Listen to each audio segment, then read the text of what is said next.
So here's Carter giving an address, graduation address at Notre Dame. He said, "We have reaffirmed America's commitment to human rights as a fundamental tenet of our foreign policy. What draws us Americans together is a belief in human freedom.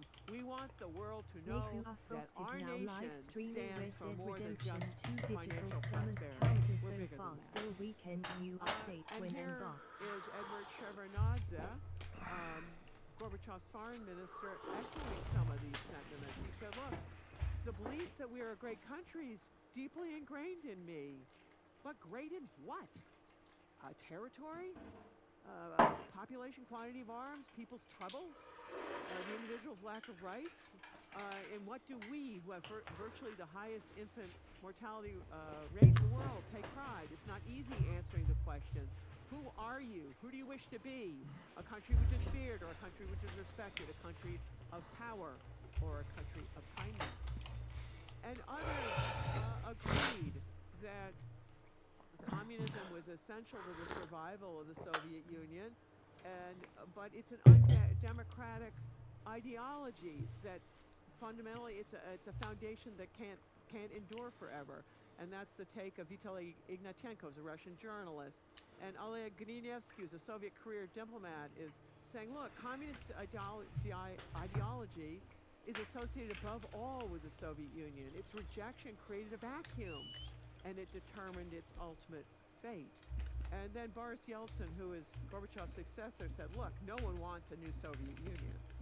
So some would argue, this counter-argument, that human rights clauses of the Helsinki Accords and Carter's subsequent human rights campaign destroyed communist belief in communism. Okay, another president, another counter-argument. Those who are fans of Richard Nixon would say, no. It was Richard Nixon who played the China card, so the United States and China could gang up on the Soviet Union and overextend it financially to wreck it militarily. I think the Chinese would beg to differ and say, no. It was Mao who played the America card. Because what's going on in 1969, there's a border war between China and the Soviet Union. China's gotten its nuclear bomb in '64. It no longer has to defer to the Soviet Union and starts playing more tough on their border disagreements. And so the Soviets are really upset. And they come to us, the United States, and ask us whether it would be okay to nuke these people. Because they think Americans don't like the Chinese. Well, we didn't, but we said, no, it's not okay to nuke those people. And so the Chinese figure it out. The one that wants to nuke you is your primary adversary, right? Up until then, think about it, China and Russia, for them, the United States was the primary adversary. Now they're primary adversaries with each other, freeing up the United States to decide which one it's going to cozy up to. And the United States decides it's going to cozy up to China. Why? Well, Chinese belligerency forces the Soviets, not only, they've already got a big militarized border with Europe, now they're going to do the same thing on a very long border with China. And this is nuclear-armed, mechanized forces, very expensive. Imagine if this country had to have such borders with Canada and Mexico. It would be bankrupting. And we are far richer than the Soviet Union was then, whenever. It was bankrupting. So some would argue that U.S. cooperation with China fatally overextended the Soviet Union. One could take all of these arguments, starting with President Nixon all the way through Reagan, to say, make an overarching argument that says, look, each president opened up opportunities for the others who then leveraged them. So Nixon plays the China card, which others play with increasing dexterity. Ford comes in and begins dabbling in human rights. Carter then comes in and really goes for human rights and starts doing a military buildup, which then Ronald Reagan really does. So that by the time you get to Reagan, he is dealing in a position of both ideological and military strength vis-a-vis the Soviet Union. And for those who think that U.S. foreign policy was not consistent during the Cold War, you're not looking at it at the strategic level. There were certain different strategies going on and how best to achieve it, but both parties agreed the goals were free trade, democracy, containment of communism. Those were staples of U.S. foreign policy, both parties for its duration. So, some would argue that Presidents Nixon through Reagan produced the cumulative presidential effects to defeat the Soviet Union. Okay, others would say, forget this great man theory of history business, that's really passe. What really accounted for the outcome of the Cold War was this military platform. That's Pentagonese for large military systems. But anyway, it's a nuclear-powered, nuclear-armed submarine. They say that this is the item. The way deterrence theory worked during the Cold War, and I believe now as well, is in order to deter the other side, you have to have a reliable second strike capability. So if they thought of lobbing a nuke at you, they would be guaranteed that you would have the second strike to lob a nuke back. Therefore, they're never going to lob the first nuke. When Jimmy Carter became president, he was a graduate of Annapolis and also a submariner. The United States began a much more aggressive deployment of its fleet, and that's continued even more so under Reagan, where we're taking our submarines and we're targeting Soviet submarines in their home water bastions. So the Soviets are thinking that we're going to be able to destroy their second strike capability on our first strike, and they're having a heart attack. So here you have Valery Bolden, a longtime aide to Gorbachev, saying, look, the most powerful strength of the United States is the naval fleet. We aren't going to get one, or our geography actually isn't set up to use one the way the United States can. And then you have Marshal Yazov saying, for the Americans, the main means of atomic attack is the fleet. So when you get Marshal Akhrameyev, who's visiting the United States in 1987, at the end of the Cold War, he will kill himself, but he's still around in 87. And he's telling his American hosts, you know where our submarines are, but we don't know where yours are. It's destabilizing. You, the United States Navy, are the problem. Go Navy.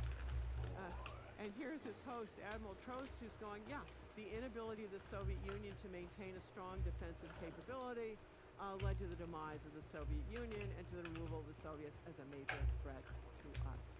So you can make a perfectly good argument to say the Soviet Union could not counter technologically or financially the U.S. submarine threat to its retaliatory nuclear forces, so war termination was the only thing it could do. All right. So all of these preceding explanations are naval explanations, spelt with an E, as in staring at one's own. They're all about what the United States did or didn't do. So let's get beyond the half-court tennis on Team America, and we need to look at the other side of the net. And this is where the Western guru for things military, Karl von Clausewitz, emphasizes reciprocity more and the interaction of both sides, that you're not going to do well unless you consider what the other side is doing. So I have given you some external explanations, and I'm going to do the internal ones. And here is Arnold Toynbee. He's one of the finest historians of the 20th century. He wrote a big, multi-volume history of the West, and which he argues that civilizations die from suicide, not by murder. So I discussed the murder, what the United States tried to do to the Soviet Union. Now I'm going to talk about the suicide, what the Soviets did to themselves. And here is counter-argument number one, which the argument is the Soviet Union was an empire, and when that collapsed, that meant they lost the Cold War. During the Cold War, the Korean War and the Vietnam War, there was much fear in the West of the domino theory, and the idea is one country fell to communism, and then the next would fall to communism. Turns out the domino theory did not apply to capitalism. It applied to communism, because once the democratic contagion hit one Warsaw Bloc country in Eastern Europe, it spread to the others until it was a seething mess, and they fell like dominoes. So in 1988-89, there were all kinds of demonstrations in the Eastern Bloc, the Soviet Union. In the Soviet Union, they're for political freedoms. In the Eastern Bloc, they're for freedom from the Soviet Union. And Gorbachev may have not gotten that detail. But they're all about not only wanting political freedoms, but also they're about crumbling economies, of how to fix their miserable standards of living. And very uncharacteristically, the Russians didn't send tanks. In fact, Gorbachev welcomed and encouraged reforms in the Eastern Bloc, both political and economic, just as he was doing in the Soviet Union. So his idea of glasnost, openness, and perestroika, rebuilding, they resonated at home and abroad. And these reforms began in Poland. Poland had been a scene of much worker unrest many times in 1956, 1970, 1976, and 80 and 81. In 80 and 81, this is when Solidarity, the workers' movement, gets going, and it gets a national and international reputation. The next set of strikes are happening in 1988 because in the preceding several years, the Polish standard of living had shrunk by over 3%, and the government was out of cash and wanted to raise basic food prices, and Poles hit the streets.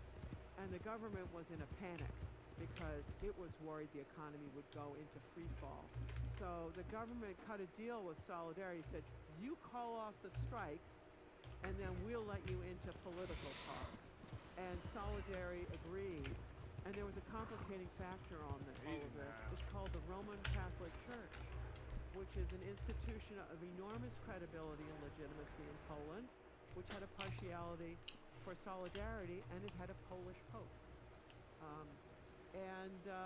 So the roundtable discussions were these political talks.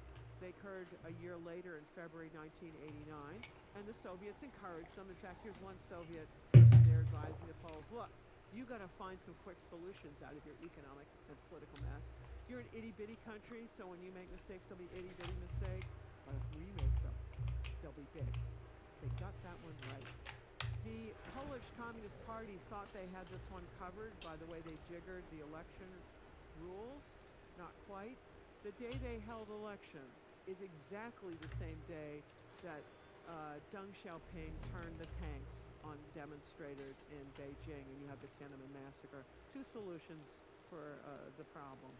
So the way the elections worked out in Poland is Solidarity won every single seat for which it could compete but one. And then only 3 people in the communist designated seats actually won. So who won all the rest of them? The box on the ballot called none of the above. Yes, the Roman Catholic Church had helped instruct people that that's the box you want. And with that, the legitimacy of the Communist Party to rule had just been wrecked. And we're on to democracy in Poland. And this democratic contagion spread into East Germany 4 months later. This is about the 40th anniversary of the founding of East Germany. And 70,000 people demonstrate at Leipzig. And within the week, around, like 1.4 million Germans are demonstrating, and over 200 demonstrators. Typically, the East Germans would have sent tanks. That was what they would have done in the past. But would-be tank man Erich Honecker was already out of a job. His ruinous policies of living off debt since he came to power in 1971 had just about wrecked East Germany, so he was out. And then less than 2 weeks later, the Council of Ministers resigns, and then on November 8th, the Politburo resigned, and then on the 9th, whatever's left of that government is issuing new travel regulations, and you might wonder what's travel got to do with it. I'll get there. So, in response to a question at a news conference, this guy, Günter Schabowski, who was one of the remaining communists helping run the show, he gets asked a question, doesn't know the answer, and so he wings it. And the question is, when do these travel regulations go into effect? And he goes, immediately. Well, crowds immediately started gathering at the 6 gates to the Berlin Wall. And at one of them, the border guards decided that discretion was the better part of valor, and they opened the gate.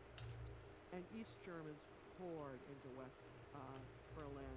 And within the first week alone, over half of East Germany's population visited the West. And within the month, 1% of the population emigrated to the West. And like the Polish elections, this opening the gate was a pivotal decision. A pivotal decision, whatever it is, there's no going back to the way it was. And here's good old Günter going, gosh, we hadn't a clue that opening the wall was the beginning of the end of East Germany. Okay. Better luck next time. And the Russians were shocked by how unpopular they were. They were thinking they were going to get credit, Gorbachev, for East Europe's liberation rather than blame for Eastern Europe's encirclement. And here you have Yuri Ryzhov, a scientist and colonel, going, all of our former satellites by compulsion cast off from us as fast and as far as possible. And Anatoly Kovalyov, who is a deputy foreign minister, said, look, and we had no confidence whatsoever concerning whom the East German army is going to shoot, the demonstrators or us. And the same thing for the Polish and Hungarian armies. Great. With allies like this, who needs enemies? The allies got to cover it. So this argument, unrest in the empire forced the Soviet Union to forfeit the Cold War. Okay, I got another counter-argument. It says nonsense. The real problem was the satellites were unhealthy. That's why the whole thing fell apart. So this map is 1960, and you see all those tempting green places? They're about to become independent, and they are really sick of their Western European colonizers. Entered the Soviet Union with a program to put the West out of business. There were many takers. Okay, fast forward to late 1980s. Soviet Union is on a roll. Small hitch. In the late 1970s, there was a big recession, and it continued into the 80s, and it tanked commodity prices. So for some of the newfound pals like Angola, South Yemen, Ethiopia, Nicaragua, it wrecked their export earnings because they're exporting commodities and commodity prices are down. In many cases, it halved them. The Soviet Union was really dependent on oil exports, still is. Oil prices tanked, and oil accounted for up to 55% of the Soviet budget. So here, Brezhnev has got a deep bench of non-performing pals at a time when he doesn't have the money to support all of them. And worse yet from the Soviet point of view, so it's dumped all this money in these third world friends. Meanwhile, it's got its own nationalities who are deeply unhappy, and they want out of the empire. And most problematically, they all revolt at exactly the same time. And one of the rules for Continental Empire is no two-front wars. While Russia has so many fronts at this point, it can't even keep count. And the unrest in the internal empire of nationalities started as soon as Gorbachev got in. There were student movements in Kazakhstan and Yakutia, opposite ends of things. By the time you get to 1990, I don't know, there are like 76 seething ethnic rebellions in different parts of this.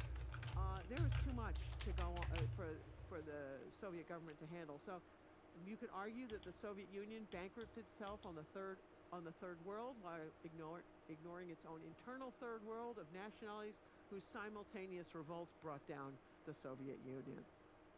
I've experimented with different video models to help me animate some of my essays. But the thing is, my team and I are very opinionated about what we want the end product to look like.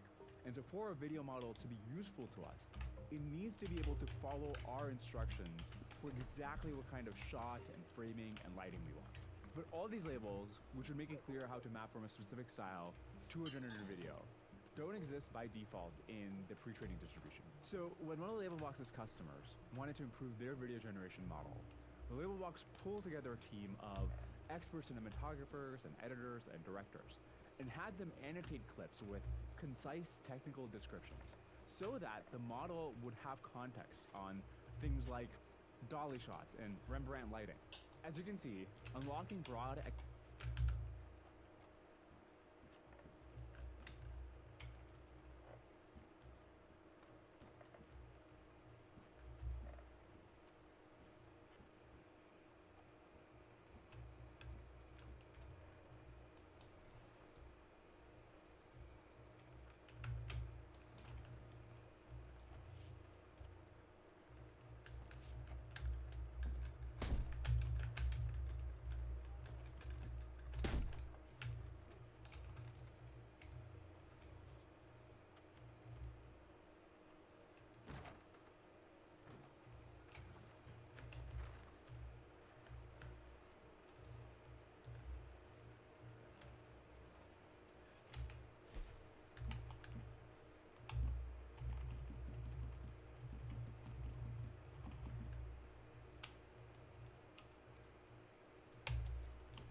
Cool.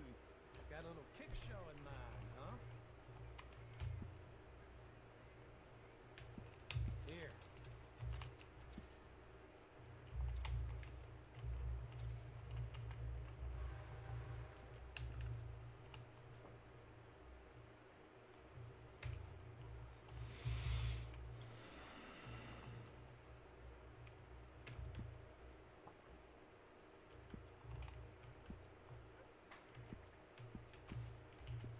I trust nobody's missing this. Okay. Keep this just between us now, won't you?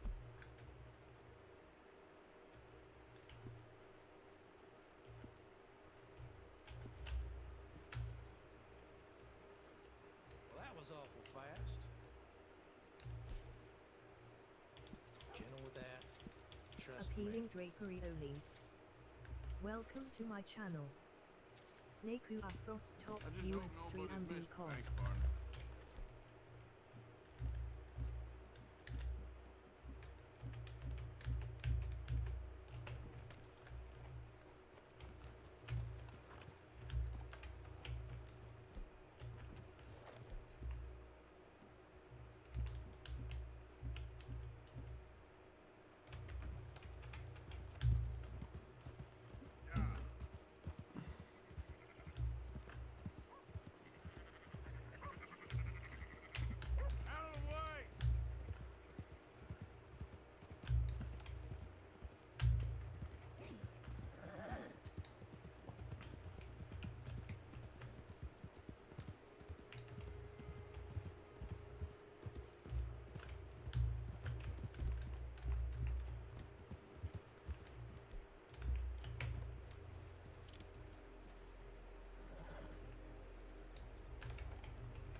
economic value from these models requires not just coders and STEM PhDs, but people with taste and context in all kinds of different domains.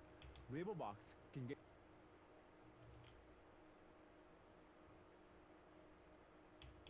Hey guys, today I wanted to talk about the big grenade launcher, which came out in the most recent Warbond Siege Breakers. Now that it's been out for a couple weeks, it seems like the general sentiment around this weapon is basically that it's not really that good. There is this website, helldive.live, that does surveys and estimates the pick rates of items, and the pick rates for the backpack-fed weapon so far has been very, very low. While the regular GL has a 9% pick rates on the automatons, and it is even higher for the bugs right now. Now, in my opinion, the basic question that the BFGL fails to answer is, why would I ever use this over the regular grenade launcher and supply pack combo? Now, I've seen a lot of people say this, you know, over Reddit or comment sections or like live streams or whatnot, but I actually think there's a big misconception in this statement, like, you know, comparing the BFGL versus the grenade launcher and the supply pack combo. There's actually a bit of a misconception here. And the misconception is that the BFGL is literally just worse than the grenade launcher alone, no supply pack included. And we will be looking at the stats to basically just tell you why. But first, my own personal thoughts on this weapon is like, when I was using it, I don't think it necessarily felt too bad. I mean, it is basically just a worse version than the regular grenade launcher, but the regular grenade launcher is really good. So a bad version of that weapon is not exactly the worst weapon in the game by a long shot. I would definitely rather use the BFGL over the Maxi gun or maybe even an airburst launcher. And the main problem I was running into in gameplay is that you just flat out never have enough ammo with this gun. Like maybe if you're playing solo and or even duos and you get more of the resupply, then maybe you won't have these ammo problems as much. You get 100 of these grenades compared to the regular grenade launcher has 40 total shots in all the magazines, but these grenades have a much smaller radius and they also do less than half the damage, which makes it so even the smallest enemies can sometimes take multiple shots to take down. So the real question I have for this gun, and I already said this, but this is basically the most important question that I think that the devs need to answer is, why would I ever use this over just the regular grenade launcher? And I feel that the Arrowhead devs have a problem answering these kinds of questions when designing items. And this really reminds me of people saying, oh, why stun when I can just kill? And a lot of people say this about the stun items in Helldivers as well. And personally, I was an OG Pummeler fan. When that gun was stunning enemies in one shot, I was using it all the time. And it answered that question for me. I think that that is a valid question. As much as people who love stun don't like to hear it, it is a valid question. Why stun when I can just kill? Well, maybe if, when the Pummeler was just one-shot stunning enemies, the answer to that question is you can stun enemies a lot easier than you can kill them. And so it's the same for the BFGL here. Why would I ever actually pick this gun when I could just pick the regular grenade launcher, and I can even take Siege Ready, which works on the regular grenade launcher for an extra magazine, and I could just bring 3 airstrikes and just pick up a extra backpack off my teammate, just ask them to throw me in their second backpack once it comes off cooldown or something. So let's dive into the stats. The BFGL has 150 damage per shot, and it has 100 total ammo in the backpack. The regular grenade launcher has more than double this at 400 damage per shot, and it has 40 total shots without Siege Ready, without supply pack. It gets 4 magazines total, and I believe it's 10 per mag. So the BFGL's total damage, like the total amount of damage you could do with all of your ammo, is 150 damage times 100 ammo. That one's easy. It's 15,000 total damage, whereas the regular grenade launcher is 400 damage times 40 total shots, and it does 16,000 total damage. So just straight up, the total damage, if you use all of your ammo in the BFGL or the GL, this signifies, how many total enemies can you kill? Because it's not like an assault rifle where you have to aim for weak points. These are grenades. You just go thunk, thunk, thunk till the enemy dies. So, it's pretty standardized. It's going to take the same amount of shots for every single enemy you fire at, pretty much. And basically, the BFGL doesn't even kill as many total enemies as the regular GL. no siege ready, no supply pack. But total damage isn't everything, right? What about the DPS? The BFGL actually has like double the fire rate of the grenade launcher on the maximum setting, so it must be doing more DPS. Well, on the max fire rate setting, which is 320 RPM, the BFGL does 800 DPS. The regular grenade launcher has a fixed fire rate at 160 RPM, but at more than double the damage, this is actually 1,066 DPS. Okay, so the BFGL kills less total enemies with all the ammo, and it also just doesn't kill them as fast because the regular grenade launcher does better DPS. But what about the radius of these grenades? You know, we have to find some sort of upside here. Maybe the BFGL has a larger AoE. Well, the BFGL has an inner radius of 2 meters and an outer radius of 4 meters. Now, for those of you who don't know how explosions work in this game, is the inner radius, which is 2 meters in this case. If an enemy is within 2 meters, they take the full amount of damage, and then there's basically linear fall off from 2 to 4 meters. So at 4 meters, the edge of the outer radius, the enemy basically takes 0 damage there. All right, so what about the regular grenade launcher? Well, the regular GL has an inner radius of 3.5 meters and an outer radius of 7.5 meters. So within 3.5 meters of the regular grenade launcher, you take all of its damage, 400 damage. The BFGL's outer radius, where you take 0 damage at this point, is 4 meters. So the inner radius of the regular grenade launcher is almost as big as the outer radius of the BFGL. Now, this AoE radius is the hugest factor here in why the BFGL is flat out worse than the regular GL. And let me give you an example of one enemy. An automaton trooper's main health is 125 health. Well, the BFGL only does a little bit more than that at 150 damage. Meaning you have to actually land your grenades within 2 meters of automaton troopers to actually kill them. Like, let's say there's just a group of like 10 of them all kind of spread out. You'll probably end up shooting, you know, like 6 or 7 times, whereas the regular grenade launcher would probably deal with these 10 troopers in 2 shots maximum. And if you want to see this weapon's functionality on the bugs, we can just let the trailer in the stratagem menu speak for itself. Now, like I said at the start, my own personal use of this gun is that even though it is flat out worse than the regular grenade launcher, you know, they did just buff the grenade launcher and this weapon to heavy pen when this last patch came out. It's a heavy pen explosive weapon. You can kind of just point and click at things until they die. However, like I said, you will just be camping the resupply just flat out. And if you're letting your teammates get ammo from it, you know, you're being a nice team player, you will probably be running out of ammo multiple times throughout a single game. At least when I play with this thing, I do call down a second one just so I can keep shooting. If we're doing like capture the flag or something, I'll even end up calling, you know, the third one down while we're doing the mega base or the mega fortress after that.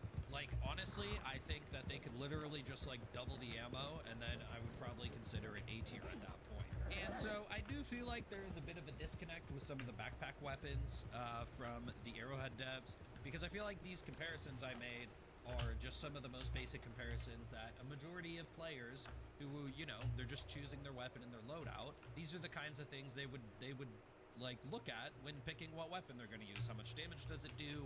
You know, what is the AoE like? How much total ammo does it have? How long did I have to camp the resupply or scrounge for ammo this game? And also, like, you know, they don't tell you the stats of the support weapons in the game. They like to hide a lot of these stats, but even when they do that, players have experience in the game. They can feel when a weapon is just better or worse than another weapon just by playing with it. And according to these pick rates, at least, most people agree that the BFGL is literally just worse than the regular GL. And that feeling that a lot of people probably got is completely justified if you look at the stats and you look at how it was balanced next to it. Now, the only upside that this weapon has over the regular GL is that there's no reload. You don't have to deal with reloading or having to click the button multiple times.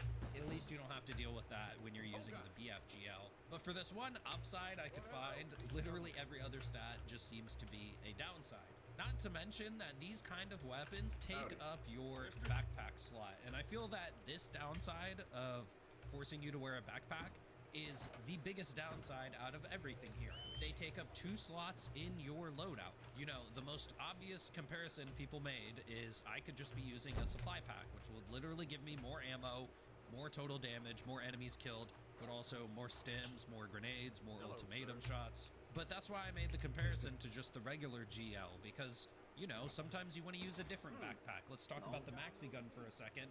You could just use the regular MG, which is better, and you could be using a guard dog to kill hunters around you while you're trying to pull off the stationary reload.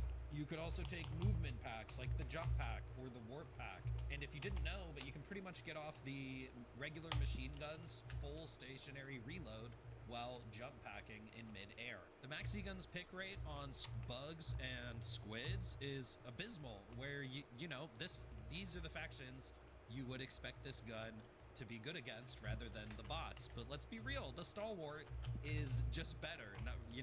Not to mention the regular machine gun, just the stalwart is better than both of these and has a higher pick rate. Now, for me personally, I see all these upsides and downsides, and it just kind of confuses me because, you know, when I'm going to pick these in my loadout menu, okay, it's like you have the regular version or you have the backpack version. Well, I would expect that the backpack version, which takes up an extra loadout slot, it takes up your backpack, I would think that the stats are better. The total ammo should be way better. But on both of these weapons, they're just not. You know, I didn't mention this earlier, but like the maxi gun has 750 total shots, and I think the regular machine gun has 700 total shots. So it's only 50 more ammo, but if you look at the damage and the durable damage, it's closer to a limp pen. And what low-key confused me even more was the dev who worked on these items compared the maxi gun to the HMG. And I don't know how you make that comparison, because the HMG honestly acts more like an AMR, where you kind of go prone, you can kill hulks very quickly with it, and it is a fun weapon to use, but it's not something that you are using for mobbing as much, because it doesn't have nearly as much ammo as either of the other options. So basically what I'm trying to say is I hope Arrowhead sees these videos and buff these items, and the 2 newest war bonds had backpack items in it. Like, that's the 2 last support weapons we got, was both backpack items. And I do remember Arrowhead said a long time ago that they were working on adding the backpack functionality to kind of like allow you to reload straight to your gun. They said that like forever ago when people were asking about a minigun, and now that they have it, there just seems to be a trend of these backpack weapons, right? Those are the 2 newest weapons. So hopefully if there's any future backpack weapons, you know, we answer the question, why use this over the regular version? And in my personal opinion, the answer to that should be, well, it's just better. Except the downside is you lose out on your backpack slot, which is what I personally think is the biggest downside, because there are a lot of good backpacks in this game. So let me know what you think in the comments. I'll see you guys next time. I'm out.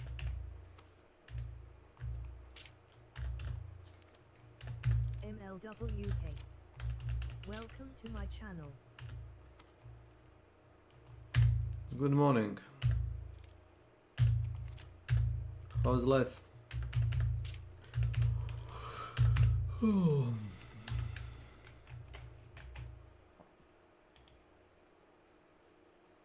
Always running out of that. We've got new reporting relating to Cyberstan, bringing to light that what we encountered there was something we slammed into nearly 2 years ago, and the clues were there the entire time. Begging the question, was there ever a chance for the Helldivers, or was this That's rigged it for now. from the start? This is a fascinating breakdown, so stay tuned for everything. If you want to help support the channel, you know what to do. If you're on mobile, let's swipe right to hype this sucker. Partner, dive into the latest. Wasn't sure if I'd see you again. Helldivers. If it's a gun you're after, you'll want to take a look in the catalog and see what catches your eye. Take a study.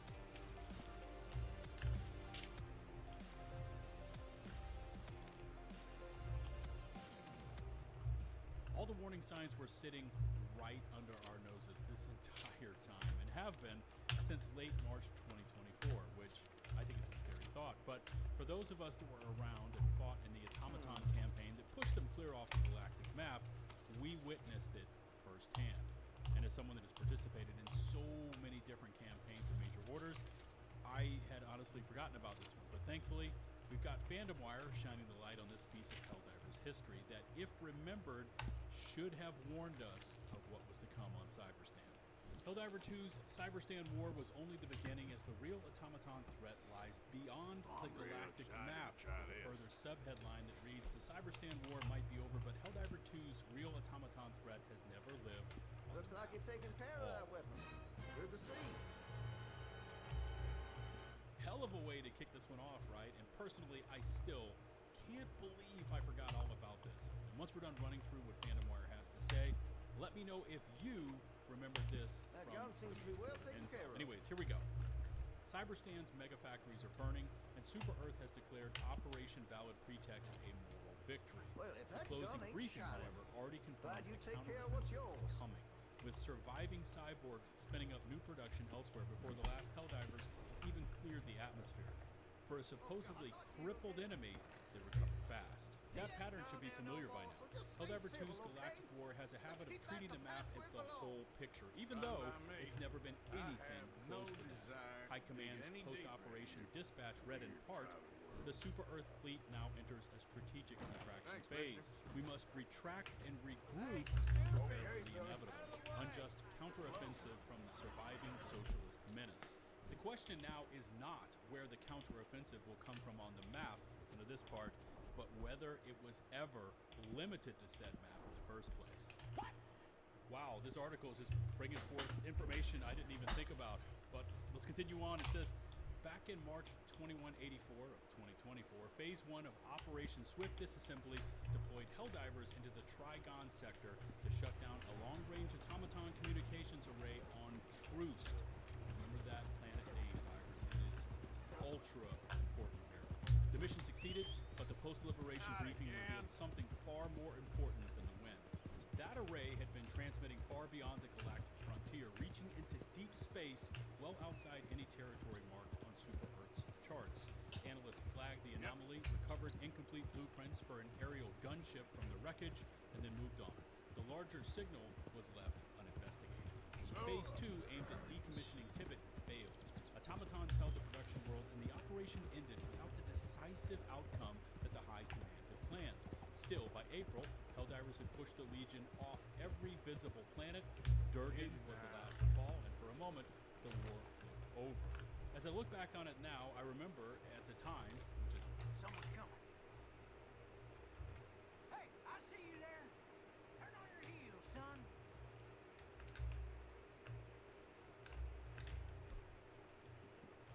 He's in.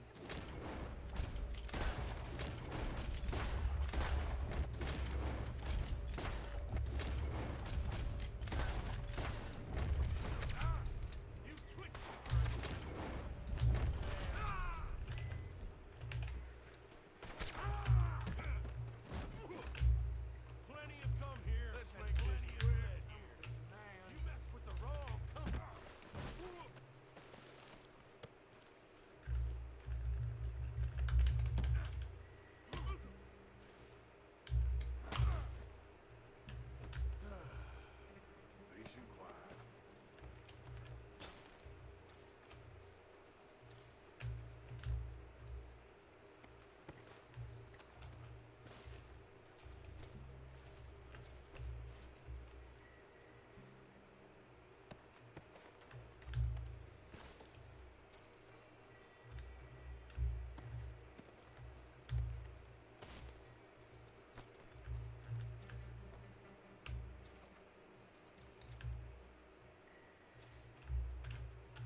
push through Operation Disassembly, we received this mission success notice from the official Helldivers 2 X account.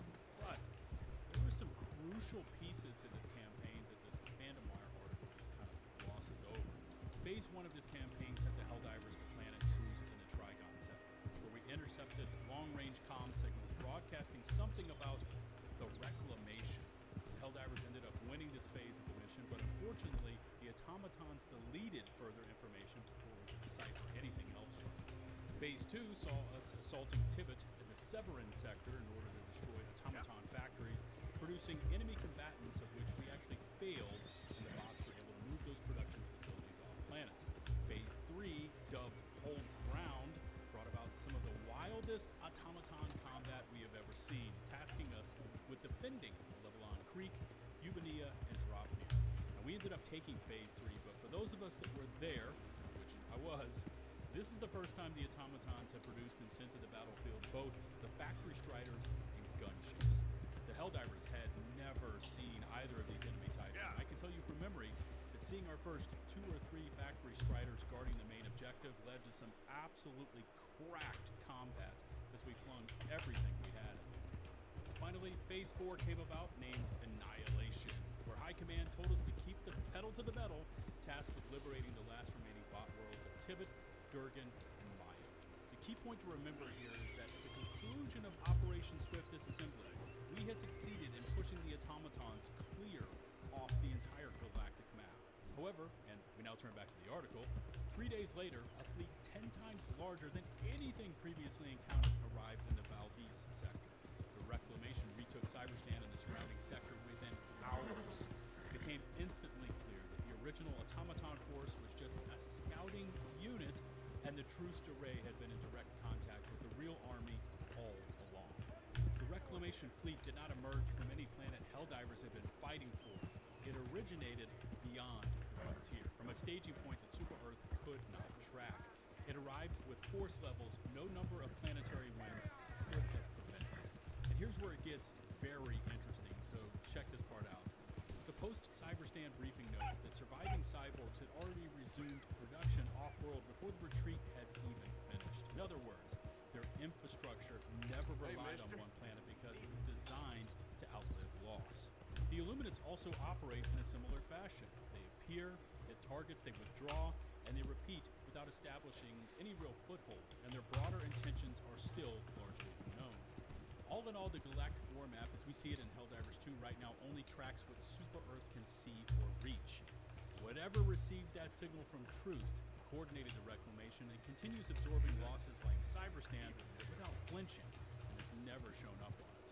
Alright, so there it is, or at least it was. Troost, the deep space broadcast, and the reclamation were all clues that were staring us in the face for what? Here for 2 years? They calls into play so many intriguing bits. Things like this failure notice, where it says it must be very embarrassing to realize you have been tricked, which, after now remembering Troost and the broadcast out past the known galactic map, that statement takes on multiple meanings. It also brings into play Cyberstan itself. Did we ever stand a chance there of taking it on the first attack? We know from previous Arrowhead statements that they are said to plan for both outcomes, victory or defeat. But as so many of you have commented, we should have been making progress there. With how many divers we had on the surface, but it seemed every time we came away from a successful mission or operation, the liberation percentage would go up by like 1/1,000,000% and then fall immediately back down to 0. So the million-dollar question here is, did we ever stand a fighting chance on Cyberstan? To which I can only answer, maybe, but it would have taken not just a majority, but the entire, and I mean the full weight of the Helldiver faithful, all hitting a single mega city and all at the exact same time. Anything less meant we were running into a vertical phase with no chance of scaling it. 20,000 or 30,000 bug divers over here, 5,000 squid divers over there, 60,000 divers hitting other Cyberstan megacities besides the one that the majority was focused on. All of it adds up, and with the way the galactic modifier works, the more players are logged on, the less effect we make on either liberation or defense. Add in the fact that divers who were not participating in the major order further hurt that progress, and we've got got the newly introduced galactic-wide reinforcement reserve meter. And so the odds of us pulling off Cyberstand on our first attempt were slim to none. Was it rigged? I honestly don't know, but I will say that the odds were heavily, and I mean heavily, stacked against us. And take that statement whatever way you want to. And while we're busy asking questions about our failure on Cyberstand and the Troost reclamation signal foreshadowing that failure and what was to come so long ago, we might as well start asking what the hell is concealed directly off the map? What is just out of reach that is able to produce bots and Borgs on an unrivaled scale and launch campaign strengths against us that we can scarcely repel? Because as we now lick our wounds and regroup from C-Stand, it might be a good time to start making preparations for whatever is lurking just out of sight, because at this point we've seen its immense capabilities. The first time with the bot reclamation Armada Blitz, and now with what it was able to withstand on Cyberstand. Also, since we just received our next filler, major order, by the way, that slip was totally unplanned there. Anyways, the Titan-class Terminid eggs we were tasked with looting during the C-Stand campaign have now apparently hatched. You would have seen that one coming. And these bugs are now on the loose and ransacking Class A citizens' property in spotless urban centers like Polaris Prime, threatening shareholder value, domestic tranquility, and workforce productivity. Furthermore, after expending so many resources on our blitz of Cyberstand, High Command has tightened the purse strings, limiting ammo, limiting stems, and reinforcement budgets, as they say, temporarily. This all amounts to a major order where we are being asked to liberate more planets than we lose. But to help us out, we've got a little bit of intel coming to us from Community Manager Mitchimus, stating that it is global, meaning that even though this major order reads like it's Terminid specific, any planets that we liberate and hold will count towards our progress. So we Helldivers can either smash headlong into very well-defended planets, risking not being able to liberate them at all, or we can actually for once use this system to our advantage and blitz planets guarded. For instance, Perth or Kurth Secundus down in Illuminate territory both show a measly 0.13% regen rate, which is basically zero. Polaris Prime is currently popular right now in bug territory because it's blinking, but Arcade 3 is sitting just up above at 0.25%, while Darius 2 is just 0.36%. Maybe bots are your thing. Well, over on the bot front, why slam into something like Aesir Pass at a strong 3% when you can hit Ballistic at just 0.5%? Tarble 7 is also at just 0.5%. Copessa 4 is at just 0.68%, and so on. We already know the system is stacked against us in terms of the overall galactic modifier, along with the fact that we have no real or official way of coordinating our planned efforts. It really has become a game of see the blinky light, follow the blinky light, and be damned if you try to do anything else. However, with this tactic and attacking very low regen percentage planets, we can bag some early liberation, so we aren't scrambling at the end of this MO trying to defend one or else lose the whole damn thing.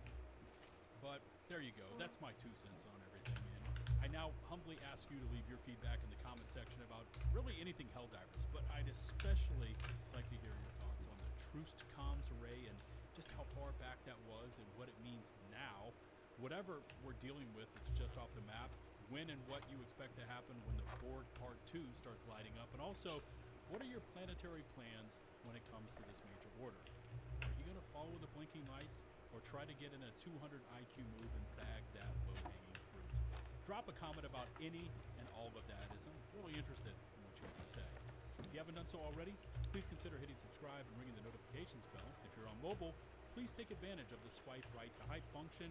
Before we go, I'd like to thank all of my hardcore channel members, and until the next one, this is Lieutenant Buzz Lightyear, signing off.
for weeks. Oh, well, you ain't a babe in the crib no more. You full grown now, boy. Stop pulling in your pieces. You'd only gamble or piss it away if I did. You damn maggot. Who the hell you think you talking to? You need to learn some respect. This is why Ma left. Look what happened to you. What the hell are you doing here? There's someone in the house. Yes, pal. Get on out of here. Get on out, you hear me?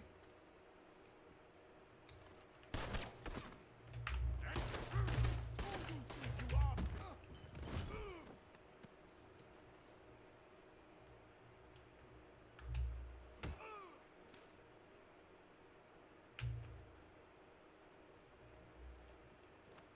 Help somebody! I can drop you one hand behind my back.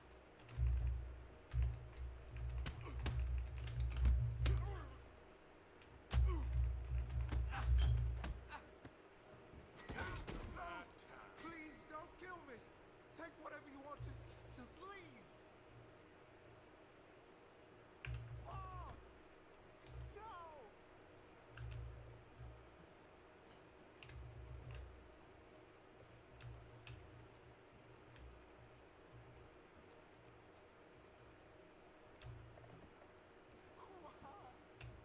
Why would you do this? Oh, so it's actually okay. Load.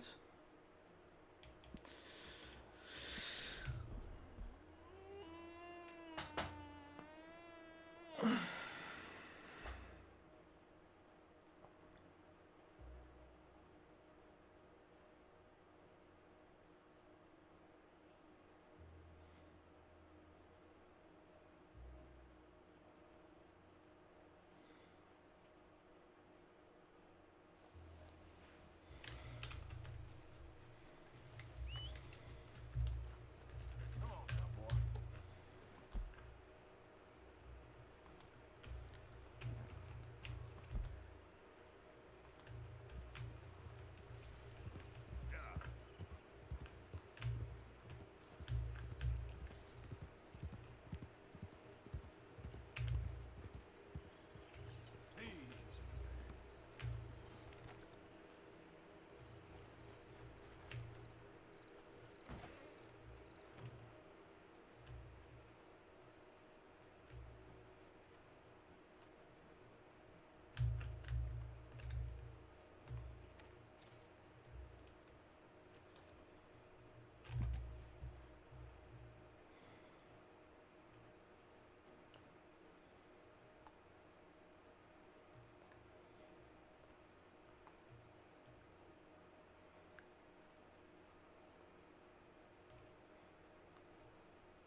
Hmm.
heat for weeks. Well, you ain't a babe in the crib no more. You full grown now, boy. Stop pulling in your pieces. You'd only gamble or piss it away if I did. You damn maggot. Who the hell you think you talking to? You need to learn some respect. This is why Ma left. Look what happened to you. Mom, there's What are someone you in the doing house. here?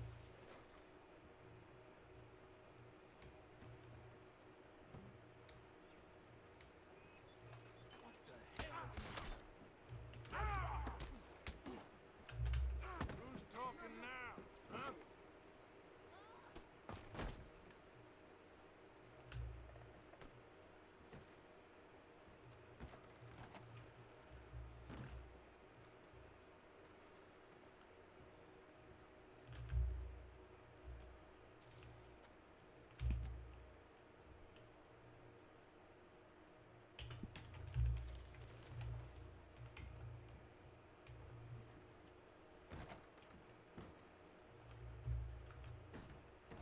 No, please don't kill me. Tell me where you keep the money or I swear I'll kill you right there.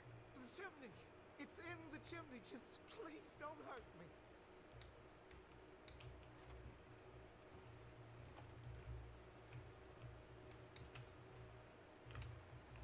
Mom! No!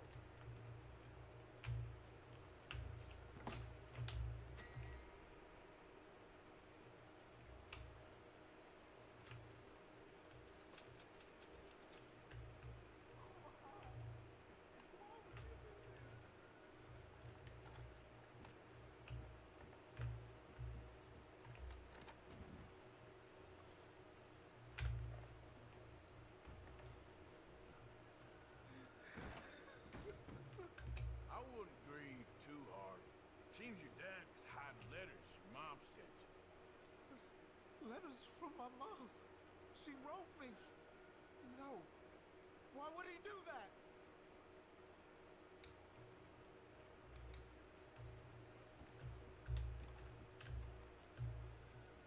Oh, God. No, come on. My mom gave that card to me.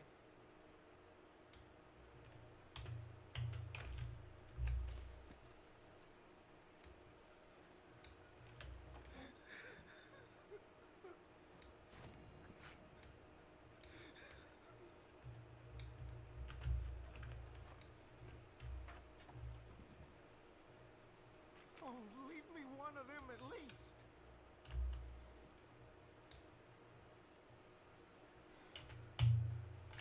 I told you where the money is. Why won't you go?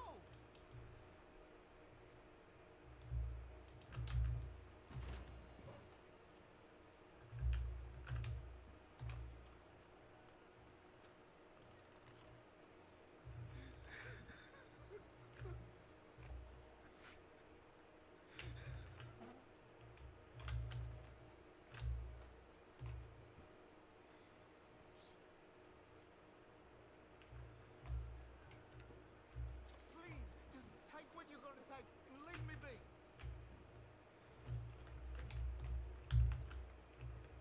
Look out.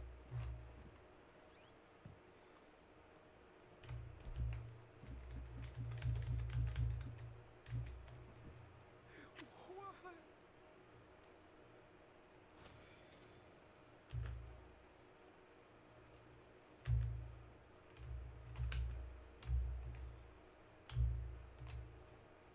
What more could you possibly want? Take whatever you want. Just please don't hurt me.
Let's see about this. I'll knock you silly.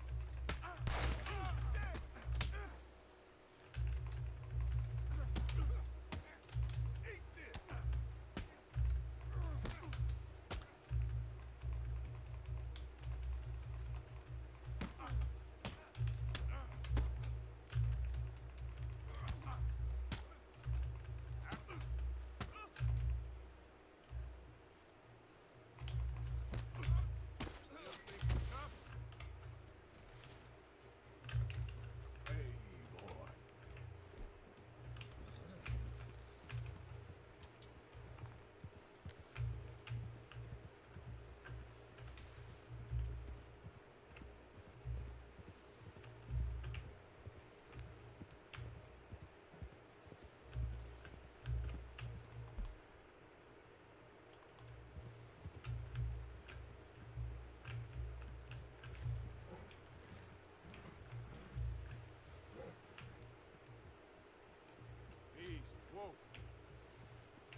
Habibi, Yalla Habibi. Happy Ramadan. Oh, hello. How are you boys? Yeah, yes. Absolutely. Okay, yes, sir, okay.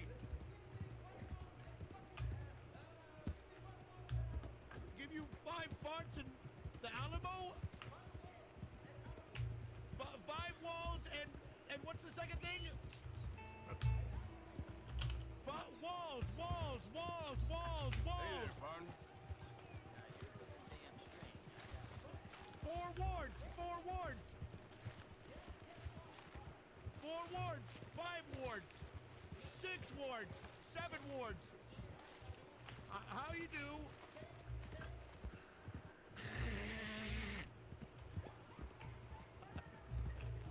Thank you, boy.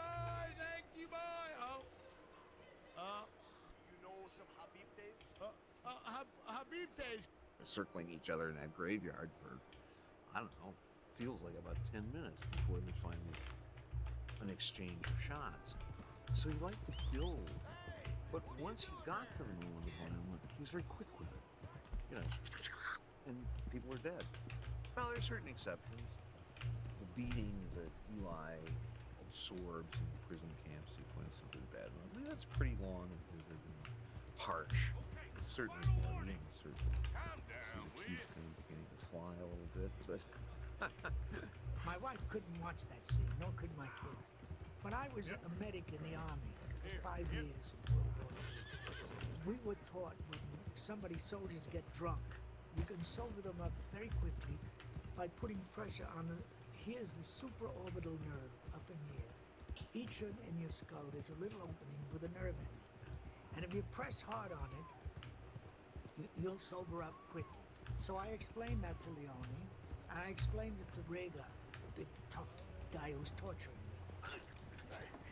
I said, make believe you're pressing. Don't press, but make believe. So that's the way we did it. I did get a black eye because I was coming around a pole in the thing, and his fist came too close and clipped me. But as they say, it's all for the good of the movie. making action pictures with Italians is dangerous. They don't have the stunt player guild that we have here, which is very careful with issues of safety. It's a miracle nobody actually got hurt on any of those movies. Come right down to it. I once said to Sergio, when are you going to put cotton in the horse's ears? I'm sitting on the horse, my hands behind my back. This noose is hanging, right? Eastwood leans back and shoots. In the rope is a little piece of dynamite, and it explodes. And the horse takes off. I said to Sergio, put the cotton in the horse's ears. That's what they do in Hollywood. He said, no, don't worry about that. Sure enough, Eastwood shoots. Rope breaks, the horse takes off with me on his back, with my hands tied behind him. And he doesn't want to stop. The horse has no idea that he's going to hear that damn sound again. It took me a mile before that horse stopped. I did a scene where I was lying next to a railroad track. I was handcuffed to the man who beat me alive. And the train is coming toward me, and Leone says, Eli. He always said, Eli, I want them to see it's you. It's not a stuntman. I said, okay. So, action, the train comes. I turn this way, and as I turn, the last car goes past me, and there's a step, a metal step coming from the car you could step on and get on the train. I realized if I had raised my head 4 or 5 inches, I'd be decapitated. So he said, all right, we do it again. When I'm searching for the gold, I have to break the bag and the coins fall out. They used an acid which they poured over the bag so that when I did hit it, it would open up. There's a certain soda, Italian soda, lemon soda, that I love. It came in a bottle with a little white cap. So I saw it there next to the leather thing, and I grabbed it and opened it. As soon as it touched my mouth, it was not my favorite lemon drink. It was some kind of poison. The first thing I did was spit. I was furious. I said to Leone, I'm not going to shoot anymore today. Now, Leone wasn't trying to kill me because I hadn't finished the film yet. Oh, Eli, oh. They ordered milk, and I drank a quart of milk to neutralize what the acid was. And then I did the same.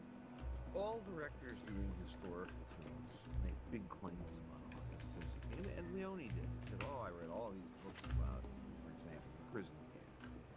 He read up a lot on Anderson. He read up on such history as there was of the Civil War as it was formed in Texas. And there was apparently one minor engagement, nowhere near as spacious as the one he's giving us. But I also never really believed directors when they talk about authenticity of the historical content. I mean, it's not their major business. All a historical film has to be is plausible. Plausibility is emotion. In the old westerns that I grew up in, Hook Gibbs, Jack Hawley, Gene Autry, and those people, they never dressed the way you saw them dress in this movie. Never. When I was at his house, I said, where did you dream up the idea of those long coats, down at the ankles? He said, I'll show you. And he had an American book of the West. And there was a picture of cowboys wearing dusters. Well, of course, they're always in the dust, the rain, and they cover their whole bodies. He also had shot in The Good, the Bad, and the Ugly with a train pulling out. It was an authentic train right at that period. In Spain, they had, and at the end of the train, the last train, had a cannon projecting out of it. I said, where the hell did you dream that up? He said, I'll show you. And there it was in a book about the Civil War. 1/3 of that movie deals with the Civil War. What you got? Good, bad, and the ugly. He took a book by Matthew Brady, which dealt with photos that Matthew Brady took during the Civil War. And if you see there's a scene where a train is pulling into a station, and a man is on the cow catcher in the front with his arms spread. He says, I'm a Confederate spy. And you know they're going to kill him. There's a scene where a group of soldiers marching with a man, they lay a coffin down, they line up and they shoot him. All of those came authentically from what Leone's research showed. They took a little bit of license, but he tried the best he could. He's very, very innovative. They made replicas in Spain and what have you, and so they got a lot of equipment, Gatling guns and things like that. And all the cannons and guns and all what came from the military museum in Spain. And they were authentic Union Army and Rebel Army equipment. I think the budget on this picture was about 4 times what he had on Fistful. He had some room for spaciousness in this movie that he hadn't previously had. It was partially shot in Almeria, not totally. Was part in Almeria and part in the north of Spain, where was the bridge, for instance, of the battles. But the Spanish army was helpful all over the field. For the battle scenes, the Spanish government was helpful in any way they could. Clint said, listen, this is my 3rd attack. I'll give you tips. Don't get involved in anything dangerous. So he guided me in a way. He was my mentor. He took care of me in this movie. And I like that. Well, yeah, well, there was a few things. I was maybe a little more cynical about some of the looseness, let's say, about the shooting. We were shooting this 200-meter bridge, and it was an actual bridge. In the States nowadays, you at least have balsa wood and certain fake rocks. This was an actual bridge, and they just loaded the thing with dynamite. The Spanish army did. Clint said to Leone, where do you want us? Leone said, well, I have a camera here, and one right near the bridge. That's where you want. And they said, well, yeah, we have so many hundreds of pounds of dynamite in this bridge.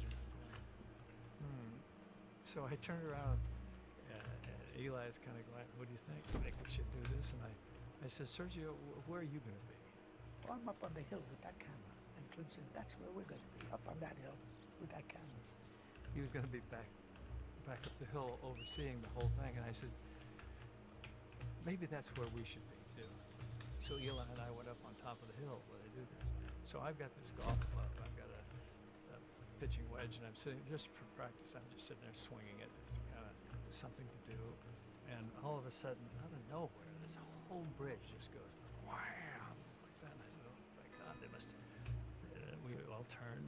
Eli says, I think they must have been filming. And I said, yeah. I said, they probably didn't have the camera running. Anytime you're ready, CB, I did one of those jokes.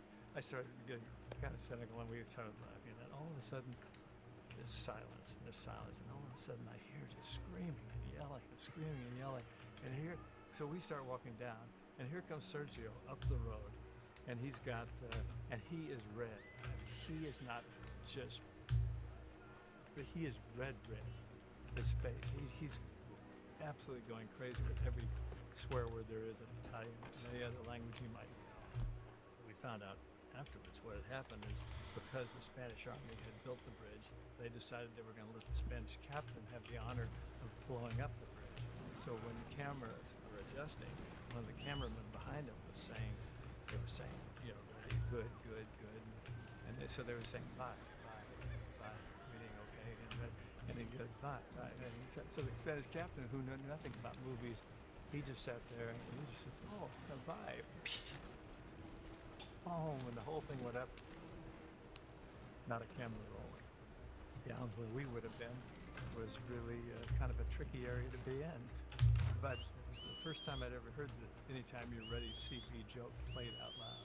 We went down to Almeria to another location for 3 weeks, and then when we came back, they had rebuilt the bridge. The Spanish people, the captain of the army felt so bad they rebuilt it for nothing. We blew it up again. This time with the special effects man, Italian special effects man on the trigger. I think this movie's very moral. When we come to the end of the movie, the vastness of that cemetery and the amount of lives that are just wasted in this cemetery that stretches to the farthest horizon of his introductory shots of it. I think there's a moral there. I mean, you know, it's a standard moral. It's about greed, what we will do for a few dollars more. We really don't want a revamp character who has been presented as a really evil guy, thoroughly evil, maybe being evil. We don't want him to get away with the money. We actually kind of want Eli most of all, Hattie, because he's worked so hard and he's been so crazy in pursuit of it. And I suppose we want Clint to have it because you wouldn't quite call him a moral figure, but he's always the objective figure. He really did step back from the scurry of the action, and then at the ultimate moment, he will step forward and resolve the action in a way that's morally satisfying to us. That whole character is a very significant statement. The films are popular when they came out in the United States. What has happened with them over the course of 40 years is that people have begun to take them seriously as a form of artistic expression. For all their grandiosity and operatic qualities, these are movies that speak to my understanding of human nature. I'm curious about why this has become such a cult movie, but they show it every 2 months all over the United States. It's kept my career going. People say, I didn't know he was still alive. You know, I didn't know he was still here. I think, yeah, I'm still here. I'm not one that kind of revisits film. That's kind of what I'd like to do with that picture. I'd like to sit down sometime, run the DVD, and just sit quietly and kind of have a nostalgic moment. The adventure in Spain, a wonderful experience. Leone had a big quarrel with them here because he wanted his movie to be shown in total. He said, no, it's three hours or more. You want to get the audience in, get them out. Show it again and again and again. So he had it cut about 25 minutes in it. Wild. He certainly did not like it, but then he was convinced by another artist that was a way of making the film more acceptable by the American audience. It's a dying art, film stuff. Not many people understand it anymore. Not many people try and even make it better. I own Triage Lab, my partner Tony Monroe and I. We specialize in photochemical restoration, and we handle obsolete formats. The project came for us through John Kirk at MGM. He was talking to me one day about Technoscope, and he wanted to do the work with us, and when he found out that we could handle the format, we did. Technoscope is a two-curve process devised by Technicolor in the late 1950s. It allowed producers and directors and cinematographers to shoot an anamorphic image without the cumbersome cinemascope lenses. They were able to use a wide variety of flat lenses to do that, including zoom lenses. The depth of field was better. It was also cheaper to use because stock costs were cut in half and the processing was cut in half. Technicolor would convert it to an anamorphic image, which played as normal cinemascope in the theaters. Technoscope is obsolete. It's very difficult to find a laboratory that understands how it works. It's very time-consuming and all has to be done by eye. The earlier scanoptic lenses could be soft. We use a lens that sits behind a Nikon primary lens, that we actually have the ability to focus both the horizontal and the vertical axis of the lens, which gives a superior image. We can definitely make the Technoscope look better now than when it was in the theaters. In order for Triage to do this version of the film, I ordered a print to be made from the Italian version, which is the complete version, basically. So they used this Italian print as their reference guide to make sure that they were getting everything in, that it would match the music and effects and the rest of the dialogue. We had to editorially conform pretty much everything. The biggest challenge was basically staying in sync. In particular, in the very last scene of the picture, Eli Wallach runs out yelling at Clint, "I know who you are." It was entirely out of sync. And it was entirely out of sync in the versions that were done in the 1980s. And we had to go through all the elements and find that shot. John had a conformed track, and he had Eli Wallach and Clint Eastwood come in and redo lines of shots that had been cut out of the American version. The reason that I needed to bring in Clint Eastwood, Eli Wallach, and other actors to do their lines in English for this version was that for the original release, it was cut for the English language version before the actors went into the studios in New York to do the English language dub. So these scenes had never been dubbed before. Otherwise, we could have just pulled them out and added them in, and their voices would have sounded the same.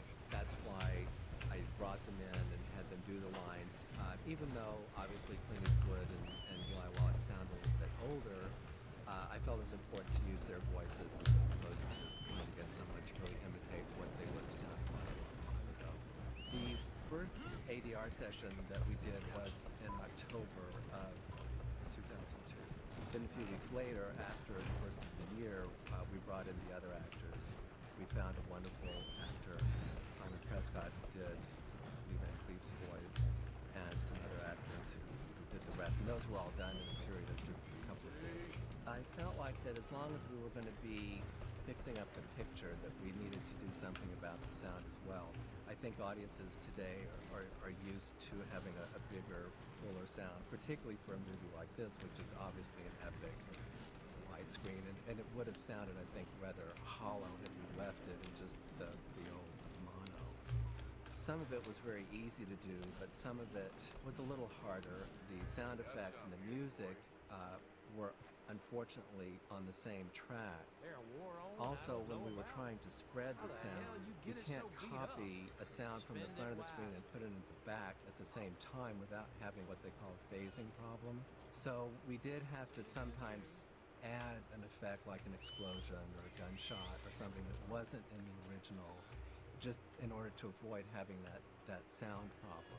And it also was necessary just because of the fact we were doing a 5.1. When you go into that realm, it changes the quality of the sound. If we had left some of the sound effects the way that they were in the original, they would have sounded awful compared to the dialogue and the music. When I was looking for elements, I was made aware that there were a lot of scenes that didn't end up even in the Italian version. I thought, well, as long as I'm looking for elements, why not? Let's look around. Some of them appeared to have been lost or stolen, or we weren't able to find those. But I did find a couple of them. And one of the scenes I did elect to put back into the film. It was the scene where Tuco goes to the cave to recruit the 3 banditos. I did find out that the scene was shown in the original Roman premiere of the film, and it was cut for the Italian version. So I didn't feel like I was putting in something that had never been there. I think taking that scene out created a continuity problem in the film because up to that point, Tuco was alone, and then all of a sudden you see him coming into town to this hotel with these three banditos, and you think, well, where on earth did those guys come from? So I felt like it was important to put that in. I did also find a complete version of the scene that I call the Tuco torture sequence. In the full-length version, that sequence runs about 2.5 minutes longer than it does in either the Italian or the English language original version. And the reason for that was the original negative was damaged. So in order to even save the sequence, they had to go in and recut around the footage that had been damaged. Everyone just thought that was lost. But then when the Cineteca Nazionale started their restoration, they came across a print that did have the complete sequence in it. But unfortunately, it looked so bad that I thought trying to put that into the rest of the body of the film, which looked so good, it would have thrown the audience out of the moment. You would just be shocked by how bad it looked. So I elected to leave that out. The fun part of the project was taking something that wasn't good and making it so it looks really good. Theatrically, it's spectacular. It came out far better than we expected. The reaction that I've gotten so far to this version has basically been good. I think most people who see it really like seeing it again on a big screen with the sound and with the extra footage put back in. Certainly what is on the screen is what Sergio liked and what Sergio wanted. I'm sure that if Sergio saw the edited scenes or knew of the addition of the scenes, would love it.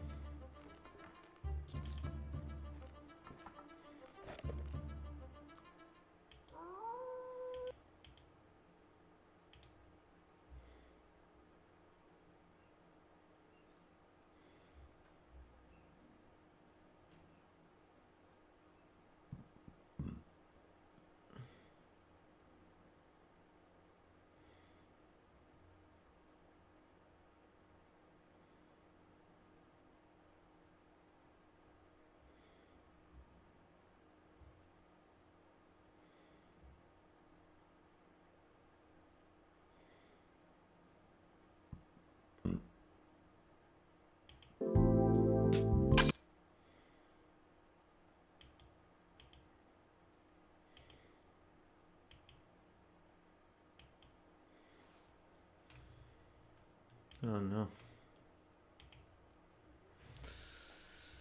Okay.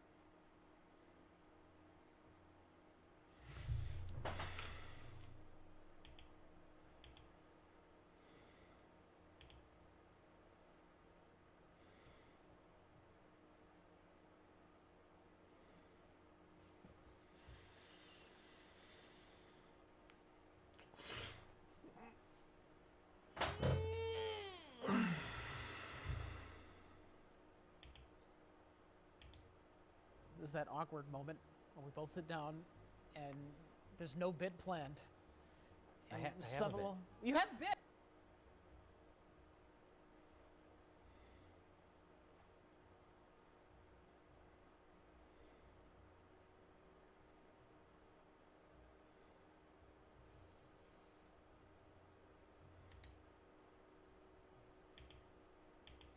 Have you ever wondered why Gogo Yubari, the schoolgirl assassin from Kill Bill, is so terrifyingly captivating? She's only on screen for a handful of minutes, yet decades later, she remains one of the most memorable villains in cinema history. But here's what most viewers miss. Gogo isn't just a skilled fighter or a loyal bodyguard. When you examine her behavior through the lens of clinical psychology, a disturbing pattern emerges. Gogo Yubari displays nearly every hallmark trait associated with psychopathy, and understanding this transforms the way you see her character entirely. Most people watch Kill Bill and think Go-Go is simply a crazy, violent sidekick to O-Ren Ishii. She's the anime-inspired character who giggles while swinging her meteor hammer, right? She's just there for shock value and to give Beatrix Kiddo a memorable fight scene. But this surface-level reading misses the calculated precision behind every movement, every smile, and every kill. The truth is, Quentin Tarantino crafted one of the most unsettlingly plausible portrayals of adolescent psychopathic traits ever put to film. And he did it so subtly that most viewers never consciously register what they're watching. We'll examine her key scenes, break down her behavior frame by frame, and reveal the psychological patterns that make her so uniquely dangerous. By the end of this video, you'll never watch that House of Blue Leaves sequence the same way again. Let's start with the first major indicator of psychopathic traits: a complete absence of empathy and remorse. And we see this displayed in the most chilling way possible in the Tokyo bar/nightclub sequence, before we can even properly place who she is in the story. A drunk businessman approaches her at the bar. He's harmless, just an intoxicated man making inappropriate advances. His crime? Being annoying and persistent. Go-Go's response? She doesn't show anger. She doesn't show fear. She doesn't show disgust. Instead, she smiles.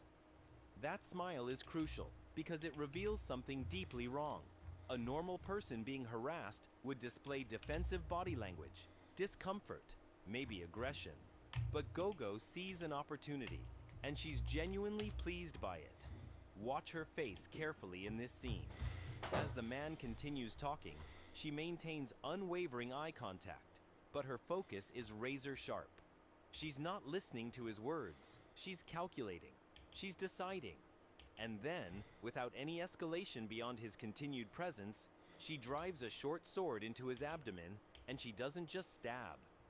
She draws the blade through him, like she's opening him up on purpose. But it's what happens next that confirms the pattern. Most people, even in self-defense, would show some physiological response to taking a life. Shock, adrenaline, rapid breathing, something. Go-Go's breathing doesn't change. Her heart rate, as far as we can tell from her completely calm demeanor, doesn't elevate. She watches him collapse with the same mild interest you might show watching a leaf fall from a tree. There's no remorse, no second guessing, no emotional response whatsoever. This is the classic signature, the ability to harm or kill without any emotional consequence. And what makes it worse is how quickly she composes her. Nominum infernus ad astram santus, Dominus infernus ad astras.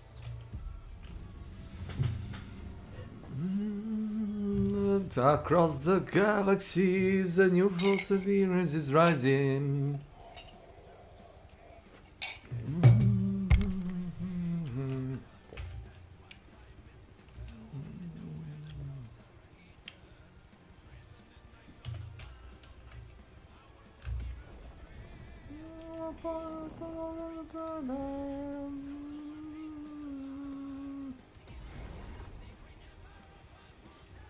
Weak-minded people. Every mission brings us one step closer to the full democratization of the known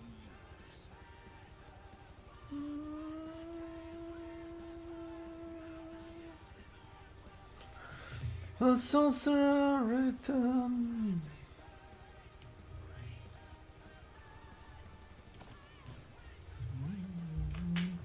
Dominus infernus ad astra Santus Dominus infernus ad astram.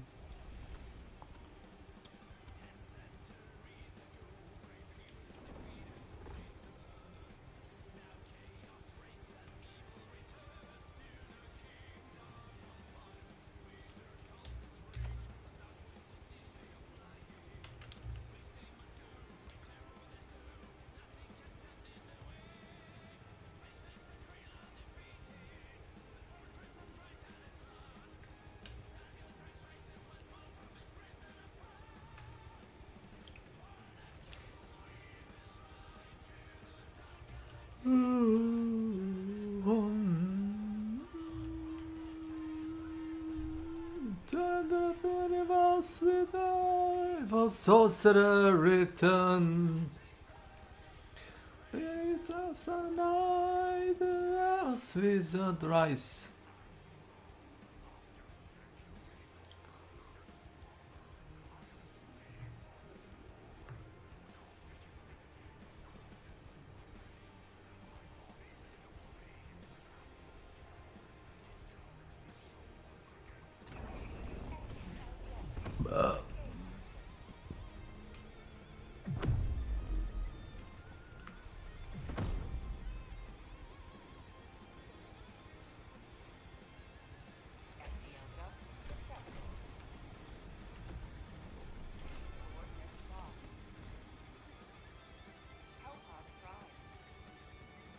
Sanctus Dominus Infernus ad Astra. Sanctus Dominus Infernus ad Astra.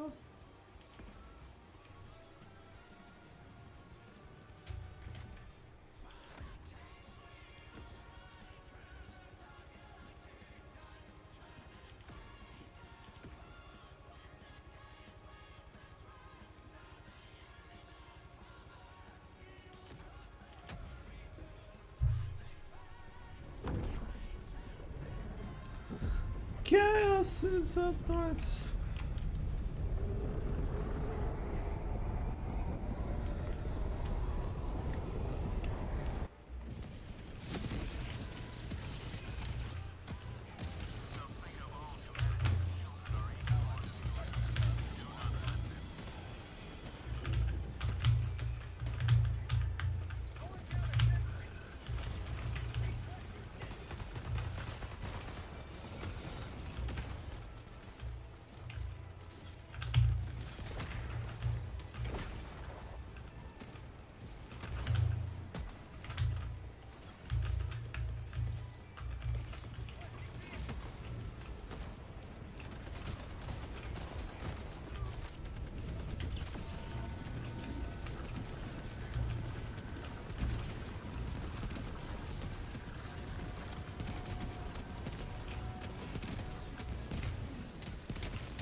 Go back, go back, go back. The Ganon is all the way back.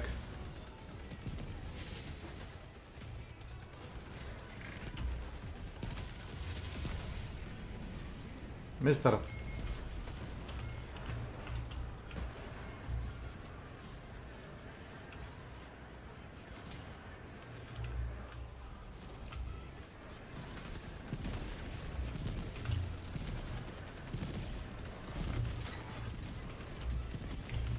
Manual reload, by the way.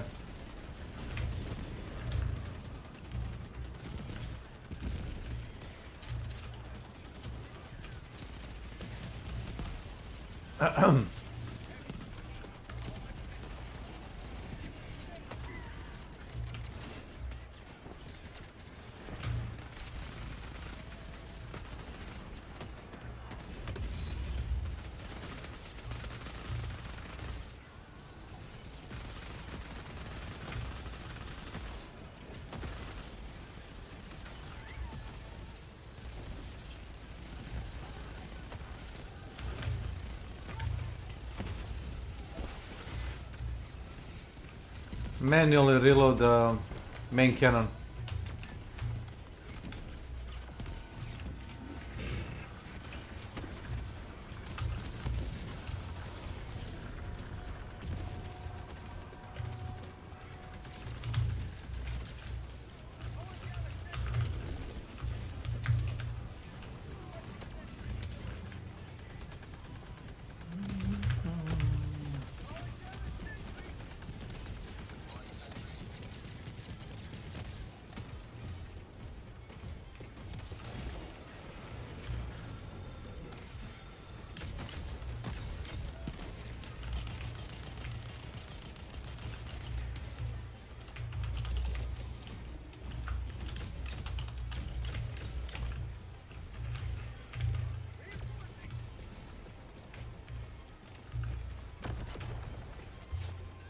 It is what it is.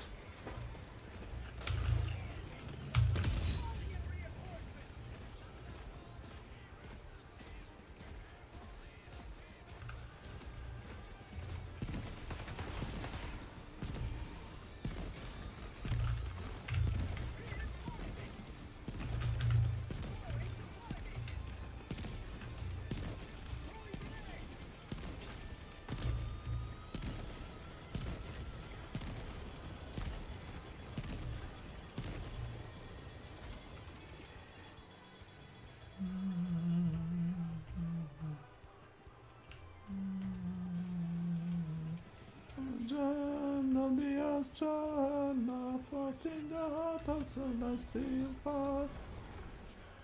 Down the astral hammer. Legend of the astral hammer. Legend of the astral hammer.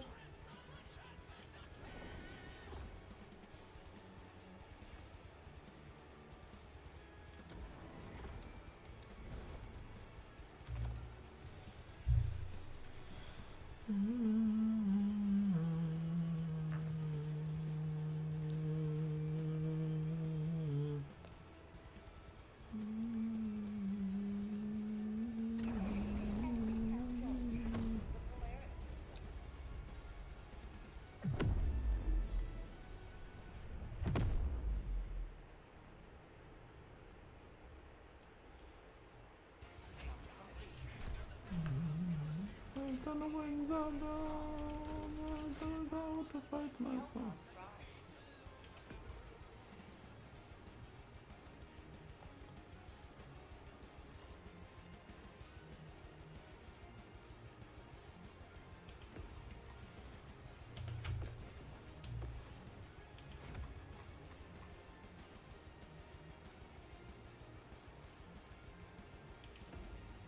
I am returned.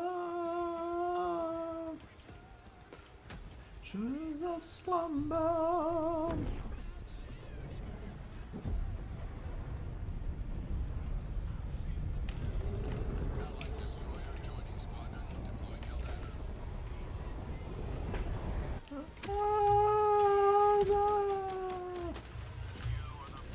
Hello.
Found nest.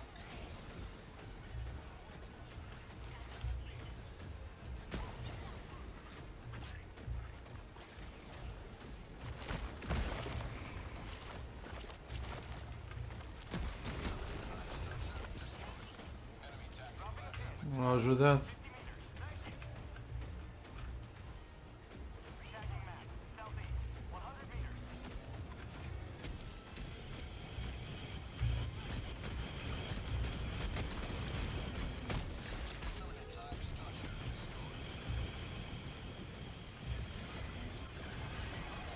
Nice, nice.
This water, everything.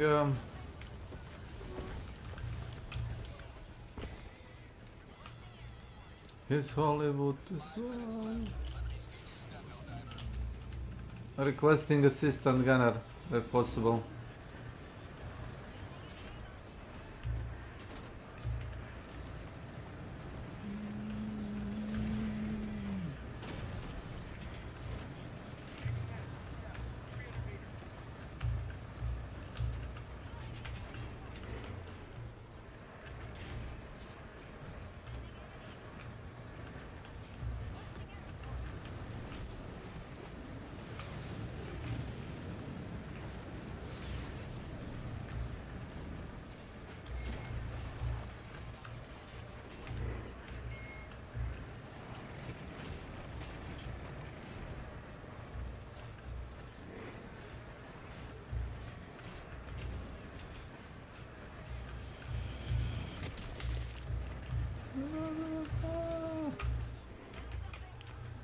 If you need to smell your shoulder understand. Putzman to Hutz.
I get a boogie on my tail, guys.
Jest Dracula.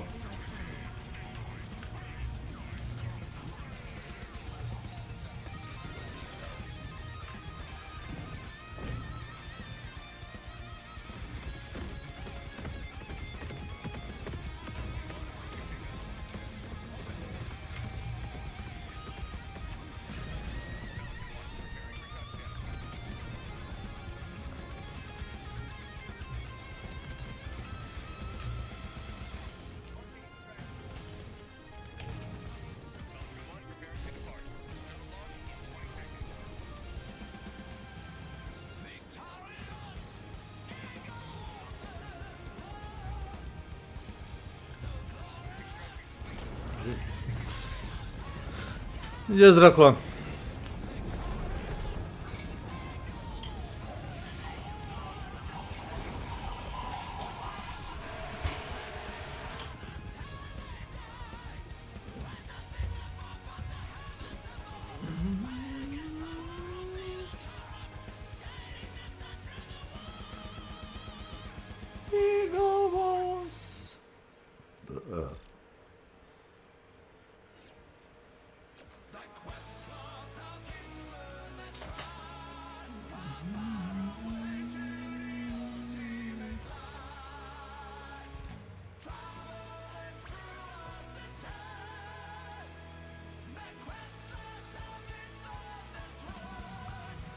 True Lucky Fortress.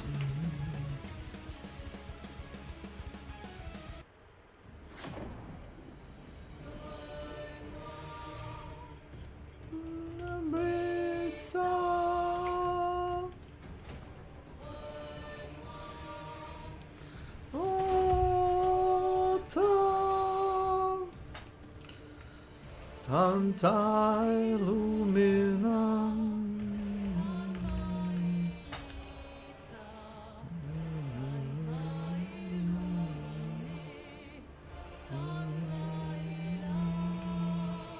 Eclata i suoi lumi, croma i lumi, sole navighe a solare, valatera, valatera.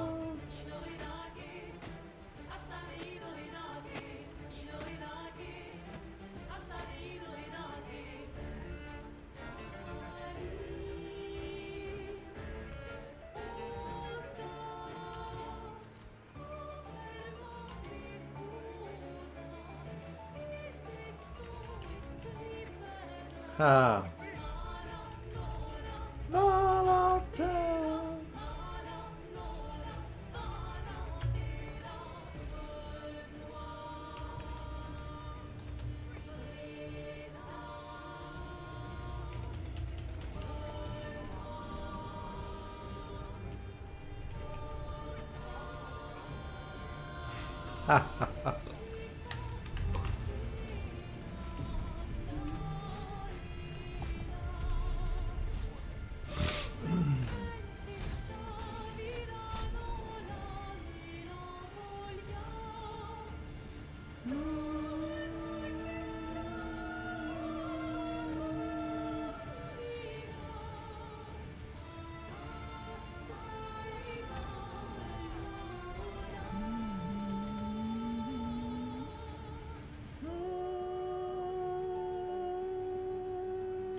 Ba-da-da-dum.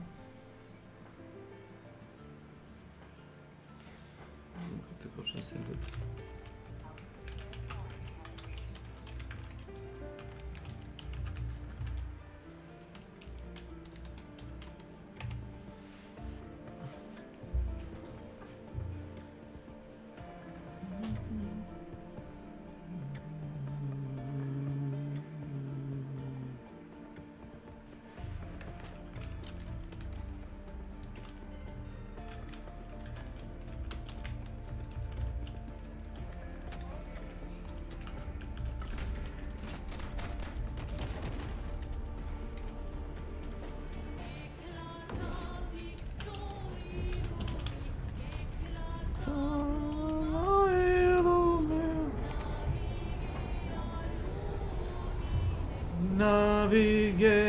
somraren. Nova valatera, nova valatera.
Oh god. Why?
Aren't then ready.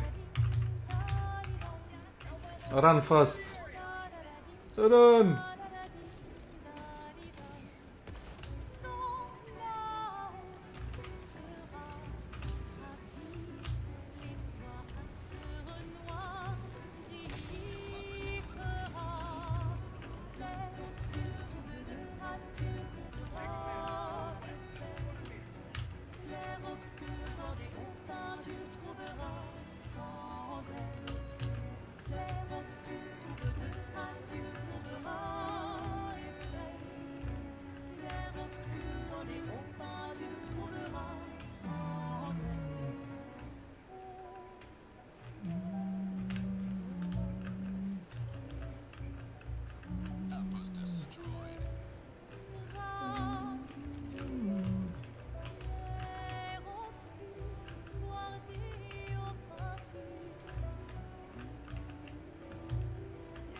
You may be wondering why we are skedoodling like this. It's because we have a broken tire.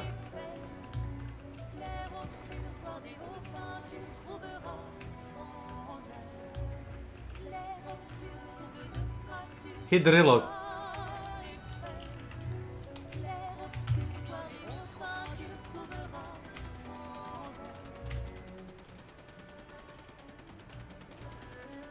Yeah. Yeah, just like that.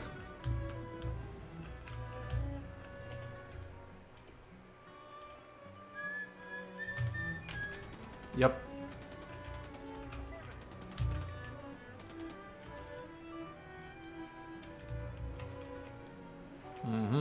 Yep.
Not like that.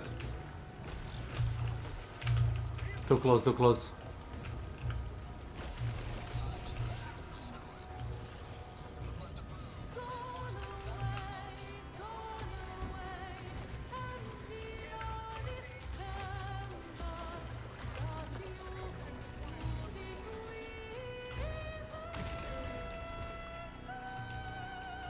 Nice.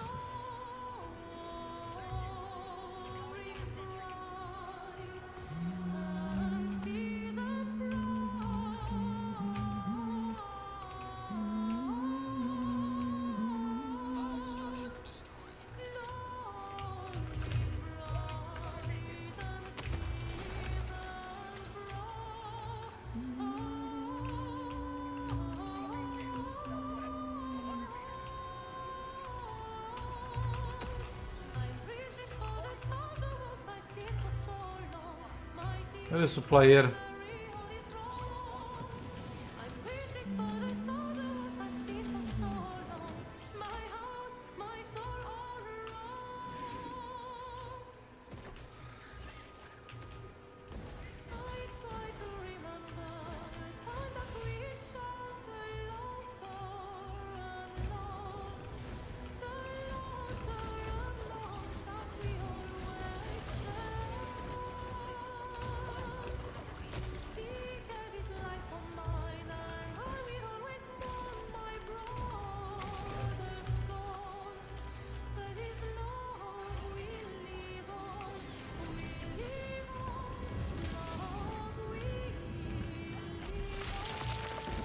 Nice.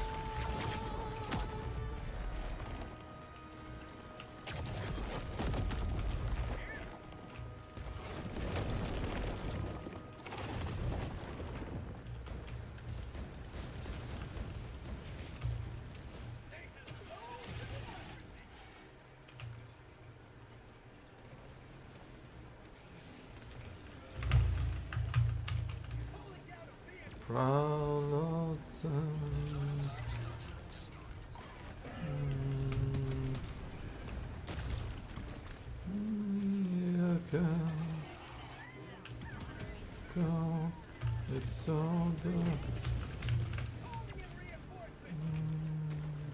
We got you, buddy. We got you. Code red.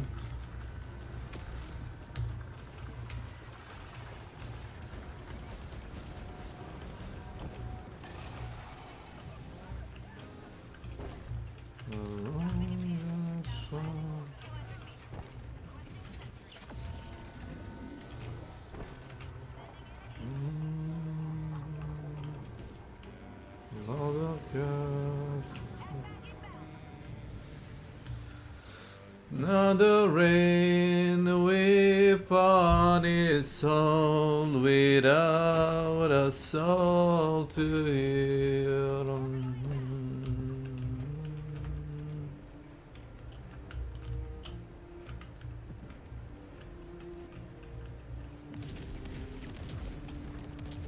Holy cannoli.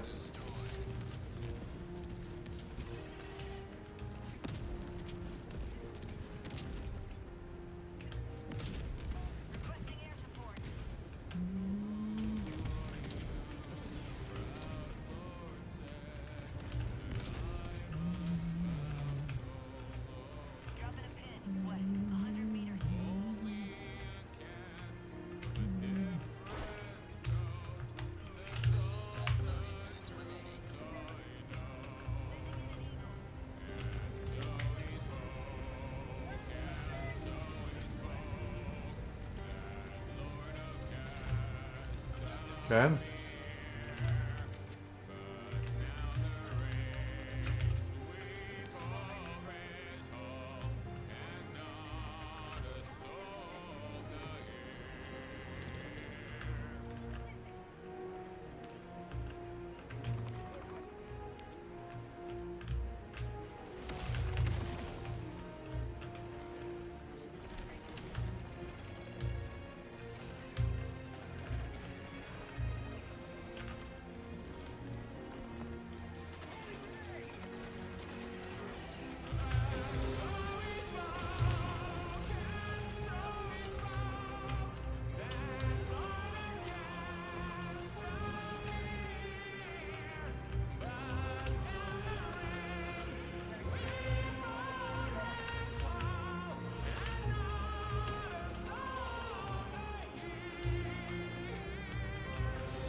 Quite a ride, huh?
The wildest candy to be this pocket left a shit. The trick down the stairs of it.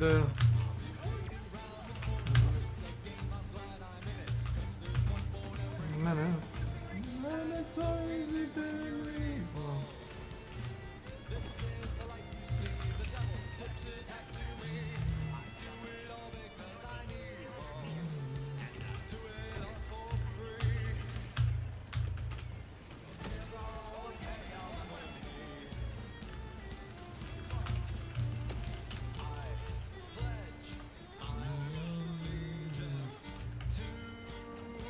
Bunker.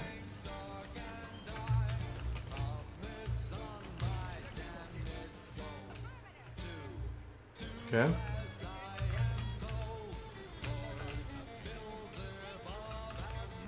Jesus Christ, look at this. Take a look at the map. Oh yeah. Oh god.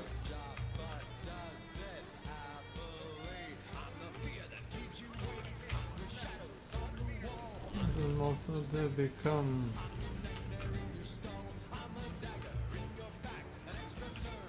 Yep.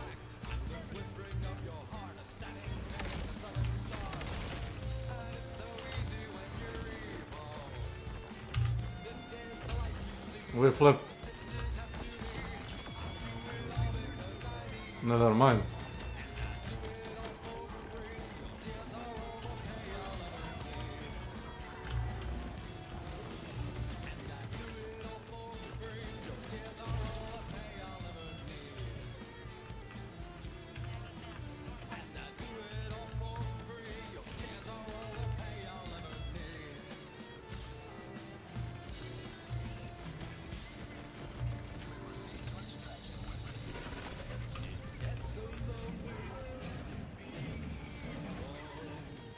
They're loud.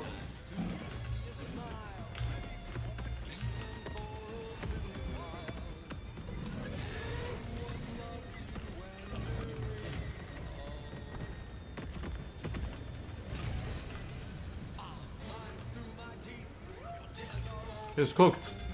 Quite.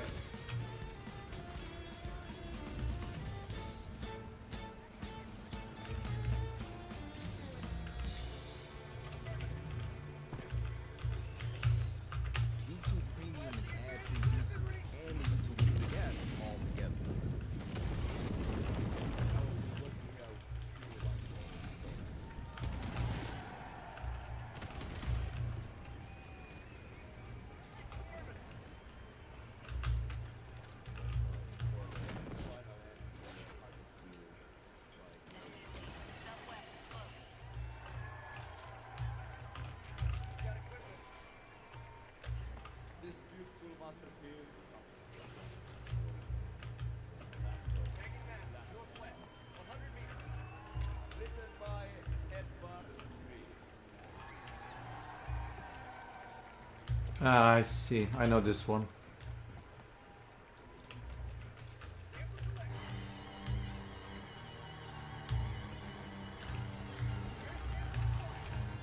Got it.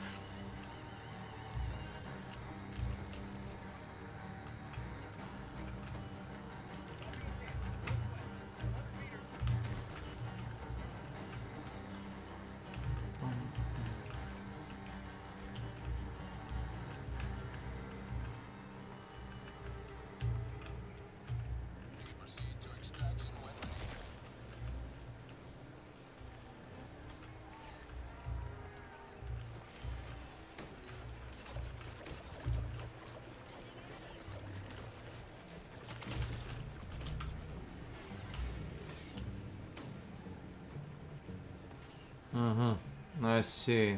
Got orbital to drop.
I see, I see.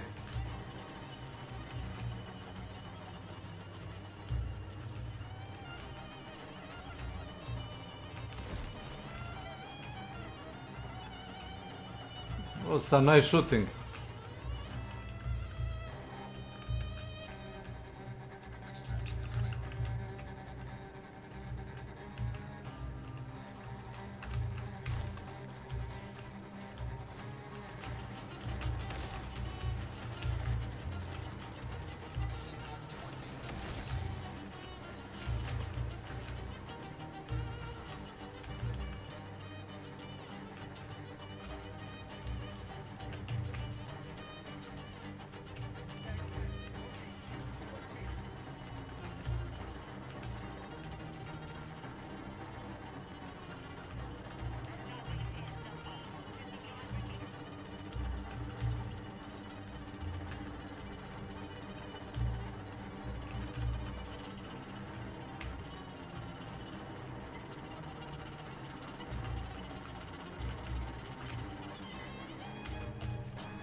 He left.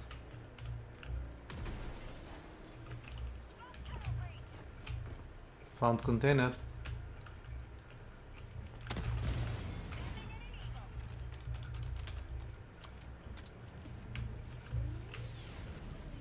Oh, medals. A lot of medals.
Bunkier.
If possible.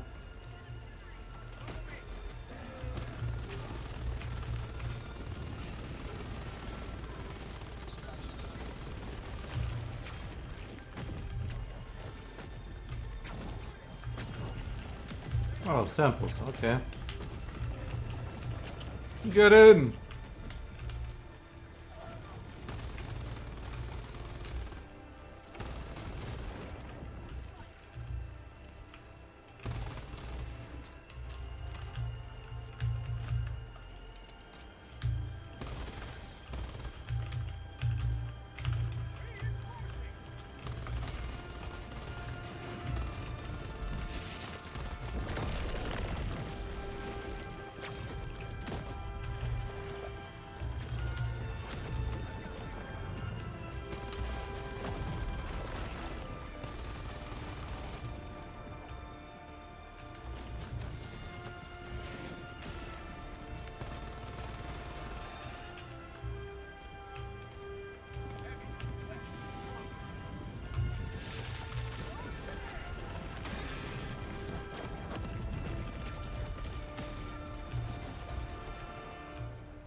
Quite dead.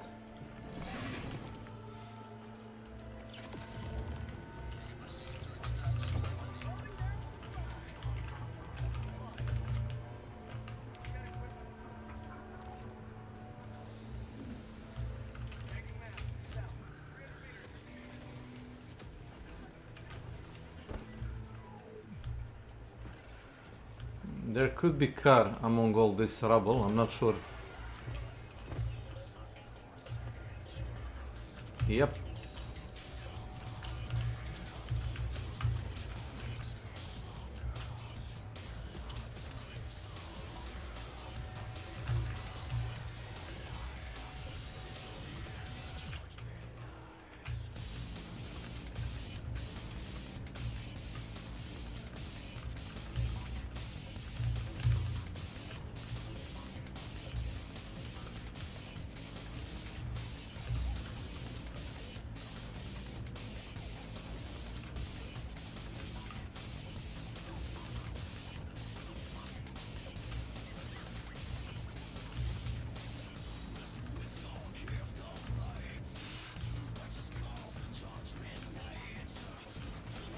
Yeah, I think this one is done.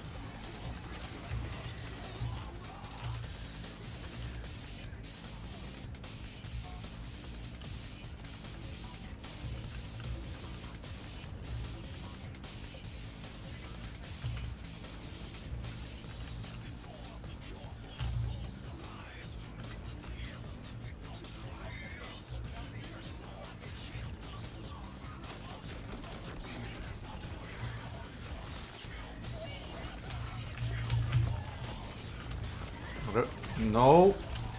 God damn it.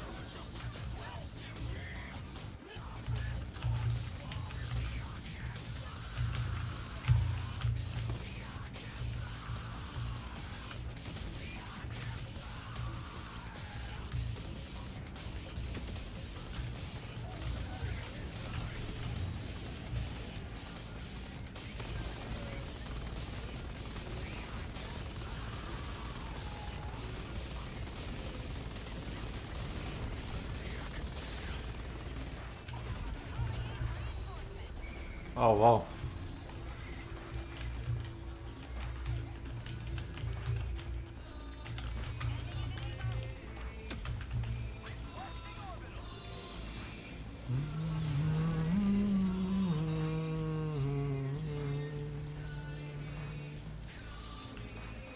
Grab the samples.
Born of grace of God.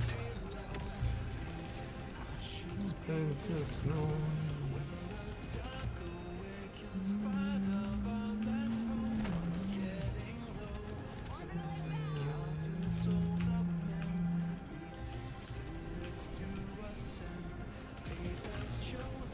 And that's for within life is at its end.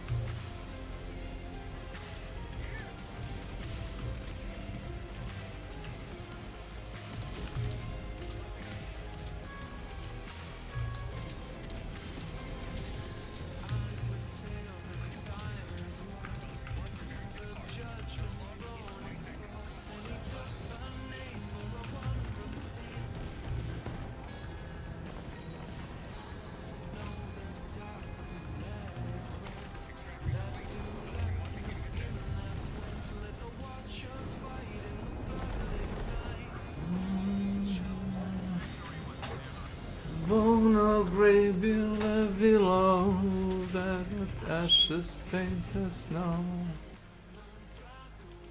Cats of the forest, oh my burden low, souls of gods and souls of men to ascend. And the fate is life is at its end.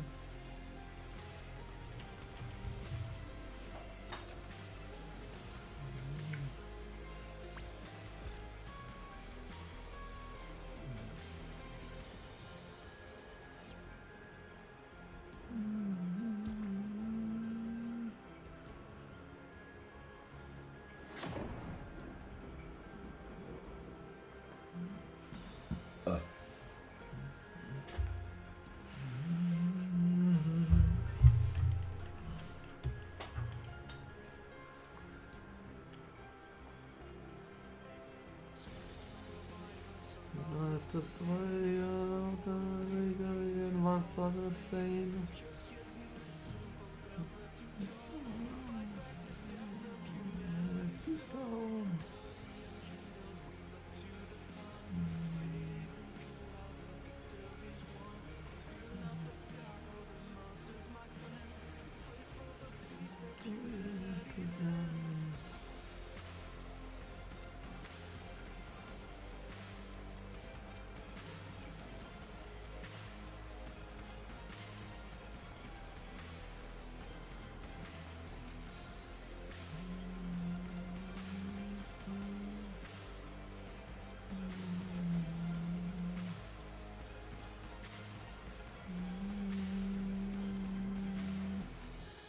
Born of grace are left below, painted ashes, painted snow. When the dark awakens, tell the lawless combat getting low. Souls of gods and souls of men, leading to ascend. Then the fading life is at its end, chosen.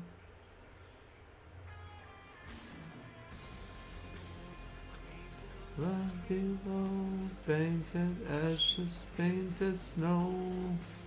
Dark awakens, stars of forest combat getting low. Souls of gods and souls of men, thus to ascend, it is chosen, and the fading life is at its end.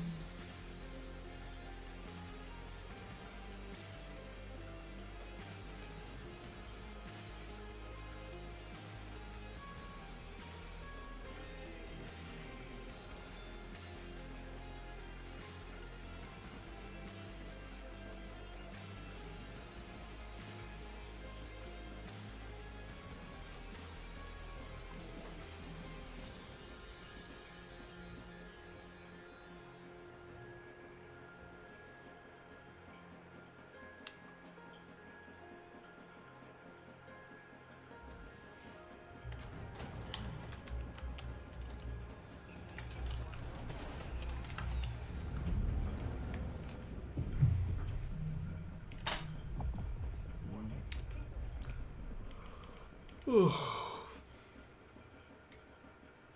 son.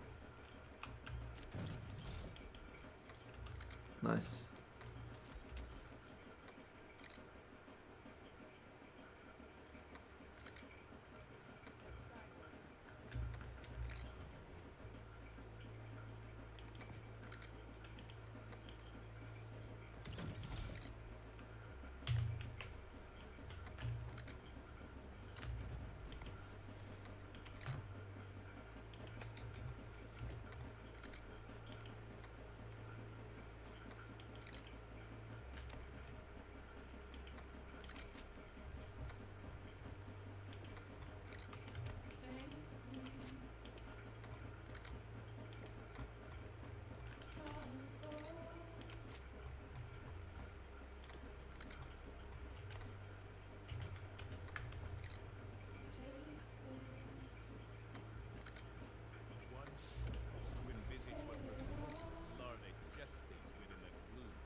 Soon I'll come around.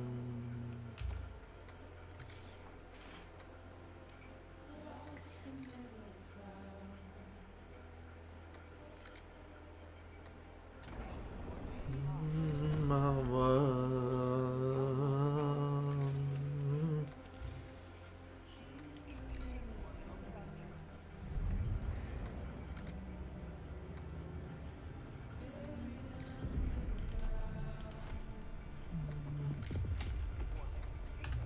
But I'll keep coming.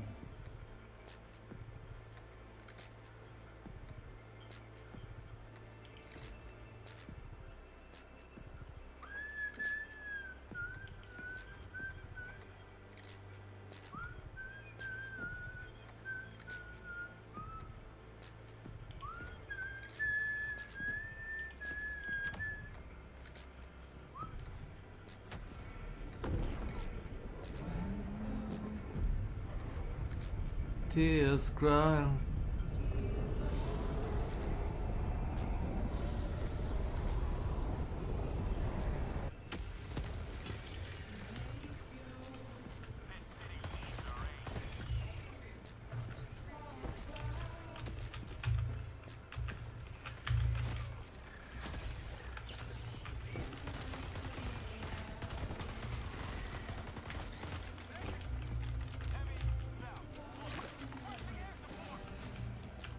Nice.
Go, go, go.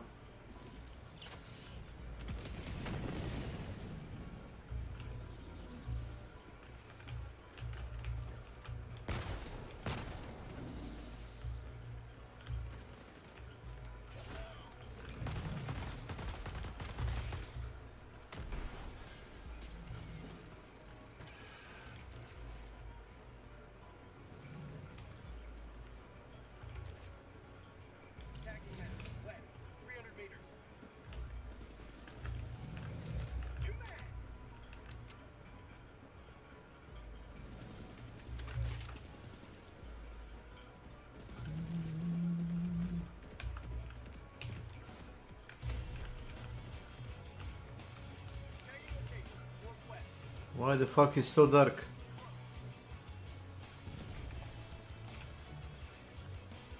Somebody turn the lights on.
Reinforce.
Oh, please.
Oh my god, thanks YouTube. Beyond all our hope to lose the tide of fate. There is someone like me, is the end of all hope.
And my road got so deep.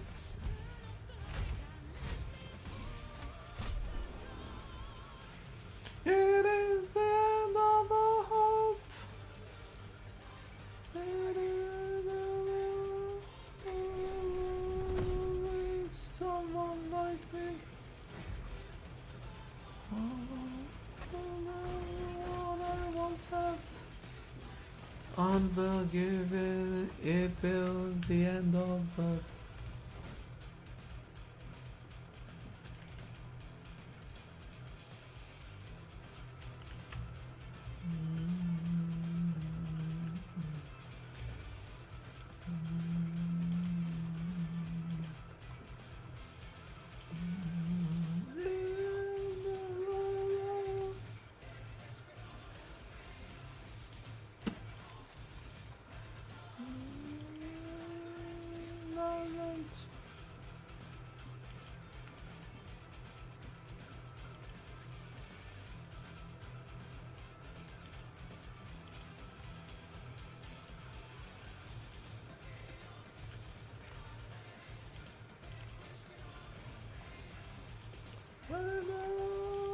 the block is silence.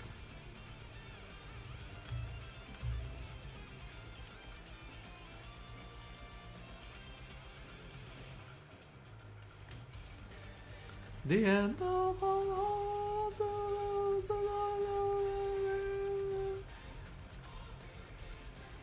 To be someone like me.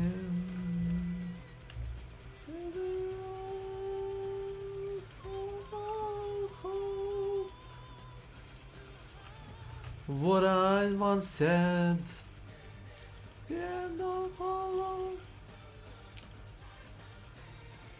To have what I is, to lead someone like me. Fall home to lose the child of fading.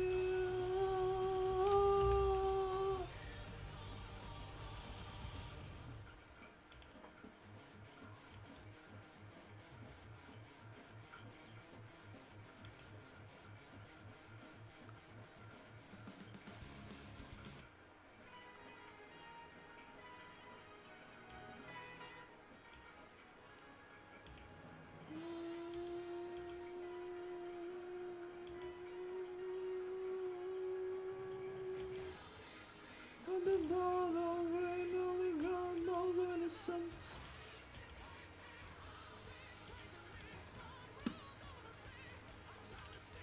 Across this bridge, something now. It's getting closer now. Open your eyes, wake up at the alpha. They shall fade all.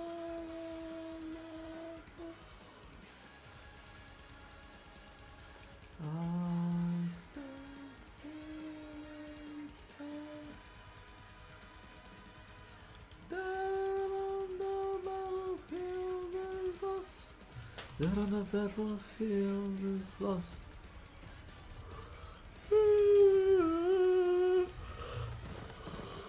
War and anger shall reign.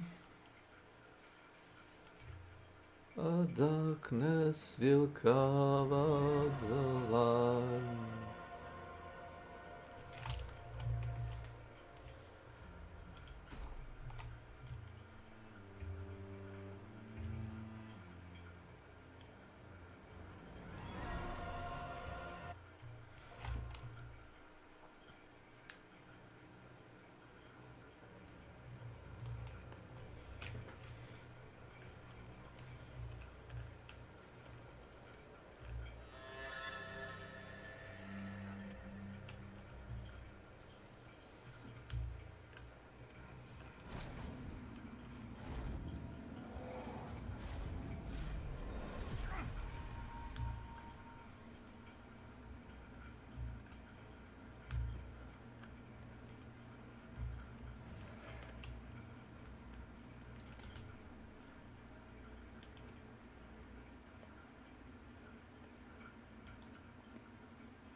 Nice.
Oh god.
Minimal.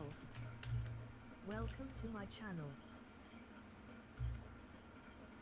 Hmm? Minimal TV. Hello, welcome, Mr. Minimal.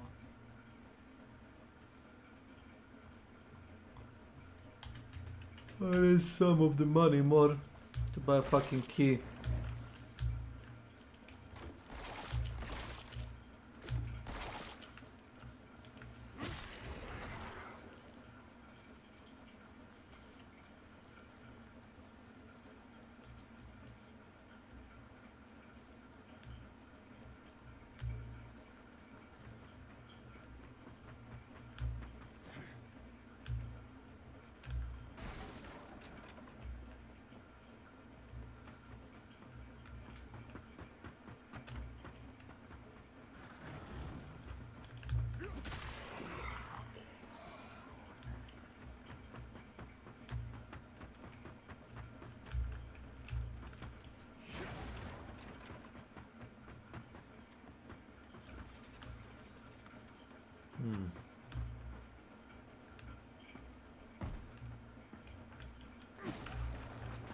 Okay, where now?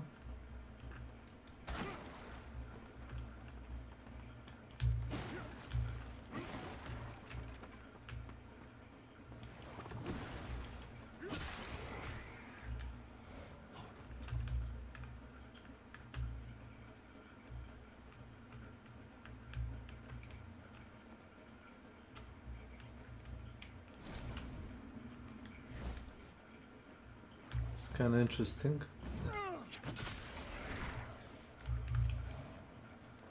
Does not open from this side. From which side does it open?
Must be a solution.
What did I expect?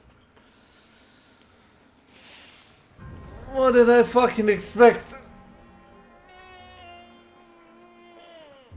Oh my god. Okay.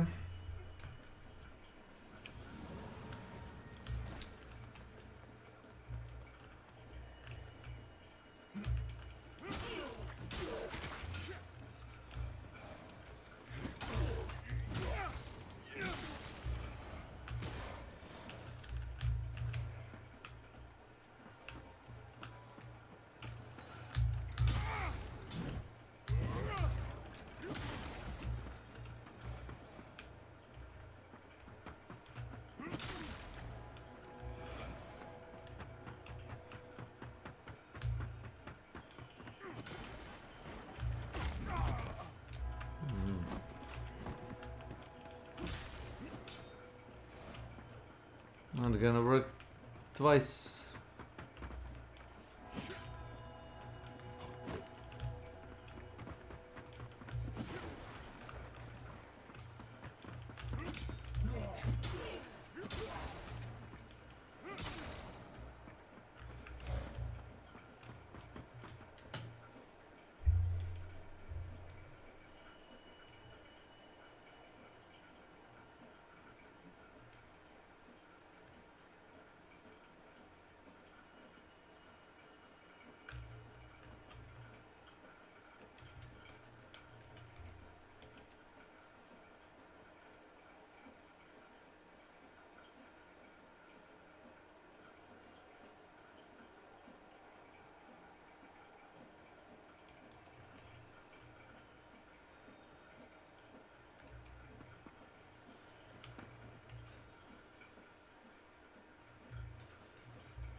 While even the handling of such items is objectionable, all facets of this While even the handling of all facets of this While even the all facets of this two fellow crusaders one a paladin who sacrificed the other a harrower who revealed her when she stole the apparatus with which I am able to converse with the Council of Overseers. An apparatus I would see returned to Harrower Dervla can be found in the tenebrous bowels of the mine. A fitting place for one who has turned her back on Aureus. Whatever poisonous lies Derva may for they are nothing but the foul. You serve a higher purpose, Crusader.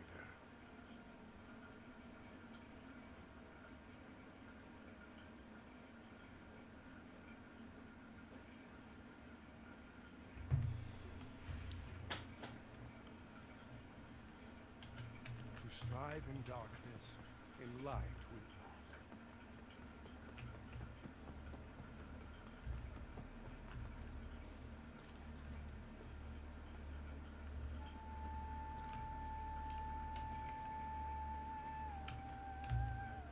The described harboring fundamental misinterpretations of Aureus's. Many of the Mornstead believing it was and yet, despite their ignorance, Aureus has allowed the bridge to. Is that not a sign of his benevolence?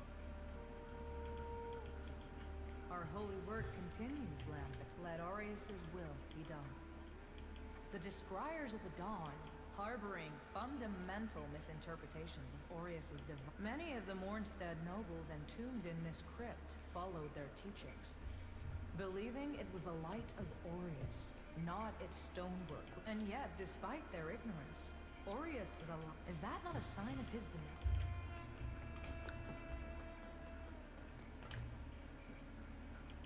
In Radiance, judgment.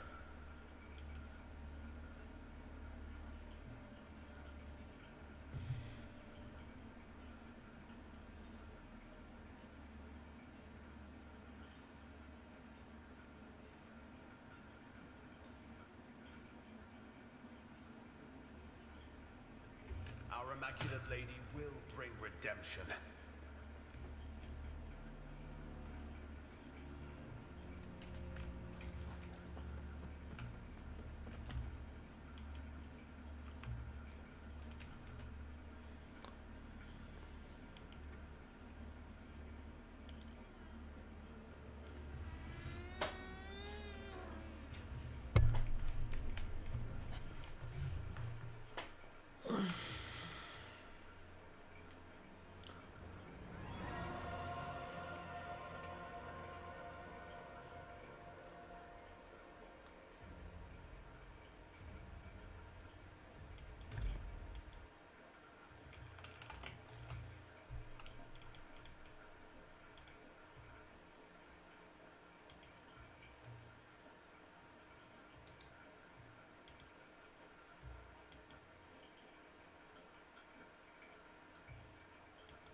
Fuck.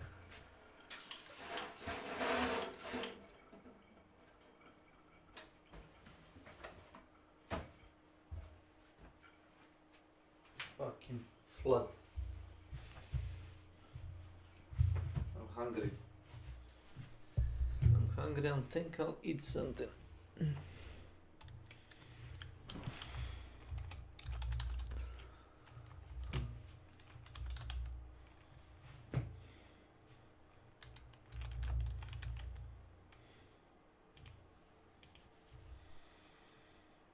Oh.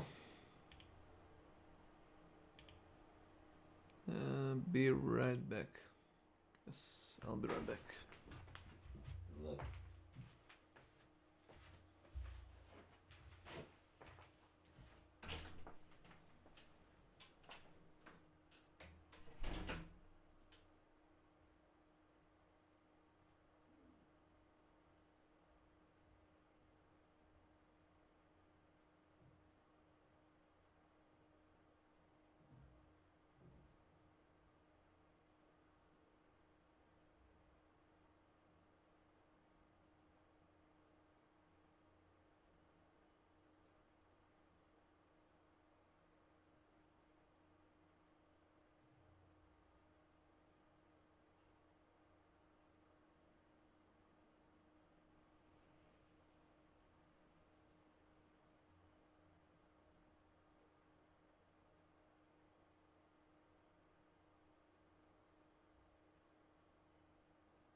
Put down some blame on VCR. Ah.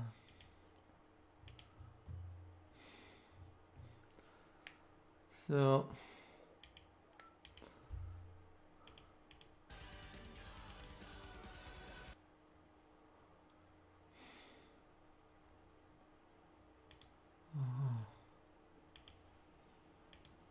This is the last run we're doing of the Matriarch and Dynasty update.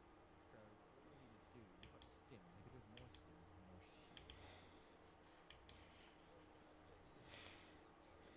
Here's the funny thing, right? We haven't died yet, really, today. We've got out alive every time, but look at this.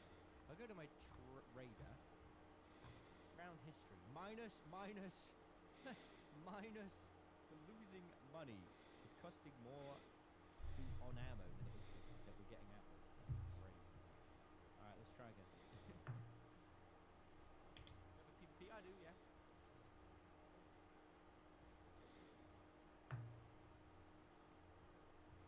Herbals. On here, oh no. Spider sprays are not worth repairing. Yeah, it's better to break them. It takes one canister to fry, when you recycle, you get 2 canisters. Strange. A little strange. So we've only got 9 minutes. Oh well. 9 minutes to go, boys. 9 minutes to go. Alright. I need the core. Yeah, I need to look every item.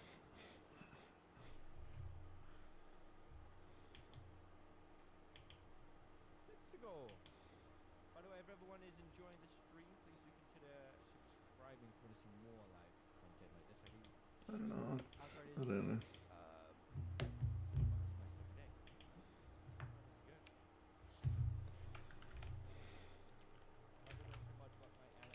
It just does. That's the default Twitch auto mod in action there. You think we can kill the Matriarch in 9 minutes? I think we can. Not me, but you know, the entire server.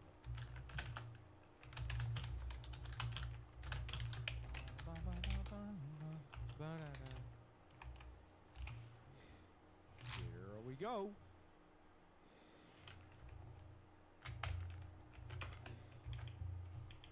Here's a screen with 1,500 players knocked out. Do you PvP? Yeah. No, you know, I partake in a little bit of PvP. A little bit. How'd you get into PvE lobbies? You just don't shoot anyone for a long time.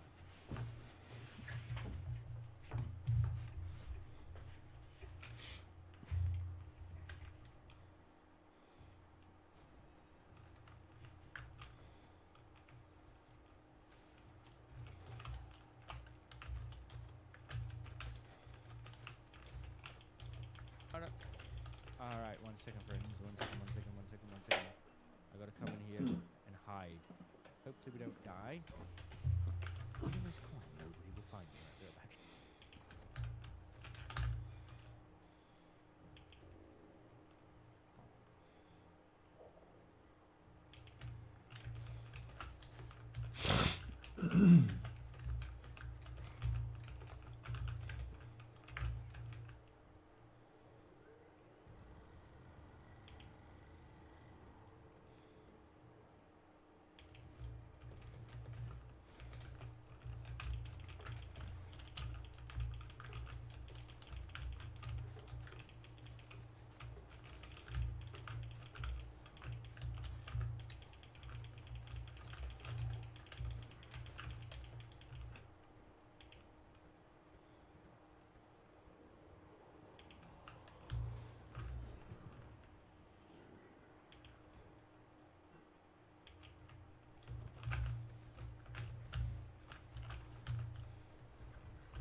Okay, we're back. How long we got? 6 minutes. 6 minutes. Has everyone killed the red shark yet? Thank you for all the work. Well done.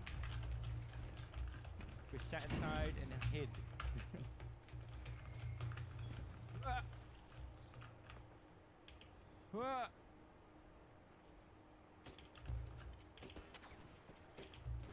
Fire in the hole. That's kind of painful, huh? Never felt that thing in my life. What kind of missile was that?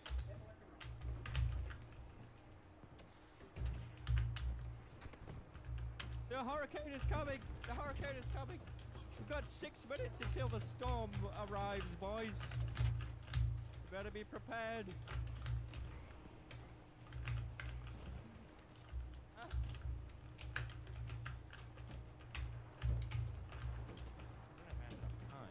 Truck is hardly even damaged.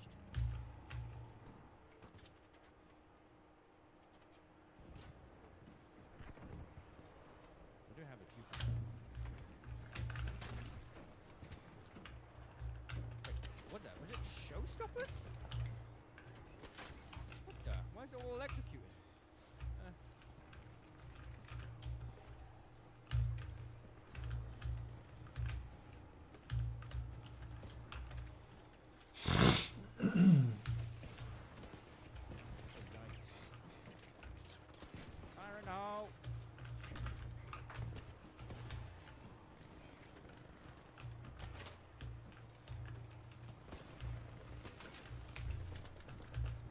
That gun? A rattler? He's wearing a rattler. There's no way. Well, that's...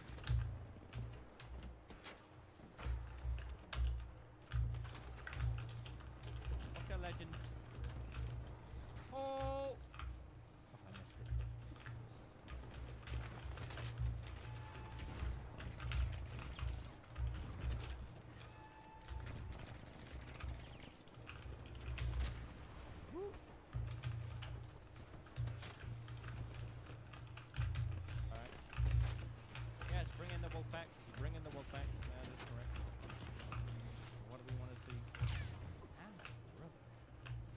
How long have we got? 3 minutes, chat. I think we need a dip. Yeah, we got a bit of time. A little bit of time.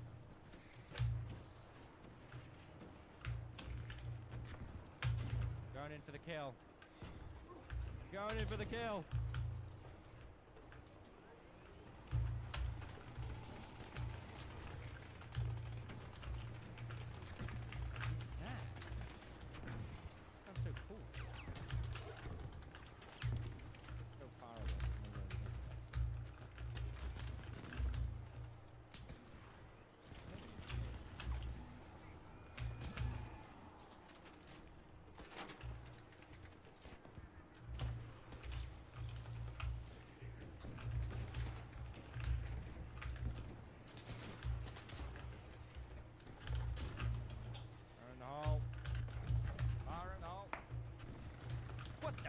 You just removed my cover.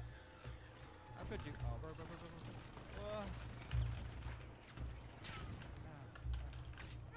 double brother. Very nice.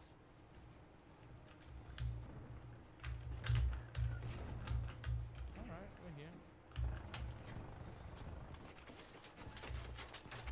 Like, everybody knows how effective the Tempest is at killing the Bastion.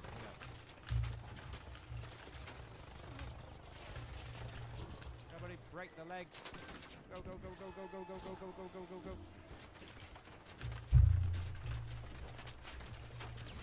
Ah!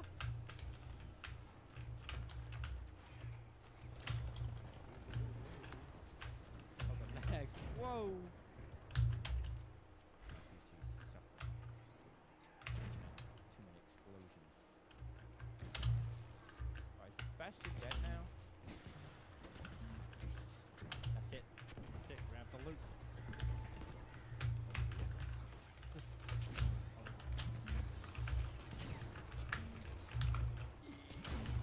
Yeah. We have arrived. All aboard.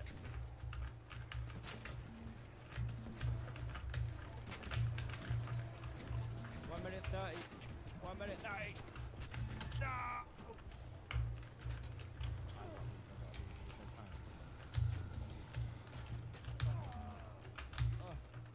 Ah! Surprise leaper! What the? Jeez! 1 minute to get out. What am I doing?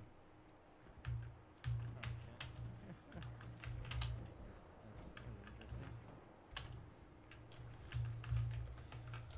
Time for the update.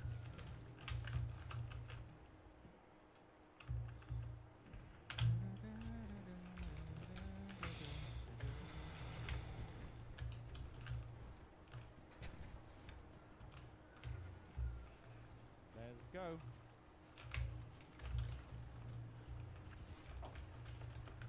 Alright.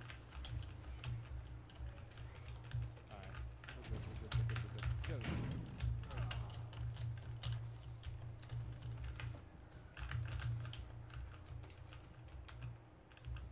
Still 1 more minute. Still 1 more minute. Might be another 30 minutes, but not from what I was told. So we shall see. Right. Let me check Steam DB. Steam DB. Alright, just time. Upgraders. Hatches. Nothing yet. Nothing yet. Ah. I suppose the information was wrong. Might be another 30 minutes. Yeah, I guess it's the usual update time. Alright.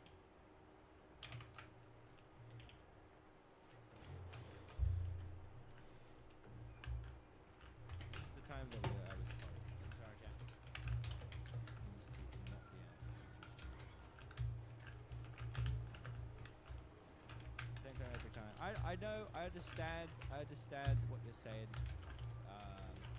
You know, this is a sponsored stream, so I was told the update would be 10:30 a.m. CET, which is this very second. We do not have it.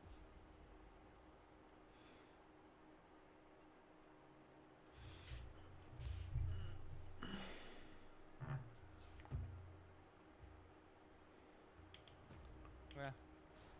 I'm gonna guess it's another 30 minutes then, my friend. Sorry for that. We'll update the timer. Still a chance you could drop this just right now, but nothing yet. Nothing yet. Nothing yet.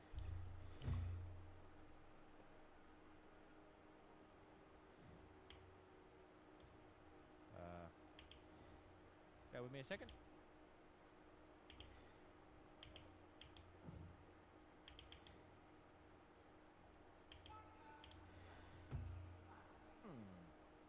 No update on Steam. Yeah, they didn't put out a patch on Steam. I guess it's in another 30 minutes. Okay. Bear with me. Bear with me. Bear with me. Hooray. Ta-da. Ta-da.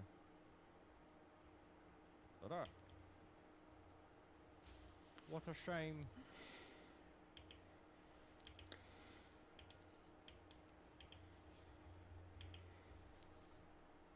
Alright.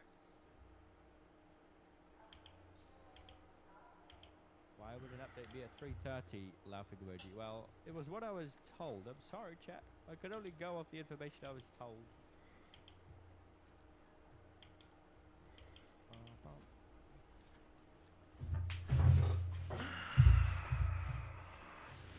Alright. 30 more minutes. 30 more minutes.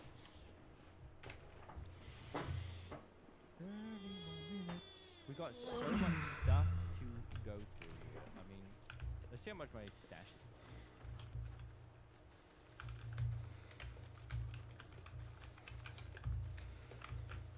See how much we can sell.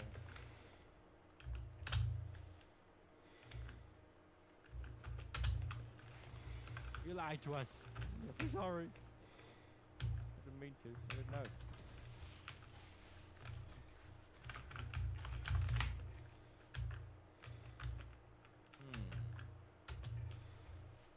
it could still drop any second.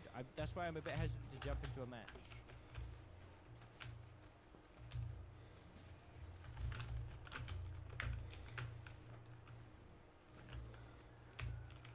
Waiting a little bit longer.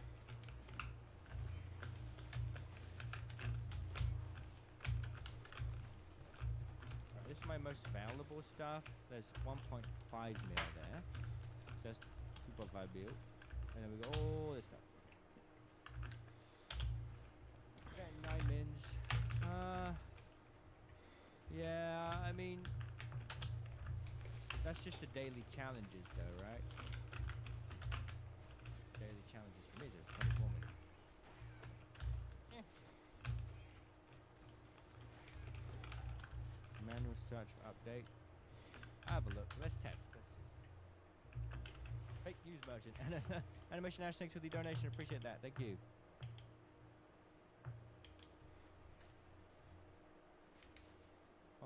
Let me check. Let me check. Let me check.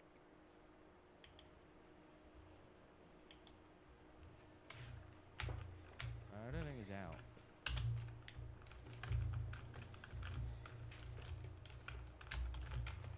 The lying merchant. No! Treasure cam. It's not here today because my stream was lagging a lot. Yeah, I've got another 30 minutes, my friends. I'm very sorry. I'm very sorry. Bear with me. It's not here.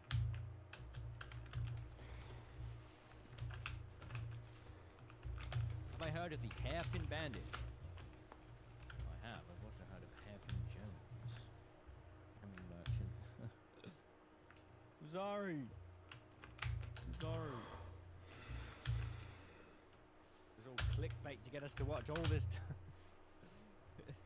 The update is coming, okay? Dark merchant. Free the Candleberry Killer.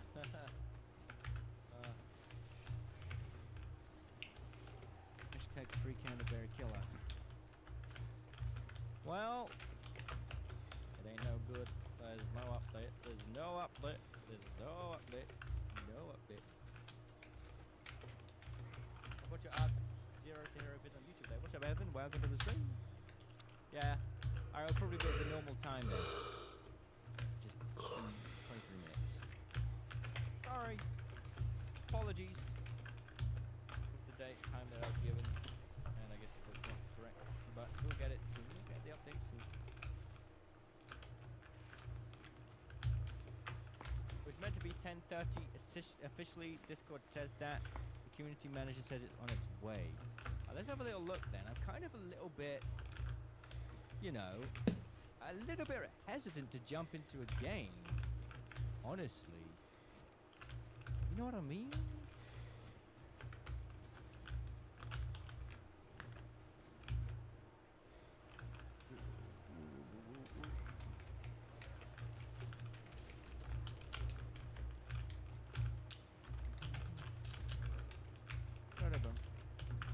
Right. Must repent with 50. God save the kings and 3 cups of tea. Oh God. Oh God. You never made a video atoning for the sin of stealing the Oswald blueprint for the key room. Sorry. All of the footage is on my PC. I'm at home and I'm currently not at home. I haven't had a chance to make it a video. Alright, friends. We need more great bullet and we need more fabric. Or durable cloth. So we're gonna go and do a quick Telemontis run with great wool linen cloth. Great wool linen cloth. Great wool linen cloth. Great wool linen cloth. Because we are all out of meds. Always room for one more patient. Need to wrap up an injury? Around the corner, yeah, it's gonna be here at a second. Alright, so I have a hatch key I do. So we need great wool linen cloth. We need to hit atrium, a lobby, and then also, wait, hold up. Seeing as we're doing this, let me just get the... Where is my Hulk Wrecker?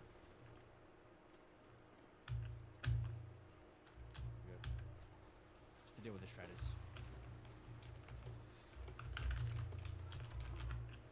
Brick mullen and cloth. Brick mullen and cloth. Time stream on YouTube is different from Twitch. Yeah, Twitch is a little less delayed.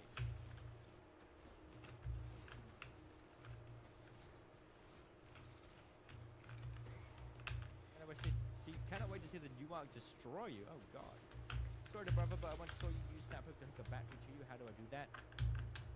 You just gotta get the fuel cell on the ground, drop it on the ground, stand like 10 to 15 meters away, and then just aim on the battery and then snap hook it and walk backwards.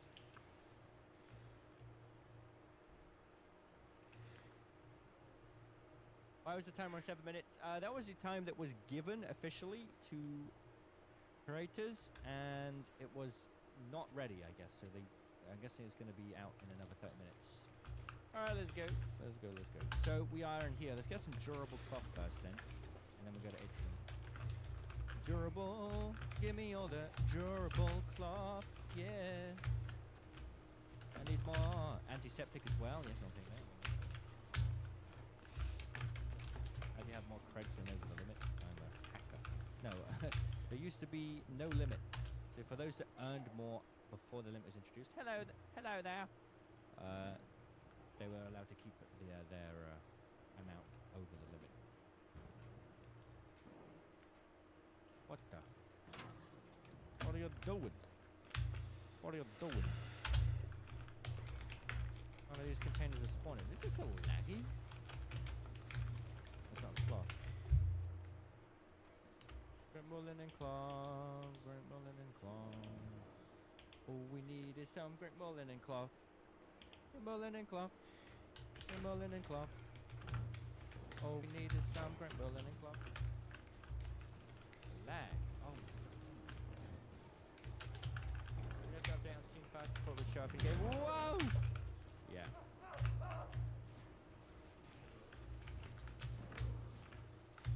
A medical bag. Please hand me some great mullen and cloth.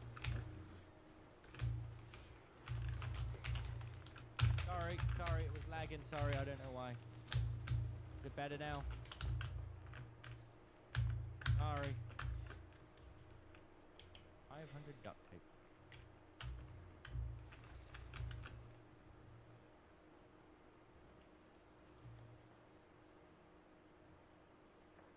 It's lagging a lot. I'm very sorry.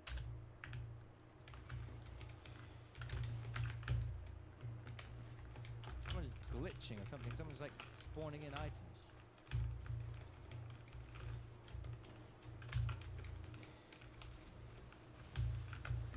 Great moving clock. It's all I need. But I didn't get much.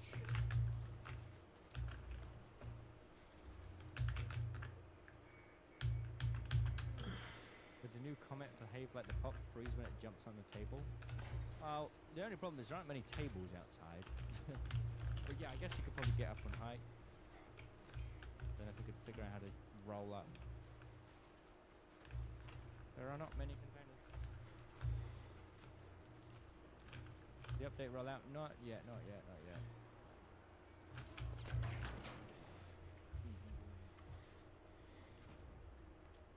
Alright. Let's go. Durable cloth, please. This is a terrible idea. Yo! What the? That was a surprise.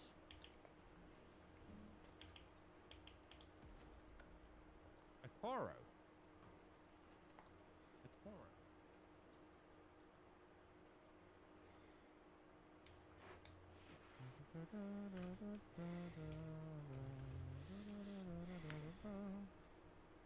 Oh, okay.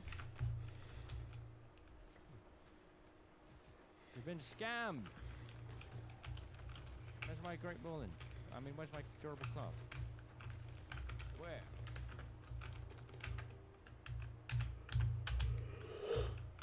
Do it. Don't make me do it. The containers. Alright. Let's go to atrium. Let's go to atrium.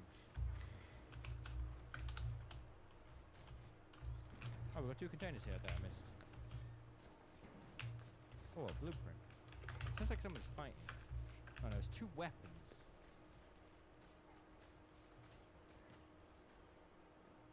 Medical Il Toro. A lucky spawn. It's one of the lucky items. Lucky loot rolls. There we go. Oh my god, a Vita shot. No way.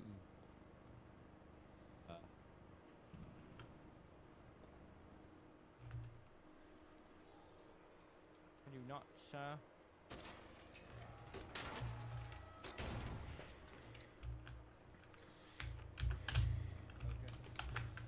The update, we won't get wiped today. We'll get the expedition window will open today.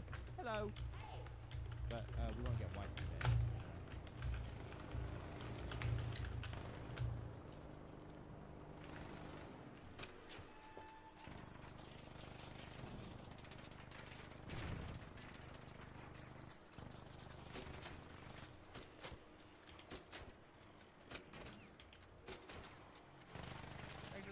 Dude, your vid helped me a great deal, especially finding things such as the French tool. I will forgive you being British. Thank you so much for the donate. I appreciate that a lot. Thank you. That's very, very kind. That's a ridiculous amount of money as well, my friend. I read that as $5, and then I reread it, and I'm like, wait, what the? That's crazy. That's very, very, very, very, very, very, very, very generous. Yo. Thank you so much. I really, really do appreciate that a lot. Thank you. Thank you. Yeah, like I say, that's very, very, very kind. Thank you so much. Ormston, thank you for the prime, my friend. Thank you. Simon Jeffy, you are a legend. I appreciate you. Thank you so much, man. Thank you.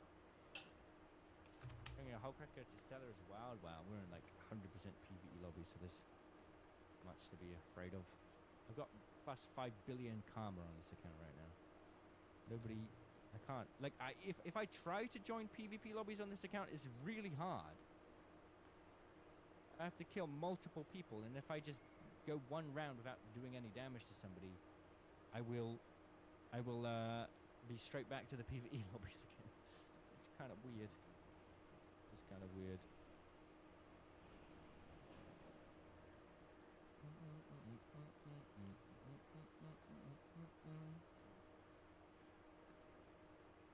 Transfer Geiger counter on another map. No, it has to be Stella. It has to be Stella.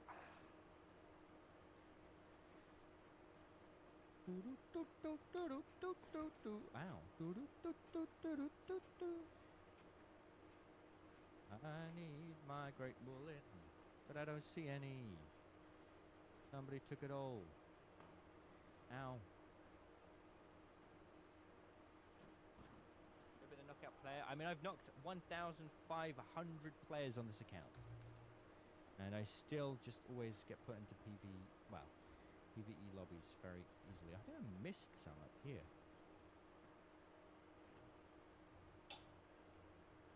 Free the Candleberry Killer.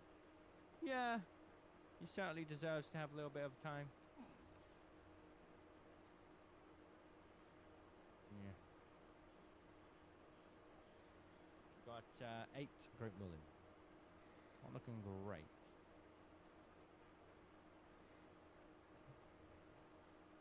Ooh, a weapon case. Give me a Bobcat, please. 5, 4, 3, 2, 1, Berletta. You ask and you shall receive. You ask and you shall receive. Any new arcs? Yes, we're getting 2 new arcs in about 12 minutes. One called the Firefly, which is a flying fire. It's like a hornet, but it fires fire. It's a flamethrower attack. And then we got the Comet, which is like a giant pop that rolls around outside. Crazy. The update out. It will be out in 11 minutes. The expedition window, I think, starts tomorrow. I think it opens tomorrow. Alright, we got some goodies, I suppose.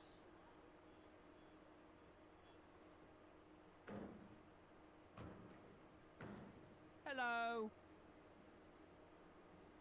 You guys got a tortellini, we gotta watch out. It's out on Sega Genesis. No way! Thanks for the dono. I'll get it installed on the Sega right now. Let's go. You know if New Marks will be only in the new map condition? No idea, no idea. We're about to find out. I wouldn't be surprised if it's only in the hurricane condition. We'll see. Will I wait till the last day to complete the expedition? I've already done everything. We got everything. Alright. So we got some, let's have a quick look.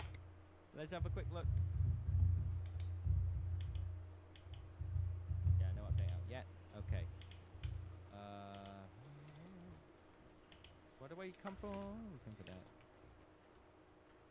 Bum bum bum bum bum bum bum bum bum bum bum bum bum bum bum bum bum bum bum bum. Dale.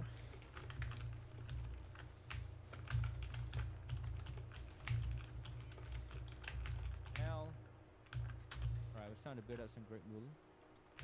Alright, how long do we have? We have 10 minutes. 10 minutes. Nothing left to do but just go in and fight the matriarch once again. I'm going to play it a little bit safer. I'm going to take in some very basic materials.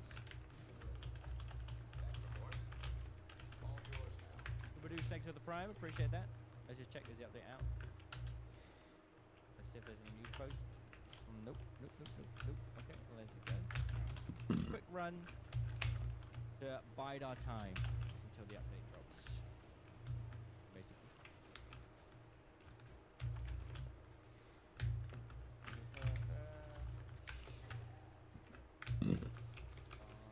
By the way, everybody, if you want to check out the update yourself, thanks to Embark Studios for sponsoring today's stream. I'll put a link in the chat right now. If you click that, it'll take you to the update page. Yeah, it's going to drop. We've got two new art. We've got a new area on Dam Battlegrounds, a map update for Dam. We've got the Hurricane map condition. We've got a new free Raider deck. And we've got a new store update.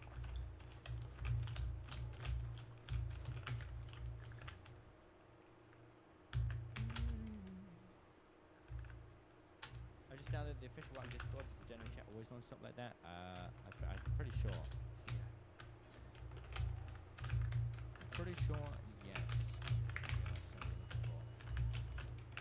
Pretty sure, yes.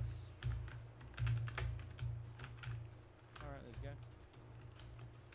The wipe today, the wipe is not today. The expedition window will open today, and the wipe will be in like 5 or 6 days, I think.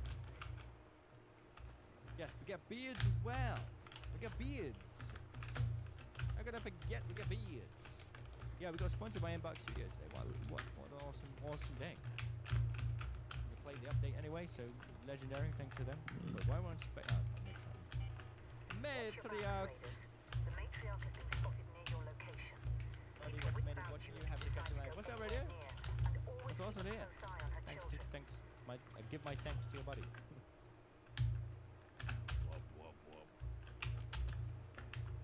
I'm gonna go to the top of launch tower. I want to go loot it. You can get from 0 to 3 million in 2 days. Yeah, that's very easy. You can make about 500k per hour just looting Telemontis. So make 3 mil. You're gonna spend 6 hours. 6 hours. Great Moulin! Oh, great Moulin! We're gonna immediately go and check out the new area on Dam. If there's a hurricane map condition active, I will check out the hurricane map condition first. If there isn't, then I'll check out the new area on Dam first. But either way, we're going to check out everything. You think there'll be a new blueprint drop? No idea. There could be. There could be, but no idea. I have to wait and see. Hope you're going to keep it up. Norville, thank you.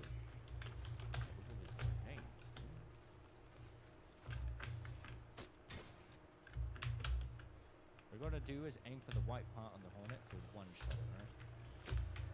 Or just aim at the sky.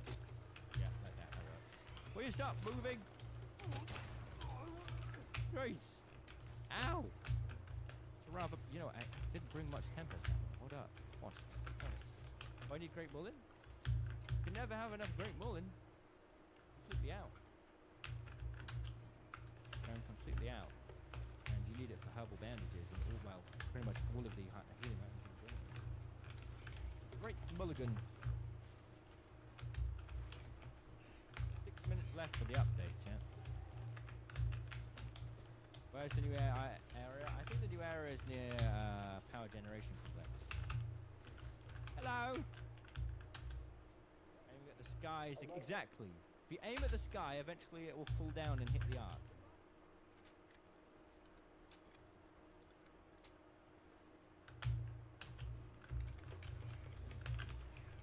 One shot. Yeah, you can see the 2 shots in this one. Is it lagging, chat? Chat, is it lagging? I just want to know if my PC is having a hard time right now.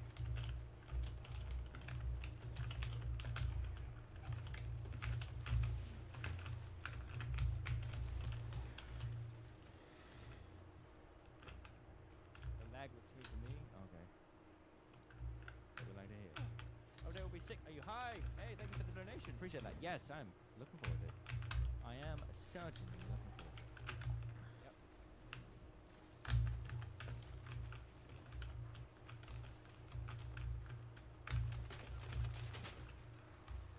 Bullets.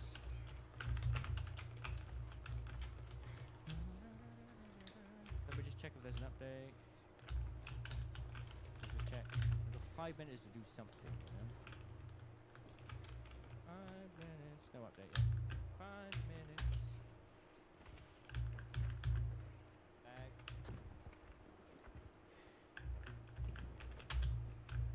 So leaper. Ah! Yikes! Oh, I'm dead. I didn't bring a snap with me. Yo, CG6668, thank you so much for the donation. That's very, very kind. I didn't do the first expedition. Can I just do the second expedition? Yeah, you can just do the yeah, basically. It will be your first expedition, even though it's the second expedition window.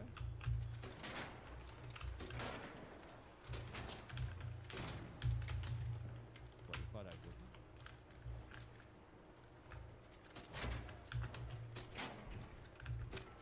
What, you're afraid of the indoors?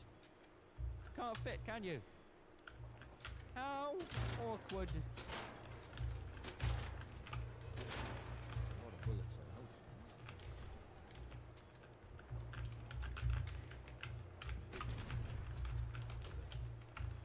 A lot of work.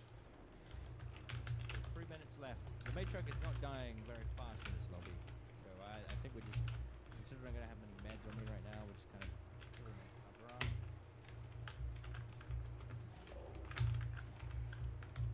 Hello there. Oh yes, help yourself. Just come along and help yourself. Yep. Come in and just make yourself right at home. It's okay, I didn't waste 24 hole cracker bullets on it or anything. Just help yourself. Have a good one. Bye. It's one of the like things you just have to accept as part of being in a PvP lobby. Good unit, Metro. Here we go.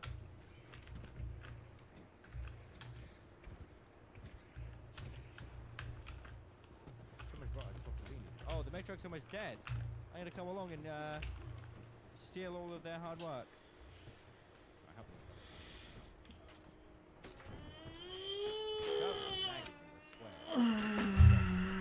the Matriarch is moving at like 5 FPS right now. Whoop! Watch out, pal. It's getting a little crazy.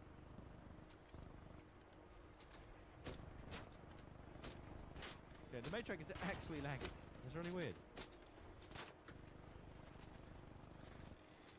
Finish explaining the dono. Yeah, if you basically this is the game's second expedition, but if you haven't done an expedition yet, it will count as your first expedition. You'll get the same rewards as if you were to do your first expedition. Hallå! Stämmer. Ja. Ne? Ja, vi. Dobro. Da ti časam gore, dobro. Da li da se naloži nešto ili? Jesam baš naložio ono, sirovo. New update, I guess. Zdrasti. Ideš oko jedan, veli, jedan. 1 i 10. Oh, wow. Zaključat ja sam. A? Zaključat ću. Zaključao mi ključe pozad. Dobro. Evo ti ga na to. U kući. Ajde, sjedi. Congratulations, well played. Right, we've got 1 minute to go. Let's get out of here. Let's get out of here. Head home at the control hatch. The update out? Yeah, it's going to be out in 1 minute. We've got to get up there if you want to get the loot. Just chilling basically. I'm just wasting time until the update comes out.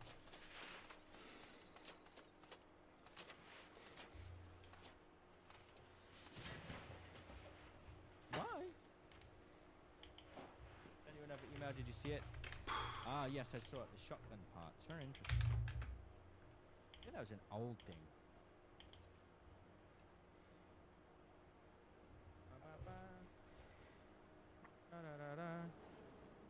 So Discord is lagging my PC out. I just realized.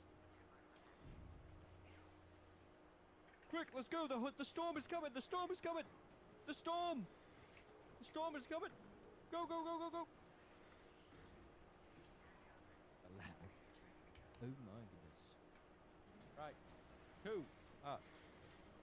The update out yet? Oh! My whole PC is exploding! No! Caleb, thank you for the 20 gifted memberships. That was very, very, very kind, my friend. I appreciate that a lot. Thank you so much. That is very kind. Thank you. Right, let's close down Steam. The update should be out. If it's not, I'll be surprised. Yeah, it's out, it's out, it's out. We got it, we got it. I repeat, ladies and gentlemen, we got him. Ladies and gentlemen, we got him. I'm gonna download it now. I'm gonna download the update right now.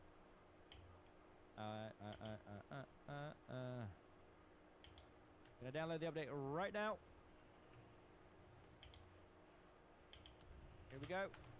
And as it's downloading, we'll try and get the patch notes opened.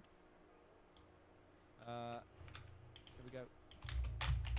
Yes, the downloaded is starting.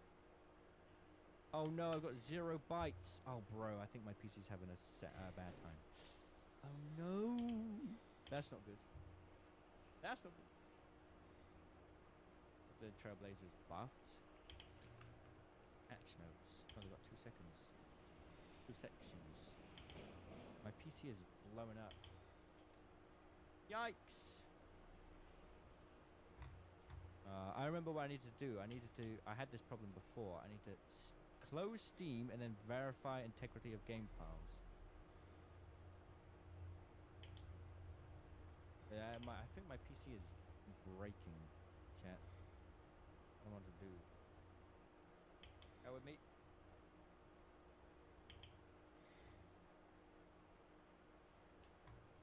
Bear with me. What? I can't type in my password. Oh, bro. It's over.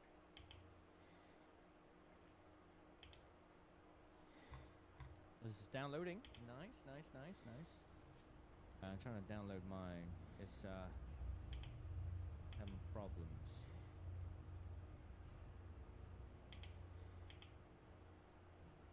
There we go. I've got to do it like this because my PC's been weird, you know. Validated. What?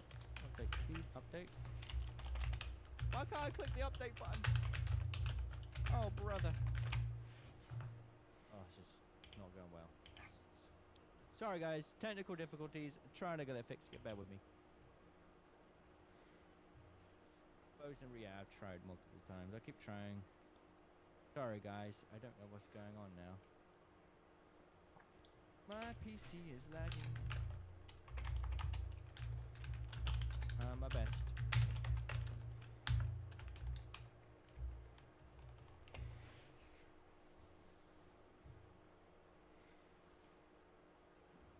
Let's see.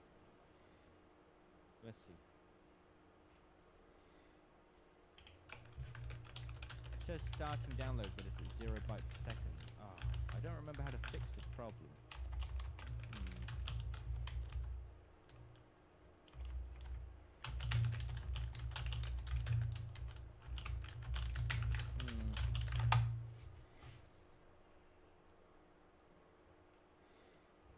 have a look.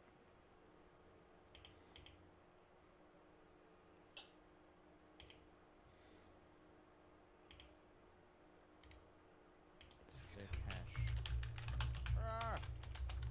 Alright, sorry guys. Trying my best here. Bear with me, bear with me. Run it. Dude, I don't want to open it. I want to run it out. Sorry guys. Still working on it. Right. Steam, run it out. How that? Click cache. Yeah, I'm going to click cache.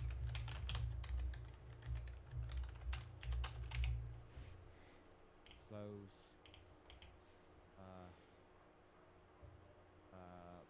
Properties, downloads, Steam, settings, downloads, clear cache, confirm. Shutting down Steam. Okay. And then it should open up again on its own. Now we log in. Ah, we got the Shardus patch notes. Shardus guys patch notes. Get it to load.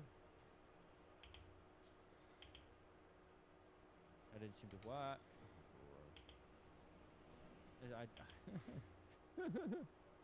It's fine. It's very fine.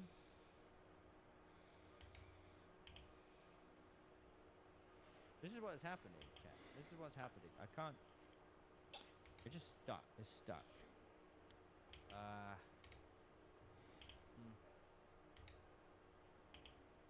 Let's have a look what we can do here.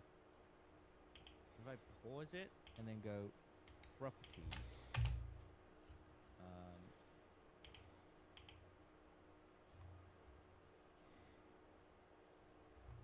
Both PCs, Trouble, we need to get him a new one. I've already done it.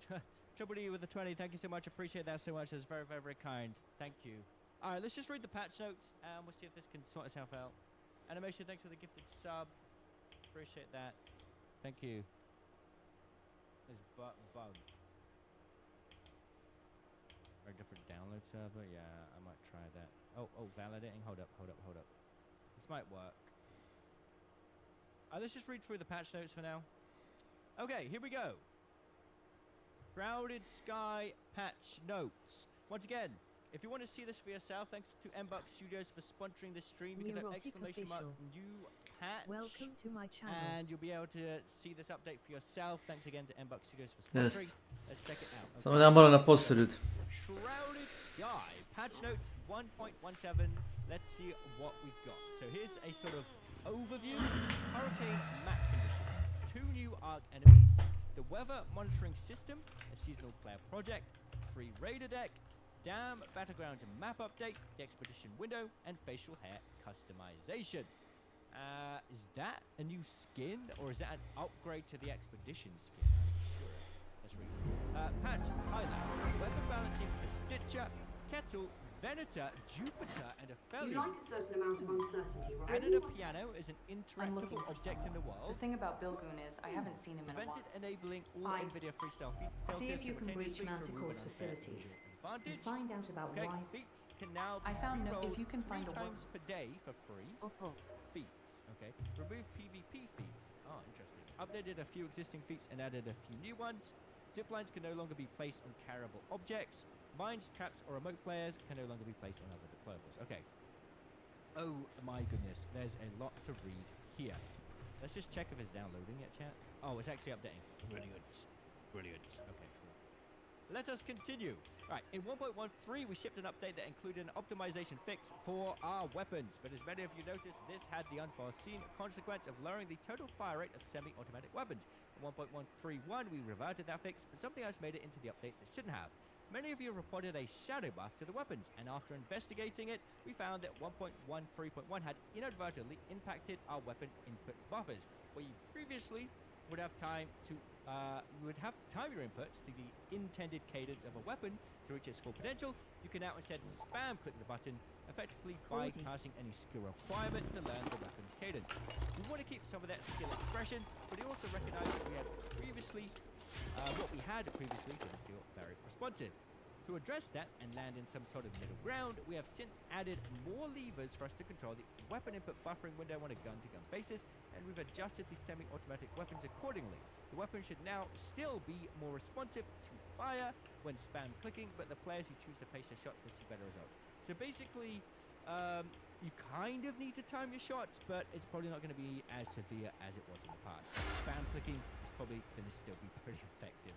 In addition to these changes, we've also been looking into the balance between our low-tier and high-tier weapons. A lot of you expressed concerns that some low-tier weapons outperform our higher-tier weapons at significantly reduced cost. Yeah, great. Glad that they are responding to this. And we're hoping to shift that balance a bit while still keeping some of that flexibility to punch above your weight if you are skilled enough. We're starting by reducing the overall time to kill of the Stitcher and Kettle and increasing the maneuverability of the Aphelion Jupiter. We're also taking a second stab at the Venator. Oh no. What about the Ophoros, which still seems to be dominating a lot of our PvP encounters? Okay. The Stitcher is the first weapon to get hit with nerves. The Stitcher has played its role well as a close-quarter weapon that rewards thoughtful positioning, but we found that its fast time to kill can sometimes lead to situations where you're ambushed and killed before you have much time to react. Many of you pointed out the high headshot damage is a contributor to this problem. The time to kill is often fine when the weapon is aimed at center of mass. When we get close enough to land the majority of the shots in the opponent's head, we time to kill numbers are much faster than other weapons. These changes aim to bring that headshot time to kill a bit closer to the body shot time to kill by both reducing the full spray accuracy of the weapon and reducing the headshot multiplier. Okay, let's look at the real stats. Reduced headshot multiplier from 2.5 to 1.7.5. That is a fairly large nerf. 2.5 already was pretty high though, and the base damage has also been nerfed as well from 7 to 6.5. I think this is going to make the Bobcat the clear winner in the SMG category. And if the Stitcher is brought down enough, and you know, this seems to be quite a sizable nerf, and if the Venator has also been brought down, then we may actually start to see some Tempests and Bobcats running around in the mid. You know, once people get their blueprints after the expedition, that's pretty exciting. And the per shot dispersion has also been increased by around 50%. So you're going to have less accuracy with the dispersion kicking in more significantly. They've also reduced. I'm gonna basically. You can pause the stream if you want to watch these parts. I'm going to go over the patch notes, otherwise we've been here for an hour. There's quite a lot of stuff to go into. So I'll skip over the dev notes. You can pause it if you want to read it. The Kettle has had its base damage nerfed from 10 to 8.5. Once again, that's a decent nerf, 15% less in damage. You know, when you're firing a weapon fast, you know, DPS is going to be more significantly impacted on like a fast fire weapon like this. Venator. Headshot multiplier has been nerfed to 2 and the base damage from Gasi Steam, pokreni ga opet. Gonna be curious, you know, it's a nerf. The thing is with the Venator, it's not necessarily about the damage it's dealing, it's more about how versatile it is at all ranges. Is this gonna make the Tempest more of an option? I don't know. I think it's still a cheaper option to craft this, but it's definitely a nice thing to do. And we'll see. I still think the Venator is a really versatile option, both for PvP and PvE. Let's have a look at the Jupiter. I actually want to read the dev note here. In PvP, the Jupiter does the most headshot damage in the game, but it's quite difficult to hit headshots with it at longer ranges.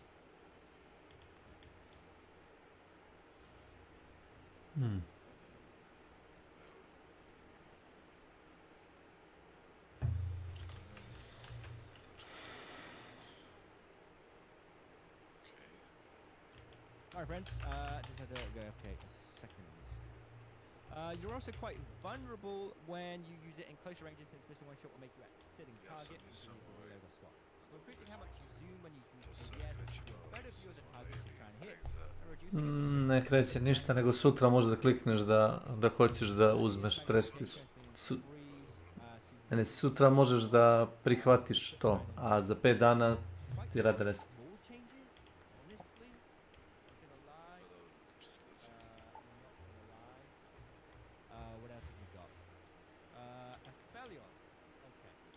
Sorry, I went FK. Reduce base reload time, reduce time between shots, reduce vertical recall by 50%, and ADS shutter speed. Okay, this is good.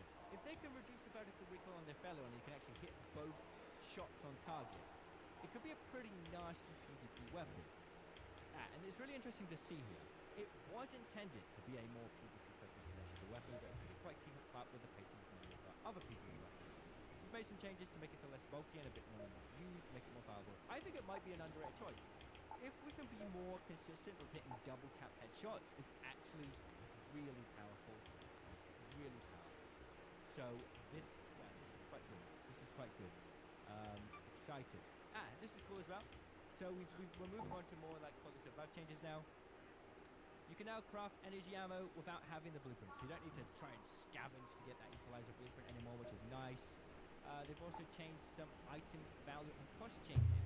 The deadline has had its value increased to 6,000. The trader price is anymore active on the nerf. Damage is dealing. Look, not damage in the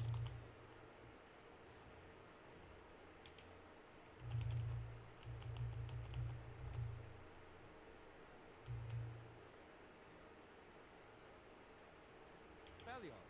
Okay. Sorry, I went FK. Reduced base reload time. Reduced time between shots. Falim te kurcu, sam možeš da praviš baterije. Bez recepta. Te bož. I'm glad they didn't touch the damage though. Sure, the deadline is extremely powerful, right? But I'm happy to see that they didn't have the damage. If it's hard to craft, then that's fine. But I'm glad that they didn't adjust the damage. The Trailblazer, even though it's been nerfed, has had its value increased. And once again, a new arc part. I have to check that out in game. Wolfpack value has increased. We now need a Rocketeer driver as a crafting cost, but they've removed the refined explosive. Man, that's a pain. That really brings down the... Okay. Okay. I thought it would be like, a low tier arc. You've got to kill one Rocketeer, and you might get one... You're going to get one, or maybe two or three. That's crazy. Oh, God. Vita spray. Oh, no. They've added tick pod as a crafting cost. Alright. The Vita spray is my favorite healing item in the game. Interesting. And they've added a Hornet driver as a crafting cost for the showstopper. They've removed advanced electrical to normal electrical. Arc part salvage value has been reduced to better reflect the crafting and progression uses. Why would you craft? I think there is a difference in the Hornet driver and the showstopper, I guess. They're making things harder to craft. Interesting. But yeah, they nerfed the Wolfpack a lot. I think the deadline someone said is you need to kill the Comet, the new art, so we'll see how hard that is. And then we've got some achievements and animation fixes here on screen. We've also got some art fixes, and we've got some audio fixes. Updated acoustic guitar music tracks. Scrappy has received a feedback about being too noisy. He will now try to cluck less frequently. Okay. And then we've got cosmetics. The Volare set. The customization option. Fix incorrect visor glass material on the marker's after the I think this is the third time they did this in the some clamping issues. Gameplay. Added a piano as an interactable object in the world.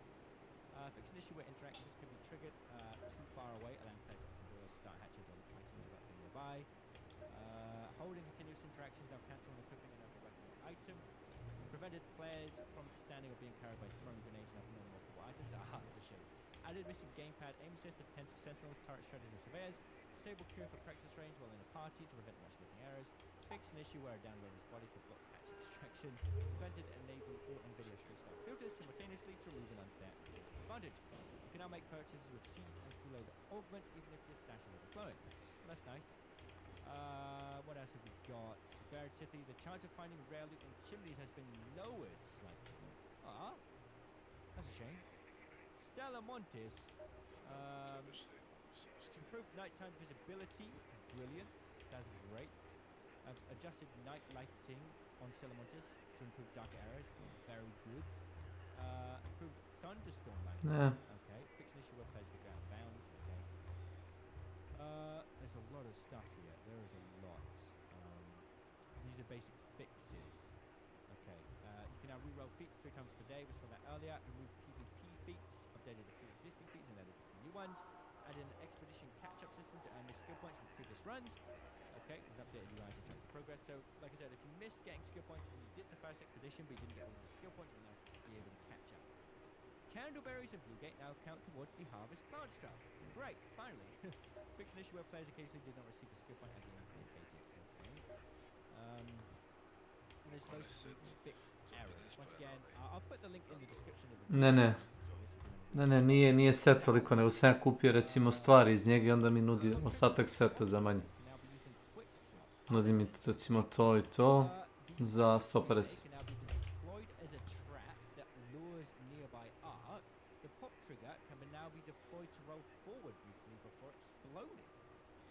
Added a new fieldcraft item, shake it instrument. Okay, interesting. Pretty cool. Zipline's gonna. Pa imaš ovdje kako se zove u... And then. Okay, I will read through this and then we'll actually get in the game. Once again, if you want to read through some of the stuff I've missed, I'll put a link in the description. When we shared our last update about tackling unfair play, we didn't fully convey the complexity and scale of what goes into cheat detection. Our defenders operate on multiple levels. Some checks are simple and definitive, whilst others are behavioral and data-driven and evolve over time. We also leverage broad gameplay telemetry and machine learning techniques to spot patterns that aren't obvious at first glance. These methods take longer to develop, but must adapt as game systems change. They don't always offer instant certainty the way black software detectors can. We've recently taken action against different exploits, and we are further tightening our... Leon. Leon the professional. Strong detection will receive permanent bans or others will receive a temporary suspension and a single chance to correct behavior. Ovo da mogu sad svi da prave. Ovaj energy clip. Conduct and streamline the removal of bad actors in the game. We're preparing to launch a systematic manual reveal of ban appeals. Okay. Yeah, so a lot of people got banned. Slabo, ne treba više znači glupost za među weapons. Ne treba ti, ne čak ni za Rocketsmana, nije čak ni za Energy Weapon, nego za Jupiter, što najgluplje od svega, znaš, to je bilo.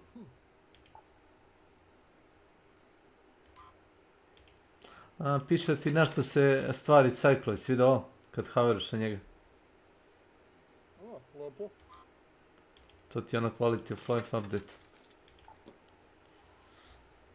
Kao kako se toga nismo setili ranije, pa mogli ste.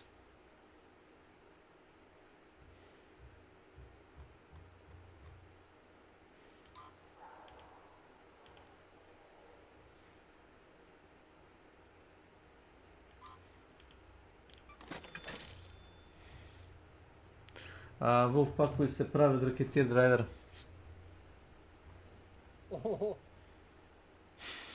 Glupost, dobro. A? Pa zato su vjerojatno previše lako bili za spamovanje, znaš. Da, ali su bili su lažni. Pa možda su sad bolji. Ne znaš dok ne probaš, jel da? Pa da. Jer ti ljudi koji su uđe u trial da radi trial i onda napravi kameru toga i samo baca Pa jeste. Onaj Francuz što ti rekao, nego zove French Cops. Njega sam gledao, uzme pa ne znam, ponese onih skenera i Wolfpackova pun kurac sad. Sad kad ga nađeš sigurno ćeš ga ponet, znaš sa sobom.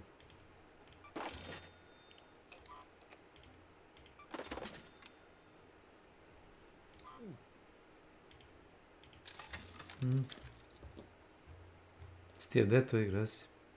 Jebi ga, ako hoćeš da nosiš ove, to jest da Aha. guraš, brate, brojeve na masovima, moraš da nosiš skener. Ne, skeneri su nešto drugo.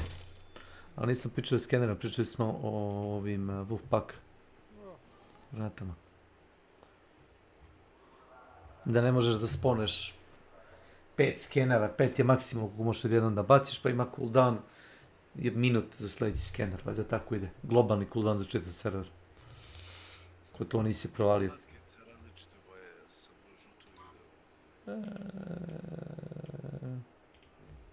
Avid Duck Collectioner, neke sam našao, neke mi je Slavko dao. Dudley Duck.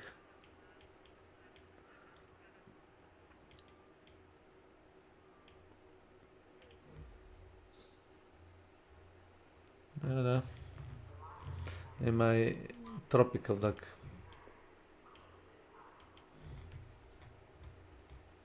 Svašta nešto.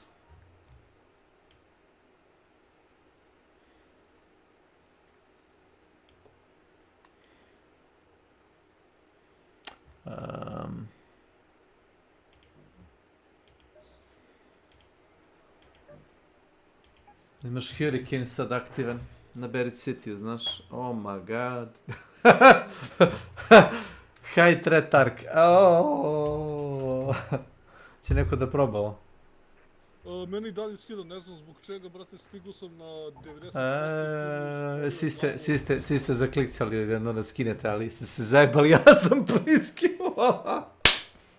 Znaš, ono kao, znaš kako, ne, super je krenulo do nekog... Znam. Tad su svi kliknuli, znaš. Kecmane, 300 do 500 hiljada ljudi igra igru. Samo na Steamu. Na Steam DB-u, razumeš. I znaš koliko ljudi je kliknulo na update. Stavio si ciganin na Elixu, idemo. Da, ali kažem, Jean Reno, još fali beretka na glavi. Ona kapica je. Pa jeste, stvarno vozi cosplayuješ, ono, playuješ. Kakav je Battle Pass? Surgeon. Tako se zove. Surgeon, fali mi skoro 300. Za petu stranu 140, za zadnju stranu 150. Znači 290 pojene mi fali. Da li ključno čitao. Mislim što naravno da sam bio cigan, da nisam trošio sa zadnje strane onih zadnjih 80 pojena, ima bi još. No, dobro, kupi se to.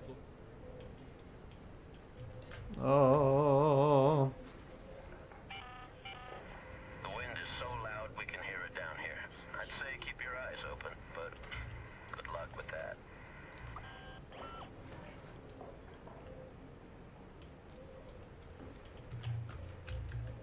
Hoće uši da mi probija kad izađem napolje, hoće garant. Misliš? A. Pa znači vidim. Strah.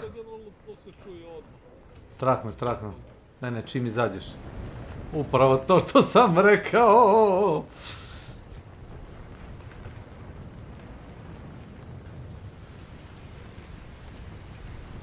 Shield ti razvaljuje, znaš? Gledaj ovo. Pa da, videli smo onom intro što je bio.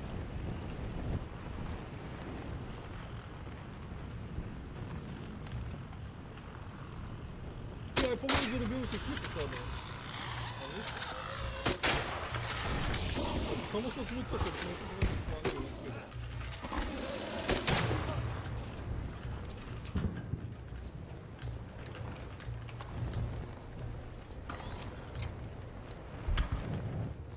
Ali jeste ipak skida malo štiti.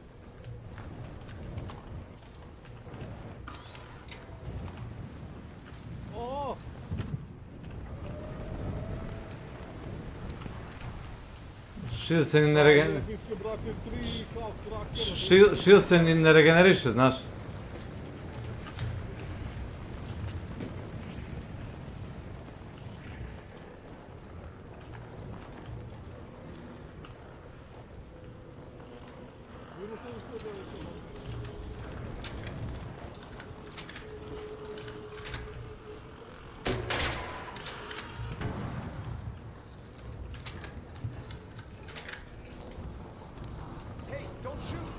Alo.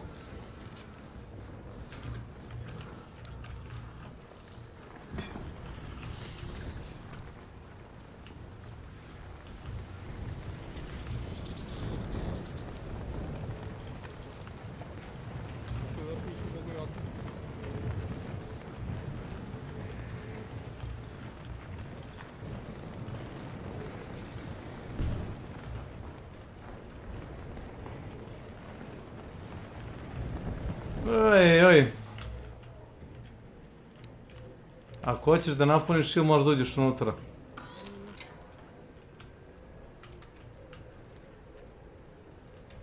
Nešto u vezi balansa damage-a oružja, to sam isto čitao bio. Dobro, to je super.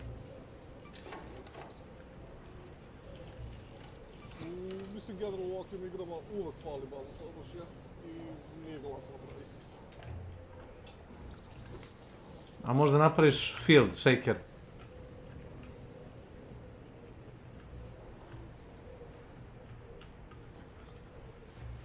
Da, ima novih questova, to sam vidio.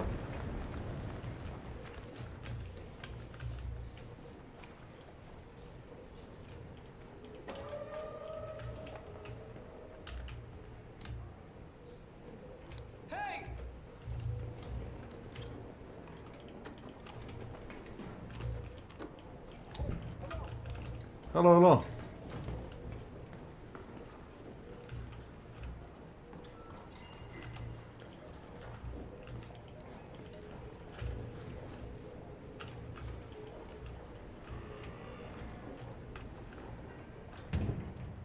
Deal damage to comets. A gdje su komete, lepti jebem.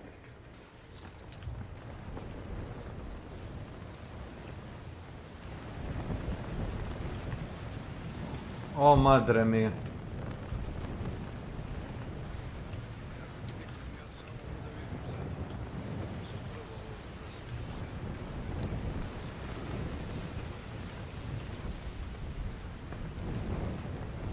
I imaš valjda da trčiš uz vetar i niz vetar, znaš.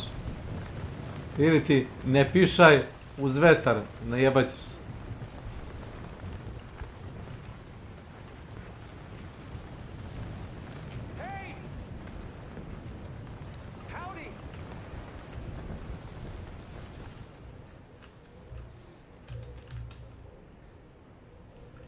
Halo, halo.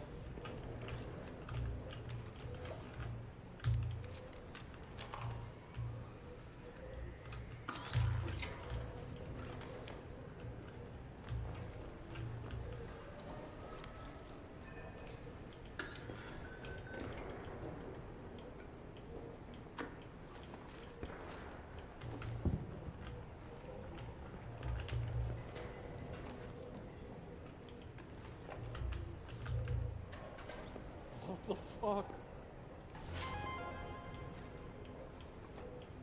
A, šta? Gledam ovaj novi set, ovo neki doktor što znaš da je. Pa da, tako se zove. Paramedik ili kako već. Hirurg. Cool, sviđa mi se, s nekog upnog razloga sviđa mi se, ono, dobro je fora.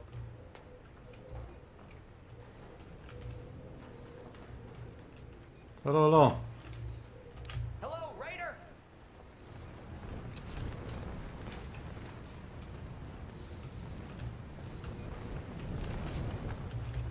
Hey man.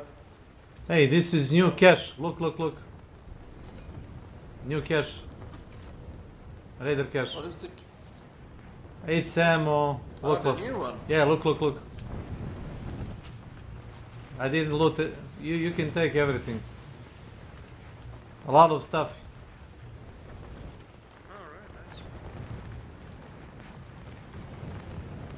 Mene zanima gdje je taj komet. Jeveni.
Welcome to my channel.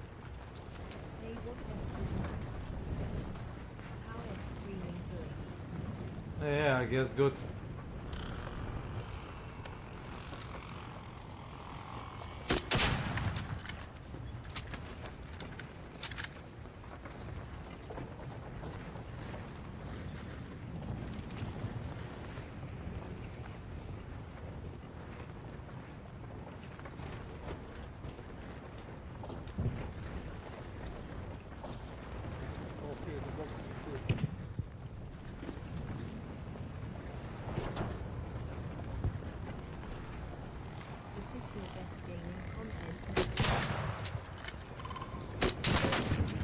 I guess you could say it like that.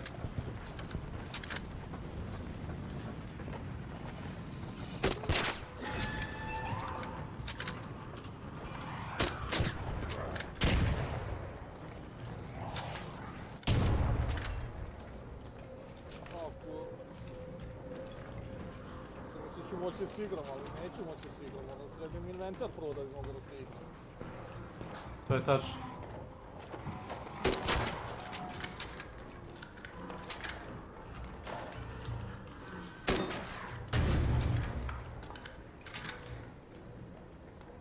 Hello?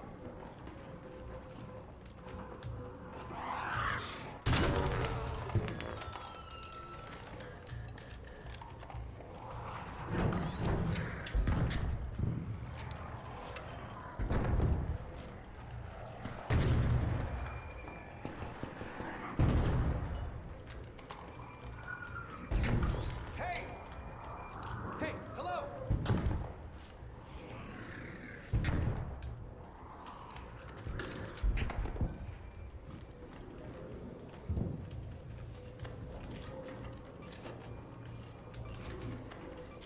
Kome ti gnajte, šta je kome cijeli orati novine?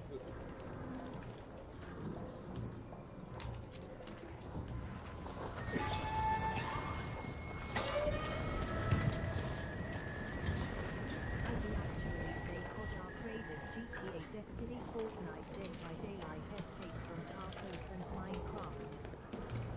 Do you play Fortnite as well? No, not really.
Down there. Bombardier, down there.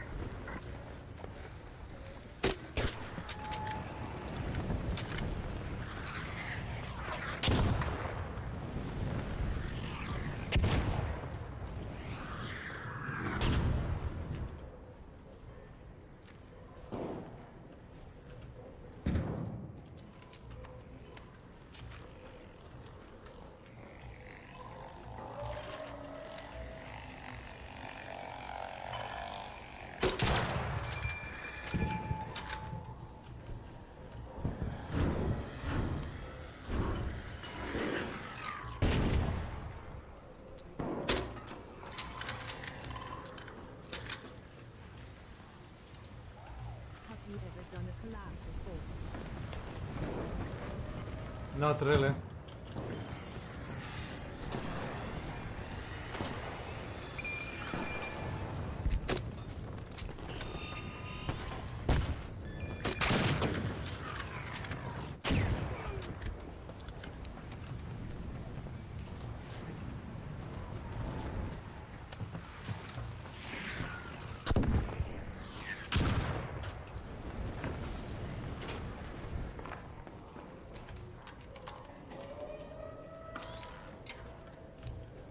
Not really.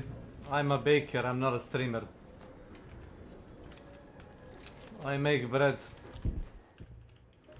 for joy of children and working class. I'm a simple worker.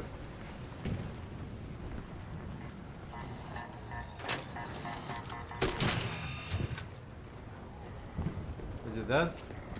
Is it dead? Yeah, it's fine. Watch your six, watch your six, watch your six. Yep. Thanks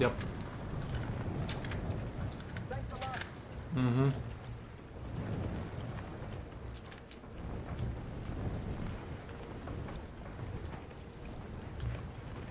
They give anything good?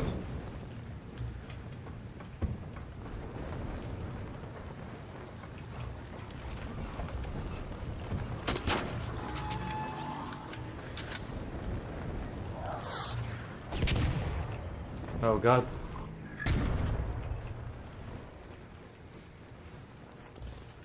Brale, shield se degradira non stop. Znaš one baterije što smo imali viška? Više nećeš imati viška baterija.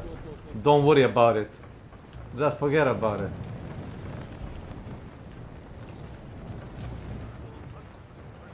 Hello.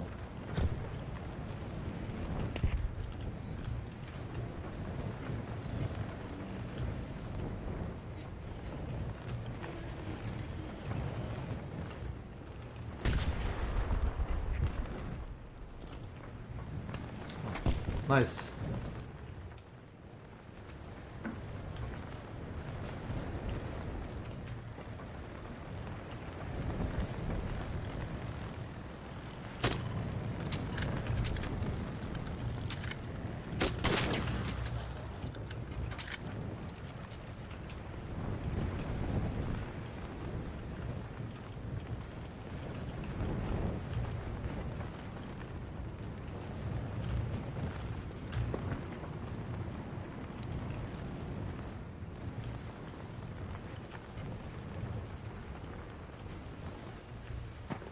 Hello. Hello.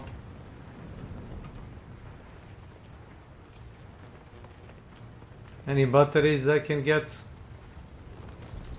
Batteries?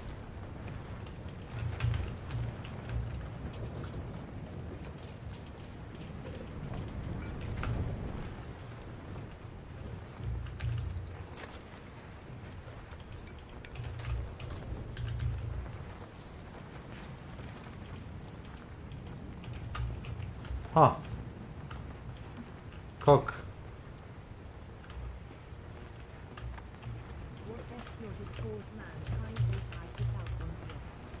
You have to talk to my manager. His name is Martellus. He is super angry about everything.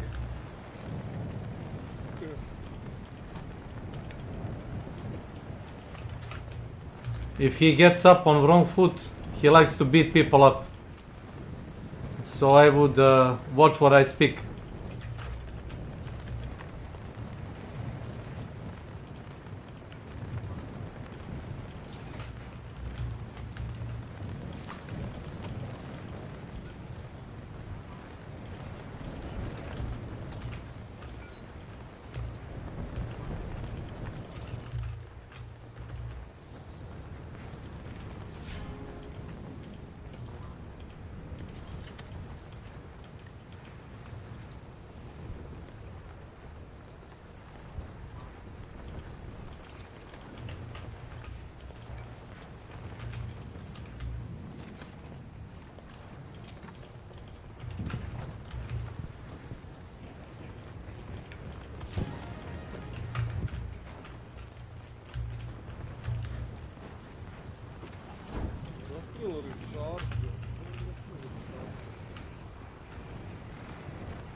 Yeah, sun is shooting.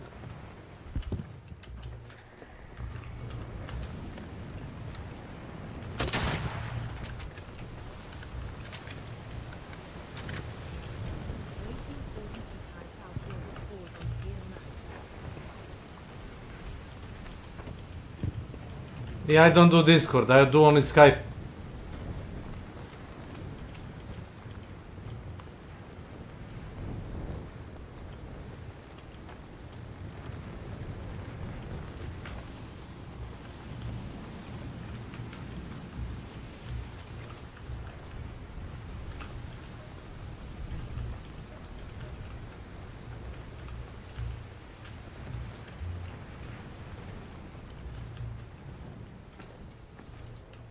Oh my god. Maybe I can give you invite for server that I'm talking currently. So HTTPS Discord there you go. He's here, guys. Here.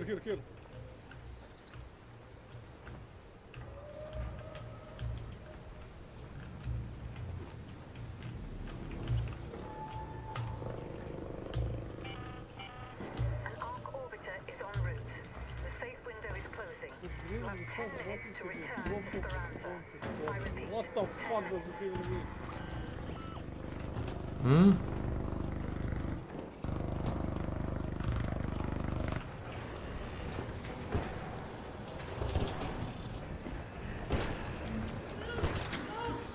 Wait.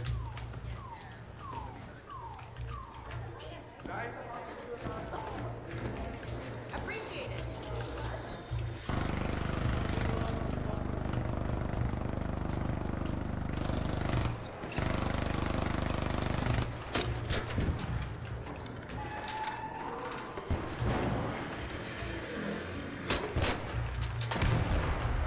Hey, Jim.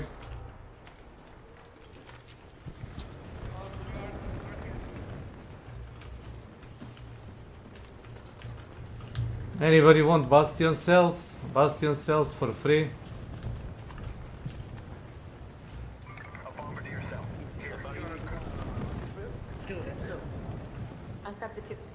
Bombardier cell here. Anybody wants it?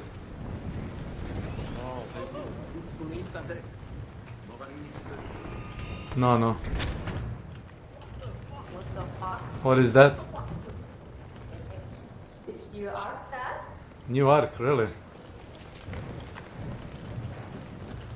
The comet? I think yeah, it was a comet. Hmm. I heard like something exploding. Could be that. Wait.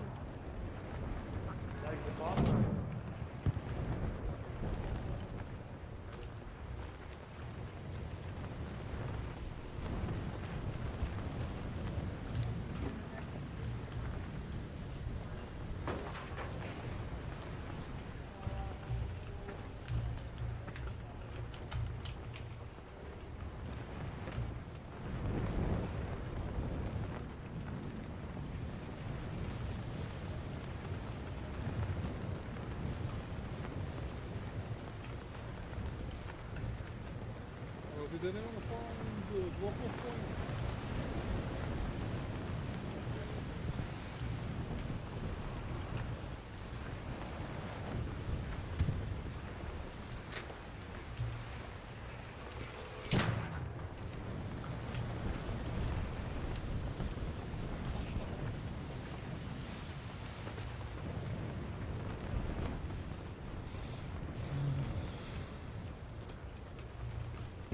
Yeah.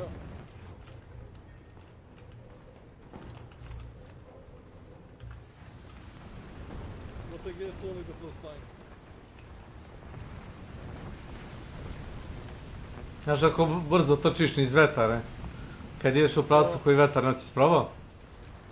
Ne. Ja sam u sve sportu radim one neke simulacije.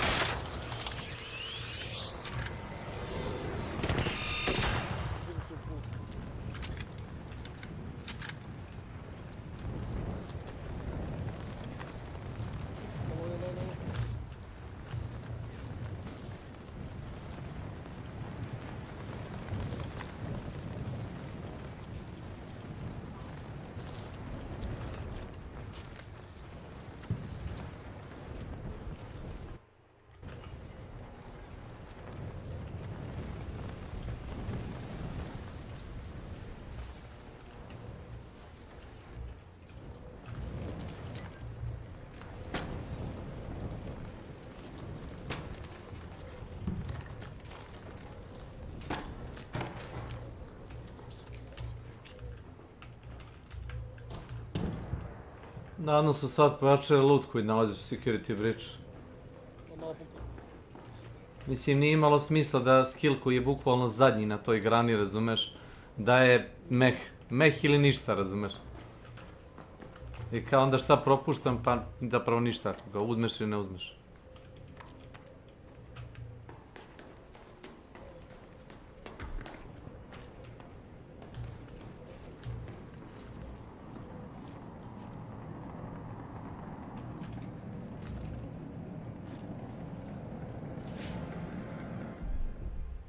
Deadline.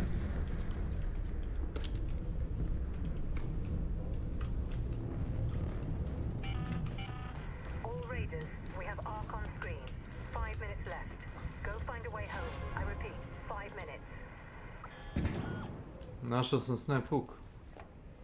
Bro. Funniest shit ever. Bro.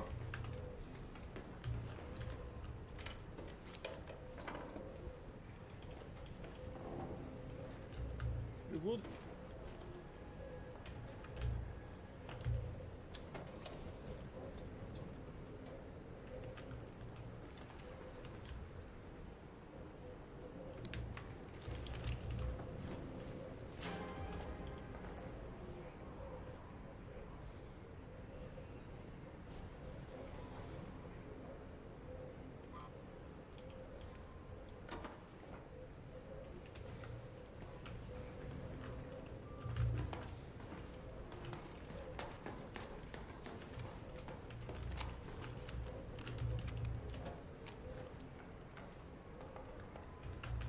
Neurotic Official. Welcome to my channel.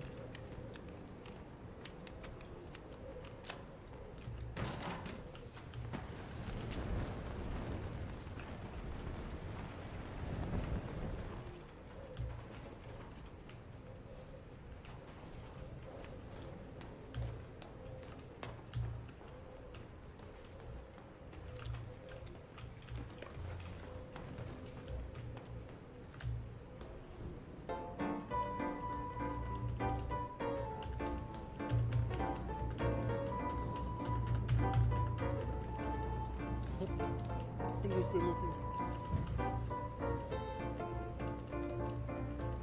So serious.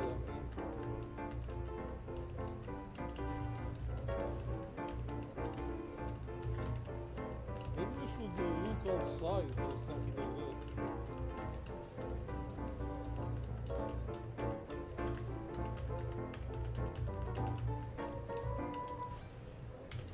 Well, it's a drop-off point in the corner.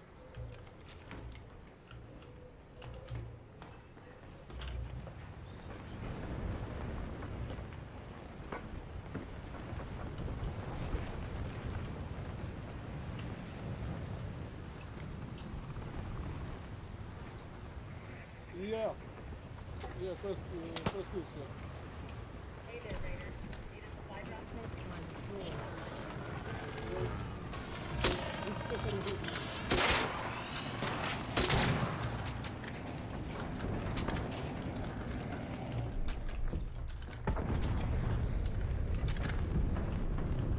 Where are you withdrawing from? 2 minutes left. Last chance to get out safely. I repeat, 2 minutes. Oh. No, that has to be done by a fucking admin. And I think the admin isn't here.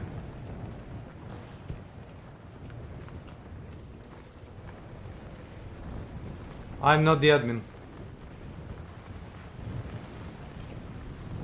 What's the withdrawal? What the fuck is that?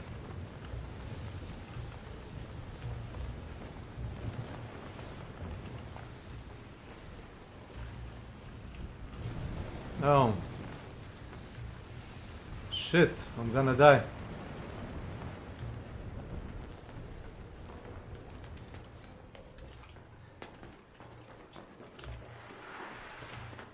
Hello, Raider! Hello. Justin Khan. Thanks for following.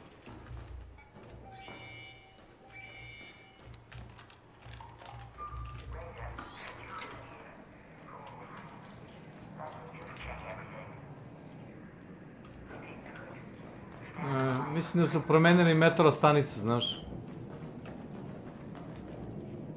Ja mislim da su i na Blue Gate-u, ne na Blue Gate-u, nego na ovom Spaceportu dali novi catch. Hvala Bogu.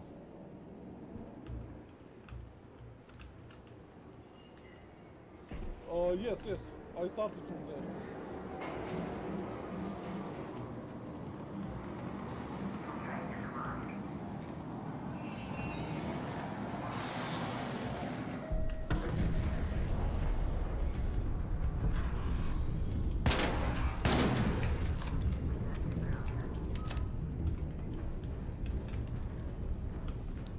Withdrawal.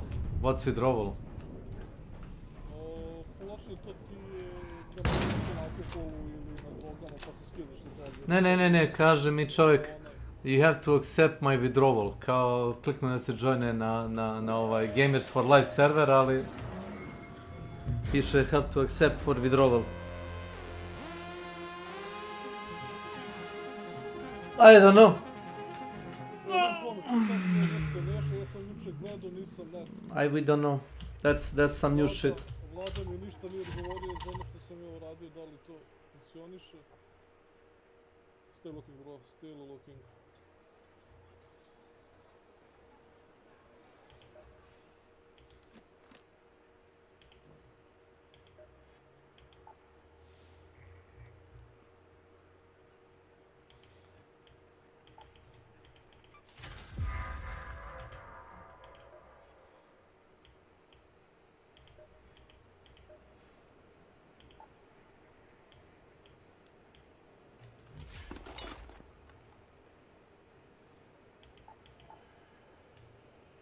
Snitch.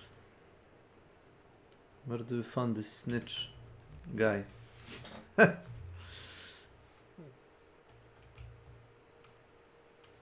for the safe in the side room. Traži se spratu. Ček da vidimo ko se spratu. Hello. Na četvrtom sam. Znači moram dole razvrati. Yes.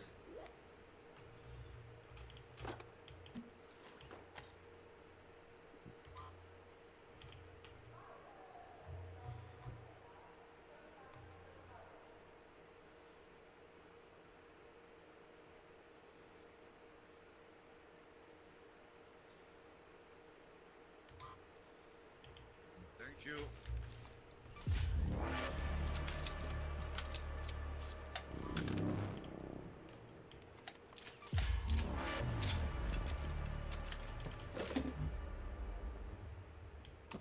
I hear you clicking, Katsman.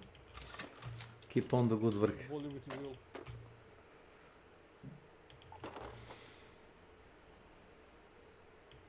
Sad idem na četvrti sprat. Nije teško ovo, ideš na bridge i onda sve radiš tamo.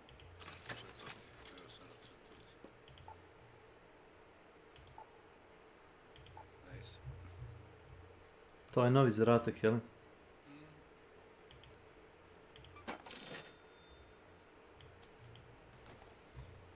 Let's go.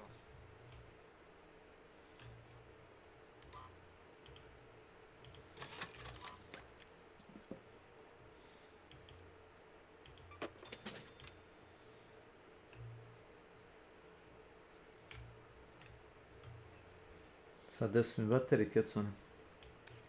Jesi na Spaceportu? A? Jesi na Spaceportu? Nešto. O kako baterije pričaš? Pa baterije za pranje, ovi kako se zovu. A to, ne, ja ti već imaš na Spaceportu zadatak ti sa baterijama. Da doneseš baterije, kupiš baterije ili... Ma, trebaš da je, industrijska baterija. Da je nađeš? Trebaš da je da je prvo nađeš pa da je napuniš i onda trebaš da je odneseš na neki drop-off point koji trebaš da nađeš. Imaš već guide šta, ili ideš po nahođenju? Ne, uradio sam ga, sad sam krenuo da radim ga nisam završio. Etiš. Idem samo da vidim. Jedna tačka da se naloži. Obrunuo sam par krugova, ali nisam našao taj drop-off point.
Raider. Good to see you. Thanks. Kažeš ovako, follow me if you wanna live. Dobro sa stilom.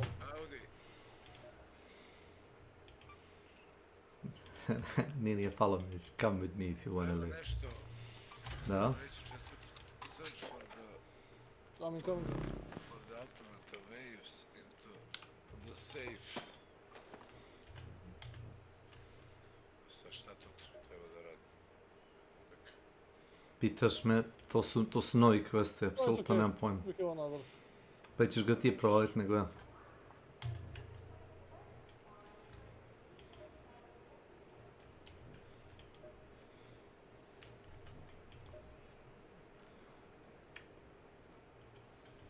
Brate, zajebano je novi ark. Koji tačno, on leteći? Da, znači oklop... Ne, ako imaš Hull Cracker. Brate, i treba ti 2 do 3 komada sa Hull Crackerom. 1 do 2. Ne znam da gađaš. Nisam ja gađali su ovi oko mene. Pa kao što sam rekao, ne znam da gađate, ja znam da ja gađam. Pozadi je ono manje oklopljeno nego napred, ako gađaš ono napred, treba će ti...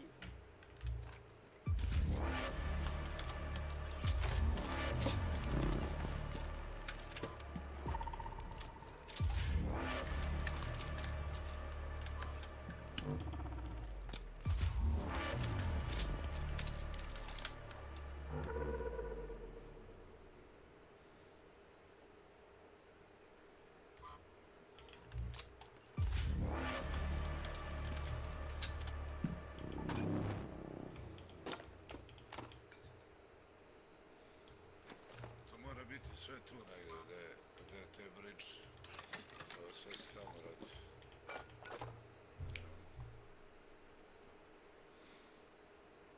Pretpostavljam.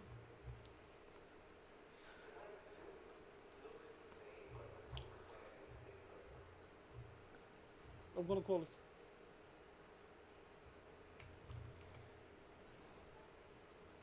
Where is who? I think one guy died here.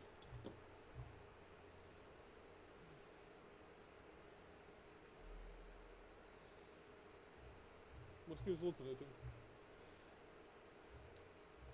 Good luck in the next one. Take care.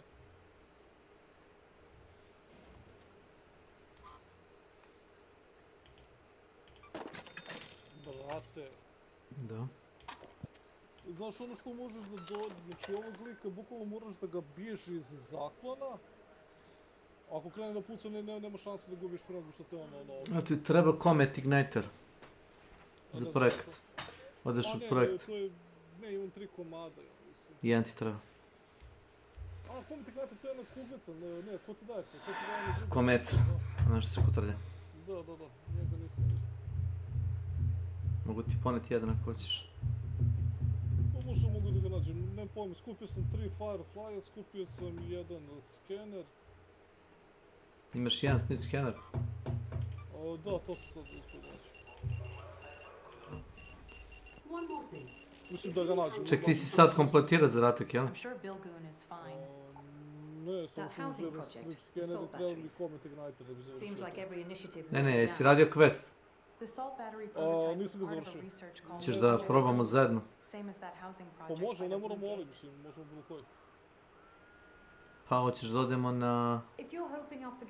Imamo kakvi su uslovi na kojoj mapi. Na Dan Battleground.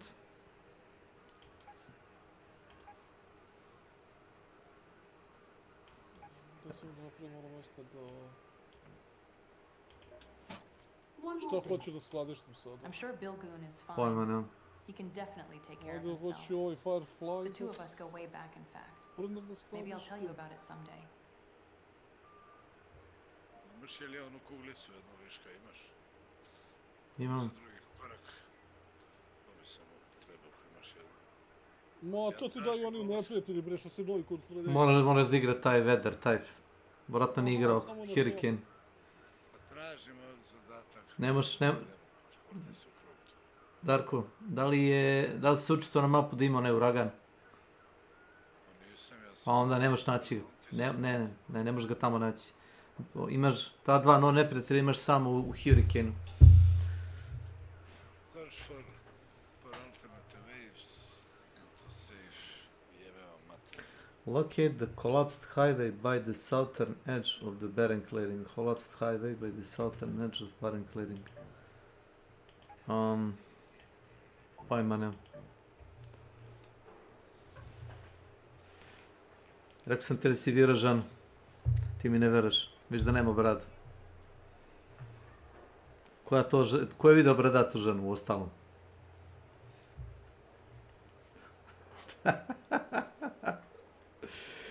To je najčusavi muškarac kog se javi kad vidio. Sad ne možeš da se jebeš da kažeš. To jeste muški karakter. Ne, nije. Gde si vidio muško da nema bradu i brkove? To je neki nedostatak hormona, nešto. Imaš. Da, imaš. Idi na customizaciju. Nisi vidio, šta? Stvarno nisi vidio? Evo ja ti. Pa pogledaj.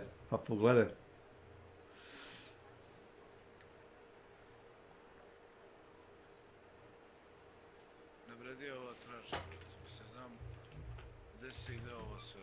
Bridge, treći pa četvrti sprat, ali ne znam ovo zadnje što to... To se da li to zadnje. Piše u generu gde da se reši.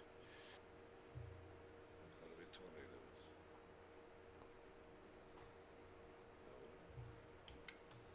Braci, ja imaju 6 minuta. Tako je meni bilo, zato nisam završio na zadatak. Koji? Pa taj na Space Portu, ono nisam u vremena. Dok sam ono kao došao s dijagonale, brate, do tog mesta i onda krenuo da tražim te stvari. Great for art plating or anything that's too confident. Anything else? Još jedno. Ako nađem jedno.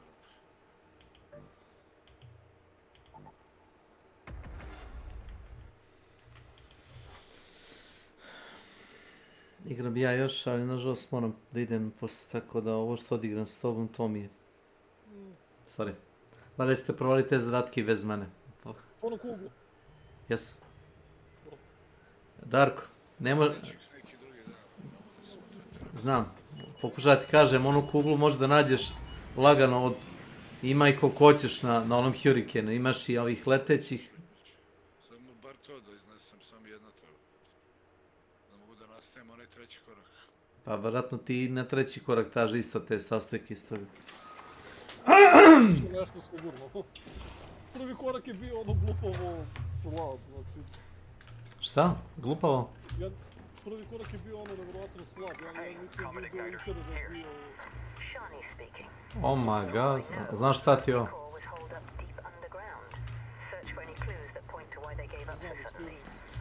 Ne, nije experience, nego nije čak niko ni ubio, viš da su ovo free kitovi. To ti je free kit od free kita, znaš.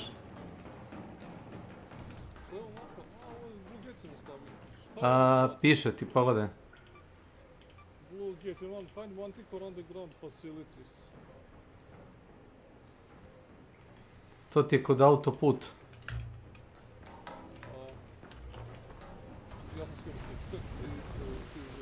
Nisi pono štit? Skinuo sam štit. A.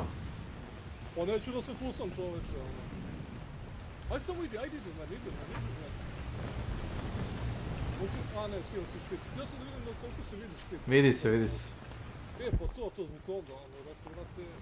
Jebena dva šredera.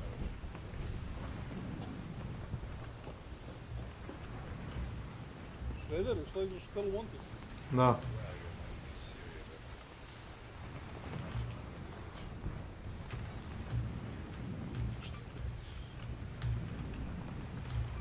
Ne, imaš locate the collapsed highway by the southern edge of the barren clearing.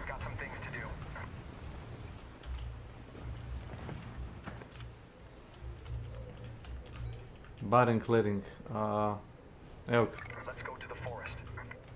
Ajmo. A imaju dva zraka. Imaju. Da li želiš da ideš u levo, naićeš na spawn koji ide vamo ka nama, znaš.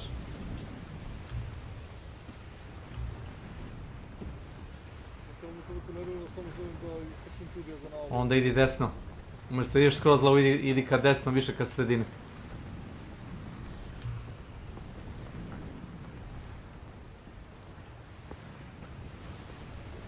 Također mi se čini da trčimo niz vetar. Znaš? S leve strane još bio vetar, kako ja vidim na ovom ekranu. Pa prema north-northwestu čini mi se da duva. Da kažemo north-eastu, ono. Pa da. Da.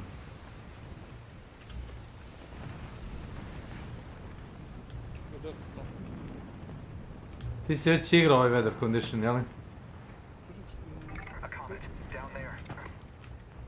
Mogu da ga one-shotam ako hoćeš.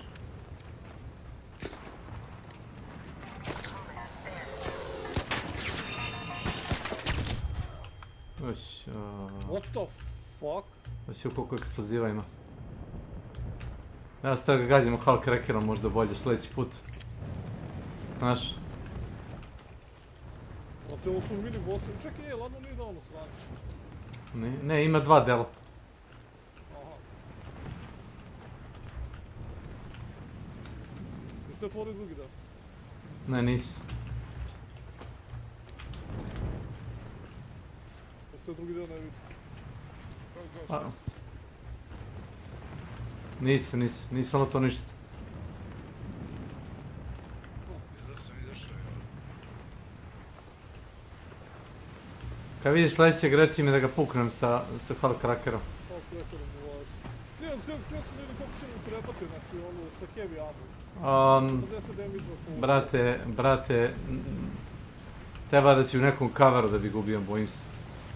Da, nevjerovatno, tri sam ga pogodio, Ja sam ga pogodio bar jednom, ali ništa od toga nije bilo. Mislim da sam detonirao na kraju.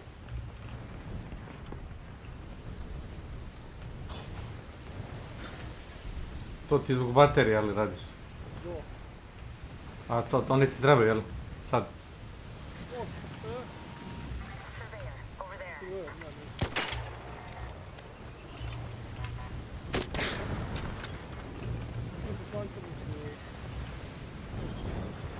Moram da ga vidim ovdje.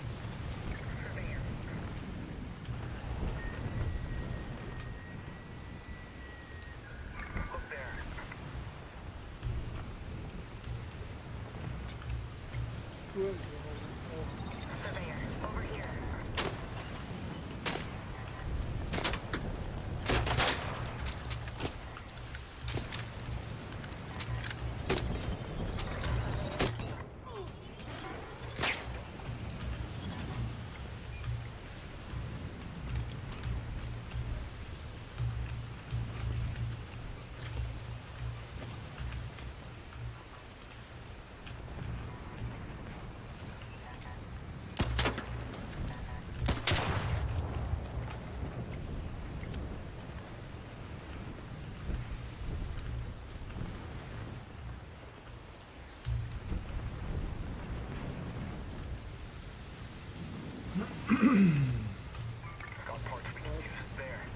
Ajde,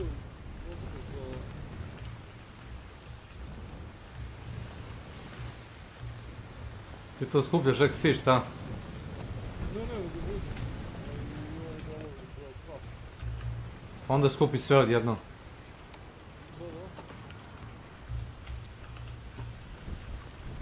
Treba surver kugla? Ne. Dobro. Znaš da treba da lutujemo... Zapravo to je meni zadatak, da lutujem barona.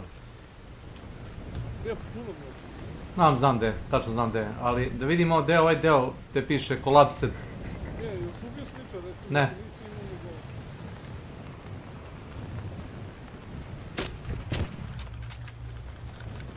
Oni sporije kreću po ovom vetru.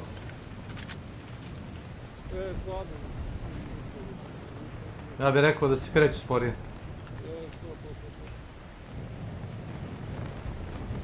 I gdje je sad pao? Igrač. Nije to igrač. Nije to igrač.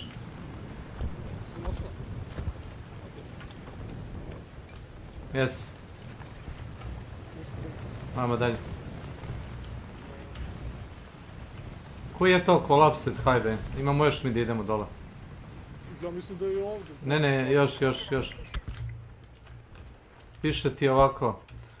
Collapsed Highway by the southern edge of the barren clearing. Još levo.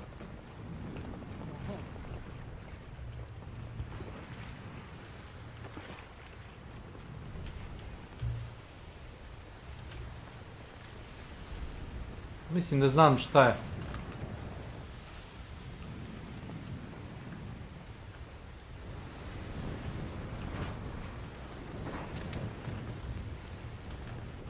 Inače imaš nove Raider cache-ove na ovoj mapi, znaš?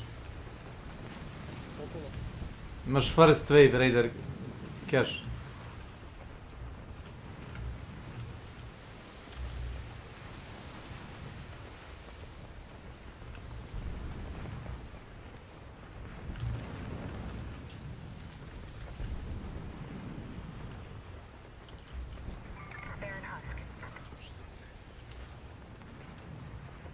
Može li da se luči?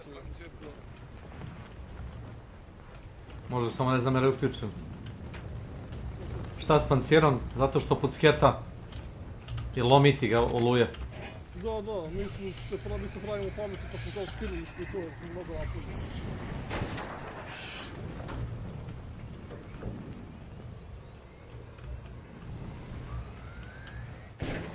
Nećeš golim kurcem na svadbu.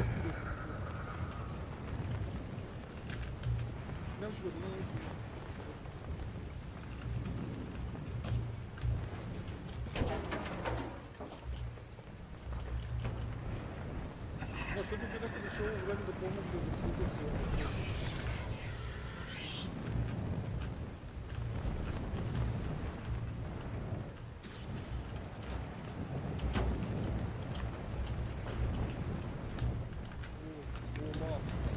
Dole ispod nas. Ispod nas.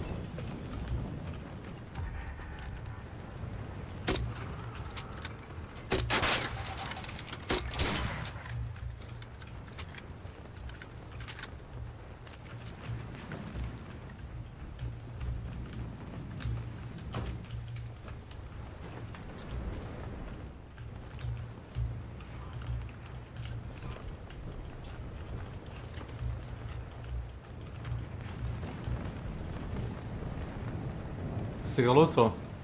Da. Ajde pogledamo taj zaratik. Gdje je taj autoput? Jesi ti završio to što ti trebao? Ja sam za Baron. A koji ti to zaratik za Barona? To ti je za Raider, onaj... Za one plave poene, no. A, to misliš, aha, to. Bukvalno to pisalo da ga samo otvorim. Tup. Easy.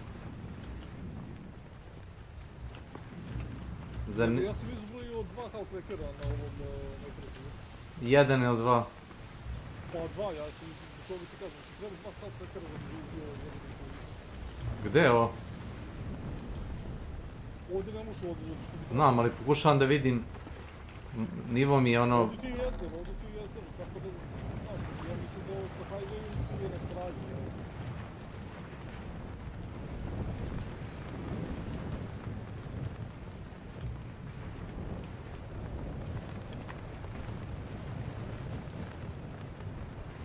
Misliš da je dole negdje?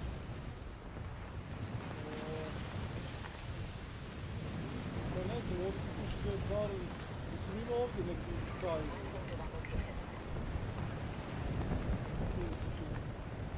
Mislim da je od Barona ka gore ka... Da, ovako.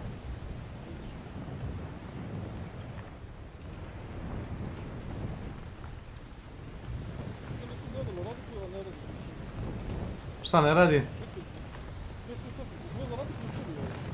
Pa zašto ne bi radili?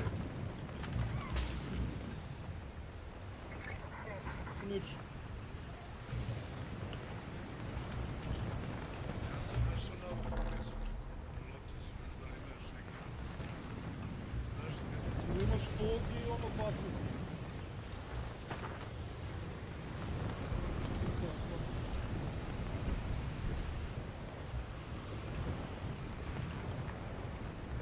Trebalo bi da je ovdje, čini mi se.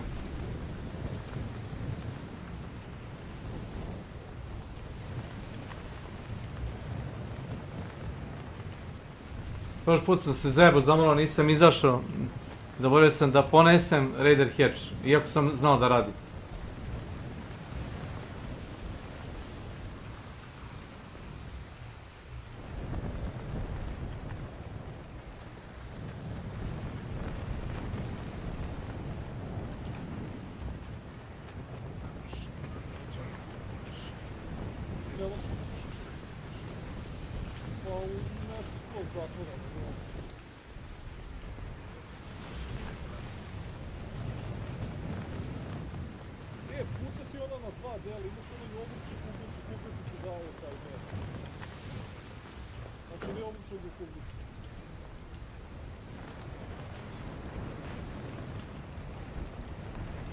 Pričaš o onome letećem, šta? Ili onome... Ne, malo. Kometa? Evo ga ovde, nešto.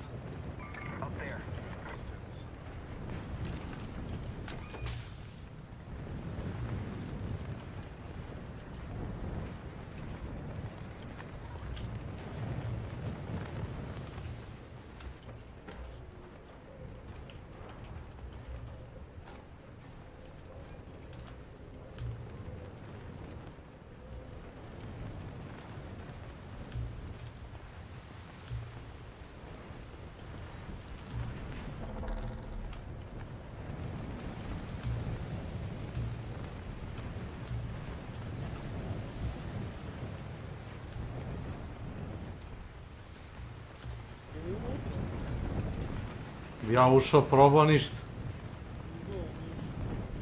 Da nije na njemu. Neko ovdje postavi neku žičaru, znači... Ja. Si bio gore, nisi? Ne. Ili gore? Ako bude gore. Može. Ali ne. Čekaj. Što znači moramo ovdje, a?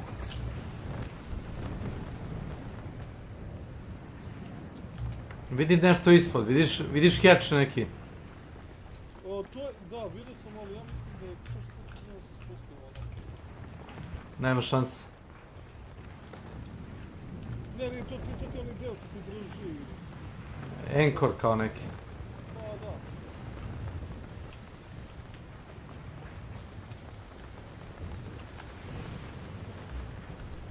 Nije to da neki.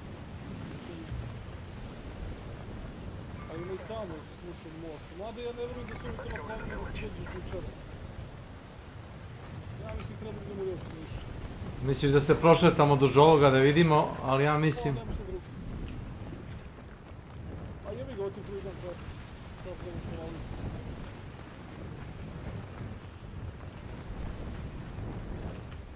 Evo.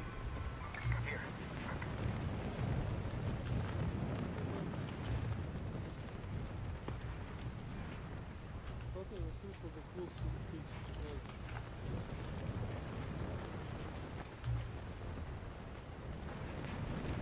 Ništa, jedan levo, jedan desno.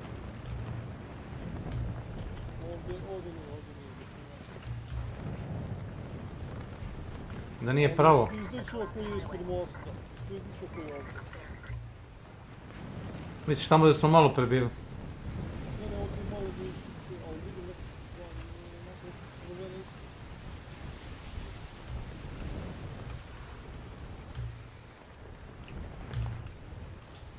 Ali ne vjerujem da su napravili tako nešto trivijalno zabavno. Da treba da skočiš u most pa se spustiš na mišiće.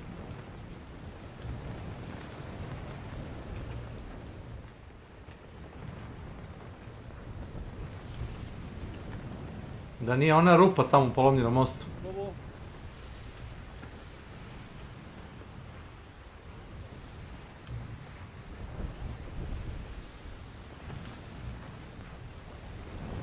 Ovo kjecmane ovdje.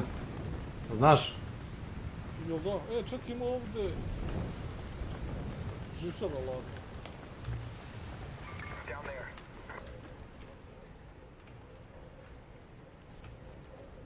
Gdje ima žičara?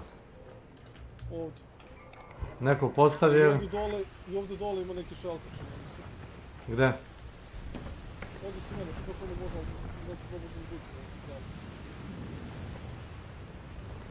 Popeo si se gore, i šta onda gore? Ništa, stvorio sam tu žičaru, sam da vidim.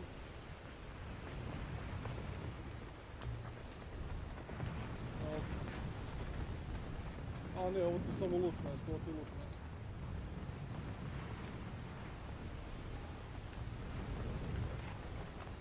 Ima grenade stoju i skiram pushback.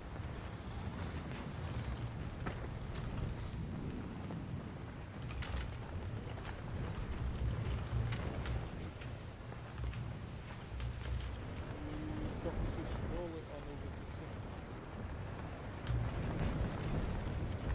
Evo ga, tek foto.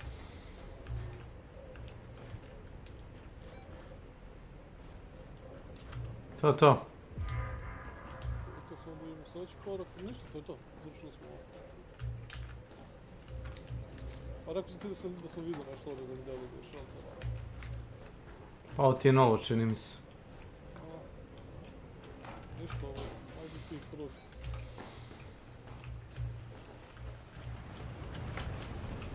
Što skoči.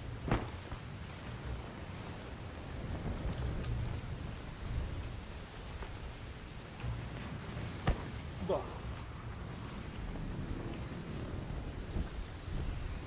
Ja mislim da bi mogli komotno... Da krenem tu izlaz. A ponosan ključ, ne? Naravno da jesam. Si mislio da neću da abuzujem to što mogu da iskoristim ključ, šta? Nisam ni znao da na ovom modifieru možeš. Pa bilo je logično. Stani. Imamo ovdje. Da, to je novi cache. I žig se razlikuje.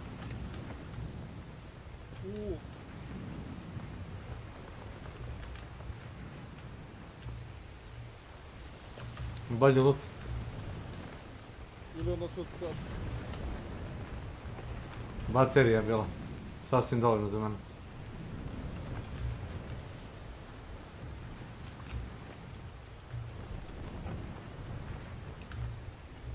Mislim ono. Oh, wow. Renegade 3, Torrente i Tempest Blueprint.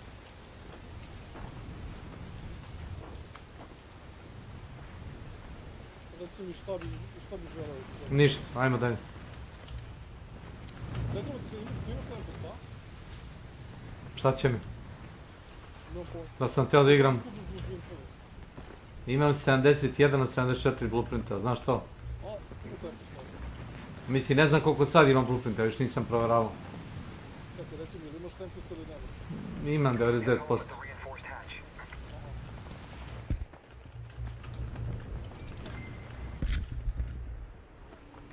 Čini mi se da ovaj cache Da, rekli su bili da ima bolje loot, samo nisam znao da je toliko dobar loot. Kažem ti onaj Renegade, Torrent i Tempest. Ajde pogledaj on za Tempest, da li ga imaš. Ma šta će mi? Reset je za 5 dana. Bože, sad čuvaj. Prodat ću ga za pare onda. Tako je. 71 na 74 blueprinta kad sve ne. Koliko misliš blueprinta da im fali?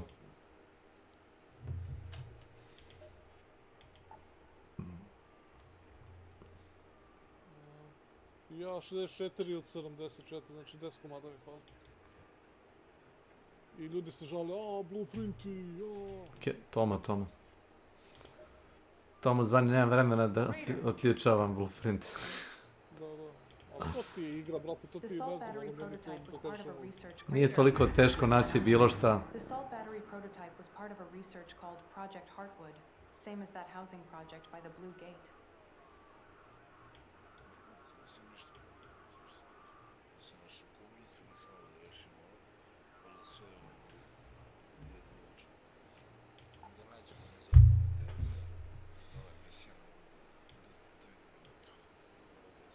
Pa Ne mogu da vjerujem da traže sad za sljedeću stranu. Ne možeš ni da vidiš na netu zato što...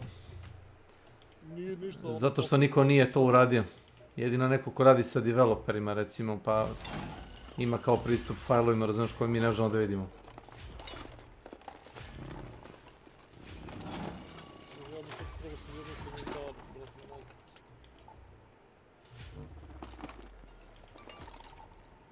Vodena pumpa, rusted bolts. Wasp driver.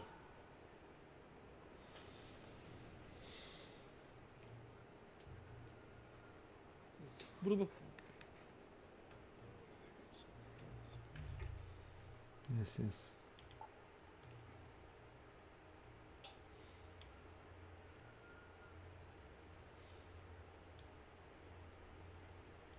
Kaži mi kad se resetuje sutra, odmah Ne restuj sutra.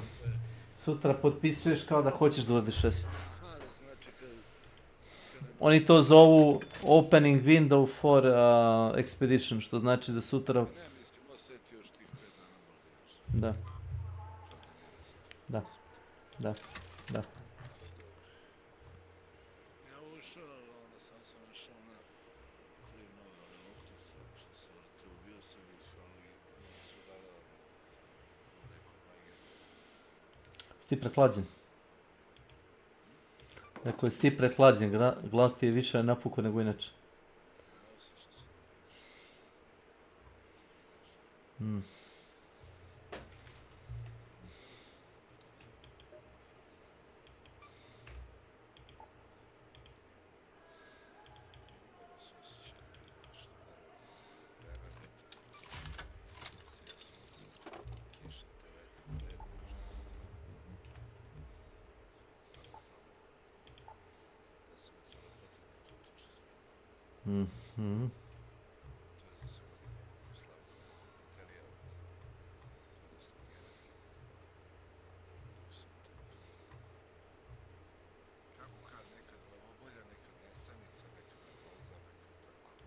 Da.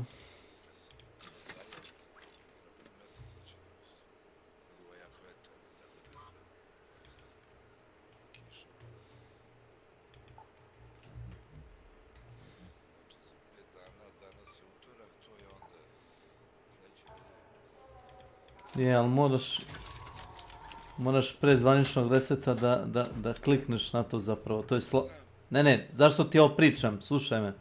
I bilo je nedelju dana vremena na prošli put kad smo to radili. Svako je trebao samo da uđe u igru na 5 sekundi na Steam Decku. I samo da klikne, znaš, da hoće to da uradi. I on kaže, ma nisam mogao, brate, kao bio sam u Americi, ovo ono. Ja rekao, dobro, što onda... Znaš.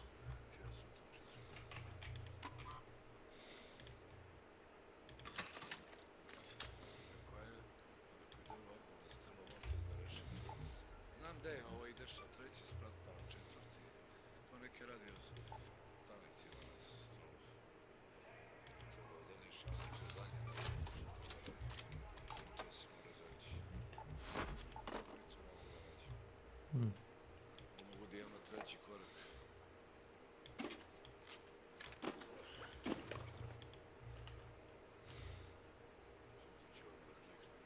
Danas utorak, znači za 5 dana reset od sutra.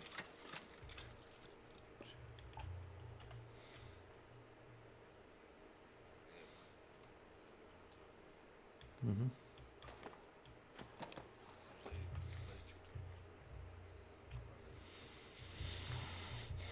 Pa utorak ili sreda sljedeći.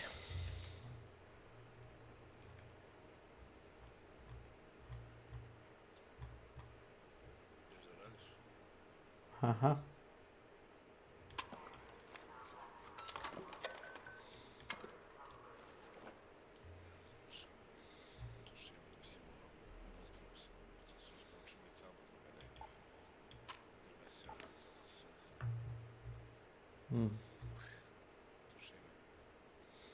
Jeste, Zagor. Duh. Za sekiricu. Ručak ti Zagore.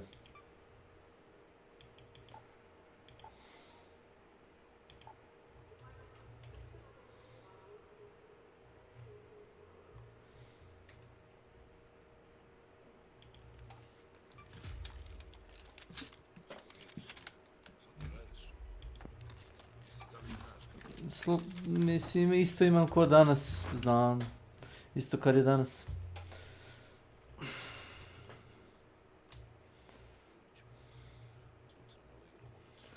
Znate kako, momci, da vam sad ja nešto objasnim. Ja sam ustao jutros Video sam ja da ste u... Koliko sam ja bio budan? 47 jebote. Skočilo mi na telefonu da si live. Šupo 6. 6, da. Always room for more firepower. Ja sam radio do 6, ako sam došao.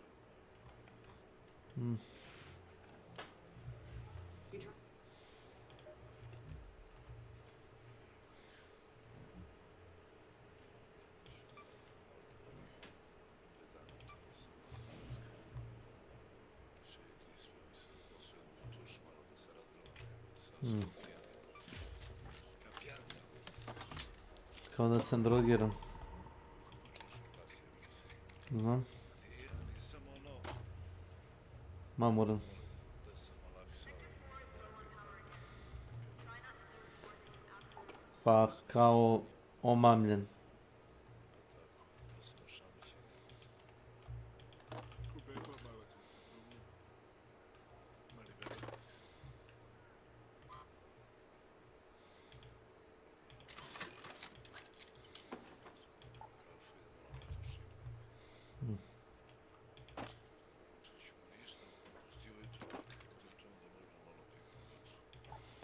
Vidit ću tu ujutro. Pa ja sam tu, jesi. Yes.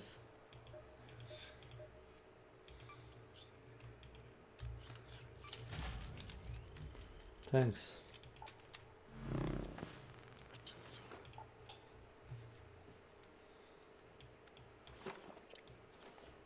Pozdrav. Arrivederci.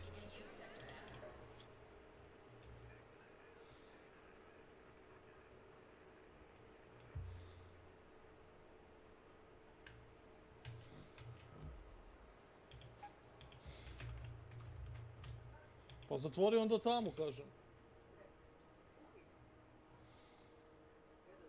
Pa gdje ti duva tu zatvori? Pa zatvori onda.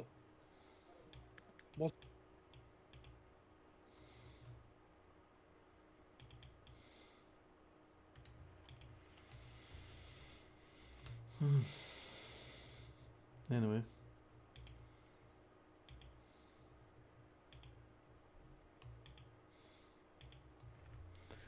Time for work.